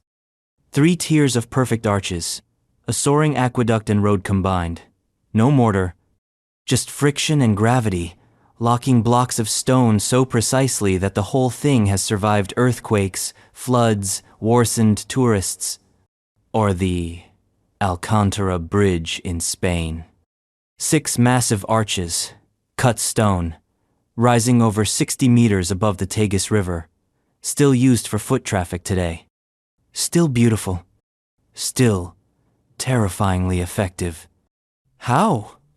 Simple arches. To most ancient civilizations, arches were exotic. To the Romans, they were standard issue. The semicircular arch, when properly executed, transfers weight laterally down into the piers. This means Roman bridges didn't need to be solid walls. They could be light, open structures that used fewer materials and resisted collapse. And when they used concrete, it wasn't like ours. Roman concreteopus caementicium was mixed with volcanic ash, lime, and water. It could set underwater. It grew stronger with time. It bonded like geological strata. Modern engineers still haven't fully replicated its durability. Yes, we make stronger concrete. But we don't make concrete that survives millennia. That's what the Romans did. And they weren't just building functional bridges. They were building statements. A Roman bridge told you where Rome had been, where it was going, and who owned the land beneath your feet. It wasn't just about moving legions or trade goods. It was about psychology. Every stone arch was a psychological weapon. Cross a Roman bridge, and you crossed into the empire's grip. You felt the engineering. You felt the permanence. And you knew you were no longer in the wilderness. You were in Rome. But not all Roman bridges were massive. Some were barely wider than a cart. Others were stone causeways across marshland. Some were hidden in mountains, clinging to cliff faces, built with cantilevered ingenuity. All of them shared one trait. They worked for centuries, with no electricity, no cranes. Just pulleys, levers, scaffolds, and human will. That's what makes Roman viaducts so intense. They weren't built with modern margin for error models. They were eyeballed, tuned by experience. Engineers like Vitruvius wrote the manuals. Yes, but much of Roman engineering was embodied knowledge, passed from architect to foreman to laborer, stored not on scrolls, but in muscle memory. They didn't use digital modeling. They used intuition. And it worked. Let's talk materials. Romans used stone, of course, but also timber and brick. In the early days, many bridges were wooden, quick to build, quick to burn. Later, stone took over. And once stone came into play, so did geometry. The Romans knew how to distribute loads. They used keystones, voussoirs, precise angular cuts. And when one part failed, the rest often held. They didn't fight physics. They partnered with it. And when the bridge was done, they carved inscriptions, plaques, messages. Not just of ownership, but of legacy. This bridge was built in the consulship of, by order of the Senate, dedicated to Jupiter, to the emperor, to the gods of stone and river alike. It wasn't just a bridge. It was a shrine to permanence. And here's the part that should give modern builders nightmares. Many Roman bridges and viaducts are still in use. Not as ruins, as functional crossings. Because in some parts of Europe, nothing built since has matched their longevity. They don't crack. They don't spall. They stand. While rebar rusts and asphalt crumbles, Roman stone endures. Because they didn't just build for the moment. They built for empire. And empire is a long game. So what happened? Why don't we build like this anymore? Because it's expensive? Because it's slow? Because it takes generations of craft? Maybe. Or maybe, just maybe, we lost the will. We stopped seeing infrastructure as sacred. We stopped treating stone as legacy. And now we build for 15 years, not 15 centuries. But the Romans? They built roads that still run under modern highways. They built bridges that still hold weight. They built aqueducts that whisper secrets to modern engineers. And they remind us that engineering isn't about efficiency. It's about vision. And speaking of vision, let's head to an island. An island of myths and bulls and labyrinths, where drinking wasn't just a pastomate, was a ritual. And the vessels? shaped like animals, crafted like offerings, held like mysteries. We go to Minoan Crete. To the Rhytons, the ancient Minoan Rhytons, ritual function.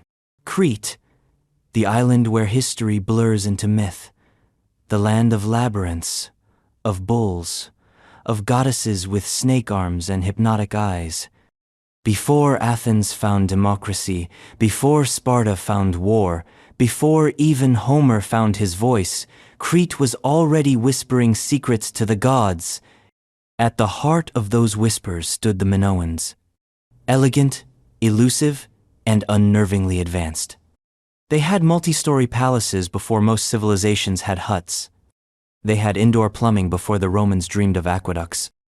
They danced with bulls, painted their walls with joy, and buried their dead with strange objects. Objects like the Rhyton. At first glance, a Rhyton looks like a cup, but not a normal one. It's shaped like a bull, or a lion, or a human head. It has a hole at the top, and another at the bottom. A drinking vessel? Sort of. A ceremonial vessel? Definitely. A weapon of ritual? Maybe. But whatever it was everywhere in Minoan life, and no one alive today fully understands it. Let's pour into the mystery. The word Rhyton comes from the Greek rhine, meaning to flow. That's exactly what a Rhyton does. It flows. You pour liquid into it from the top, and it streams out the bottom. You can't set it down without spilling everything. It must be held, actively, carefully, which already makes it different from a wine cup. This is not for casual sipping. This is performance. And the Minoans loved performance. You can feel it in their art frescoes of acrobats vaulting over bulls, of priestesses in trance, of dancers whirling in spiral robes. A Rhyton wasn't just a tool. It was a player in a ritual drama. Let's examine some of the most famous. Take the bull's head Rhyton from Knossos, life-sized, carved from black steatite, inlaid with shell, crystal, and jasper. The horns, now lost, were likely gilded. The eyes shimmer. The snout curves in lifelike perfection. Liquid would have been poured in from a hole at the back of the neck and exited from the mouth. Wine, water, blood. We don't know. What we do know is this. You didn't just pour from a bull's mouth. You became the bull, or honored it, or offered its essence. In a society obsessed with bulls, where the bull symbolized power, fertility, the storm god himself, the act of holding a bull's head and letting liquid flow from it was not a casual drink. It was a ritual of transference. Symbol into act. Myth into motion. But not all Rhytons were shaped like animals. Some were conical, horn-shaped. Others were sculpted like lion heads or even human faces. One Rhyton from Zakros is shaped like a seashell spiral, delicate and stunningly lifelike. The variety suggests a range of uses. Sacrifice? Libation? Divination? All possible. What's certain is that Rhytons often appear in sacred contexts, in sanctuaries, in graves, in storerooms adjacent to temple spaces. They're made from fine materials, gold, silver, terracotta, carved stone. Not cheap, not throwaway. These were objects of meaning. Let's imagine a Minoan ritual. The room is dim. Torchlight flickers on frescoes of bulls and goddesses. A priestess steps forward, her robes layered in colors, her eyes dark with kohl. She raises a Rhyton. It's shaped like a lion's head. She pours wine into the top, and it begins to stream from the lion's jaws into a bowl, onto the ground, maybe even into the mouth of a statue. The act is deliberate, controlled, a performance, not to entertain, but to align, to place human motion in harmony with divine rhythm. That's what the Rhyton did. It made pouring, sacred. And it wasn't always wine. Sometimes water, sometimes oil. And, yes, possibly blood. There are depictions of animals being sacrificed, their necks held over vessels. The Rhyton may have caught their lifeblood, and then carried it, to sanctify, to purify, to offer, which makes the Rhyton not a cuppet, a conduit, a funnel between worlds, the living and the dead, the human and the divine, the here and the unseen. And that makes its design even more significant, because Rhytons are impossible to ignore. They don't blend in. They announce themselves. Even broken, they captivate. And here's the twist. The Minoans didn't write about them. They had writing linear abu, we can't read it. So everything we know about Rhytons comes from archaeology, from context, from intuition. Which is to say, we're guessing. Educated guesses, yes. But guesses. That's part of the mystery. How could a civilization so advanced, so expressive, leave behind tools of obvious ritual significance, and yet no clear record of what they meant? Maybe that was the point. Maybe the power of the Rhyton was in its ambiguity. Maybe its meaning wasn't fixed. Maybe it changed with the ritual, with the priestess, with the moon phase. Maybe it was meant to be interpreted anew every time, like a liturgy that mutates, like a poem that means something different every reading, because that's what the Minoans were good at, blending form and function, symbol and sensation. The Rhyton is tactile. You feel it. You control the flow. You embody the rite. That's power. And that power echoed far beyond Crete. The Mycenaeans adopted Rhytons. So did later Greek cults. Even in Persia and Anatolia, Rhyton-like vessels appear, though, with their own twists. But no one used them quite like the Minoans. Because no one was quite like the Minoans. They disappeared before history caught up. Their cities fell. Their palaces burned. Their writing was never decoded. And the Rhytons? They waited, buried in ash, cracked in storerooms, sitting in museum glass cases now silent but still potent. You can see them. You can't hold them. But if you did, you'd know. There's something about the weight, the curve, the balance. It demands attention. And maybe that's all a ritual object needs to do. Make you aware. Make you present. Remind you that flow is sacred. That what goes in comes out. That what is held must be released. And that what we build, shape, and carry in our hands can sometimes hold the shape of a civilization's soul, even if we don't understand it, even if we never will. Which brings us full circle, because that's what this journey has been, a flow, from mystery to mystery, from stone to water to fire to memory. And maybe that's all we ever do, build things, try to understand them, fail, and love them anyway.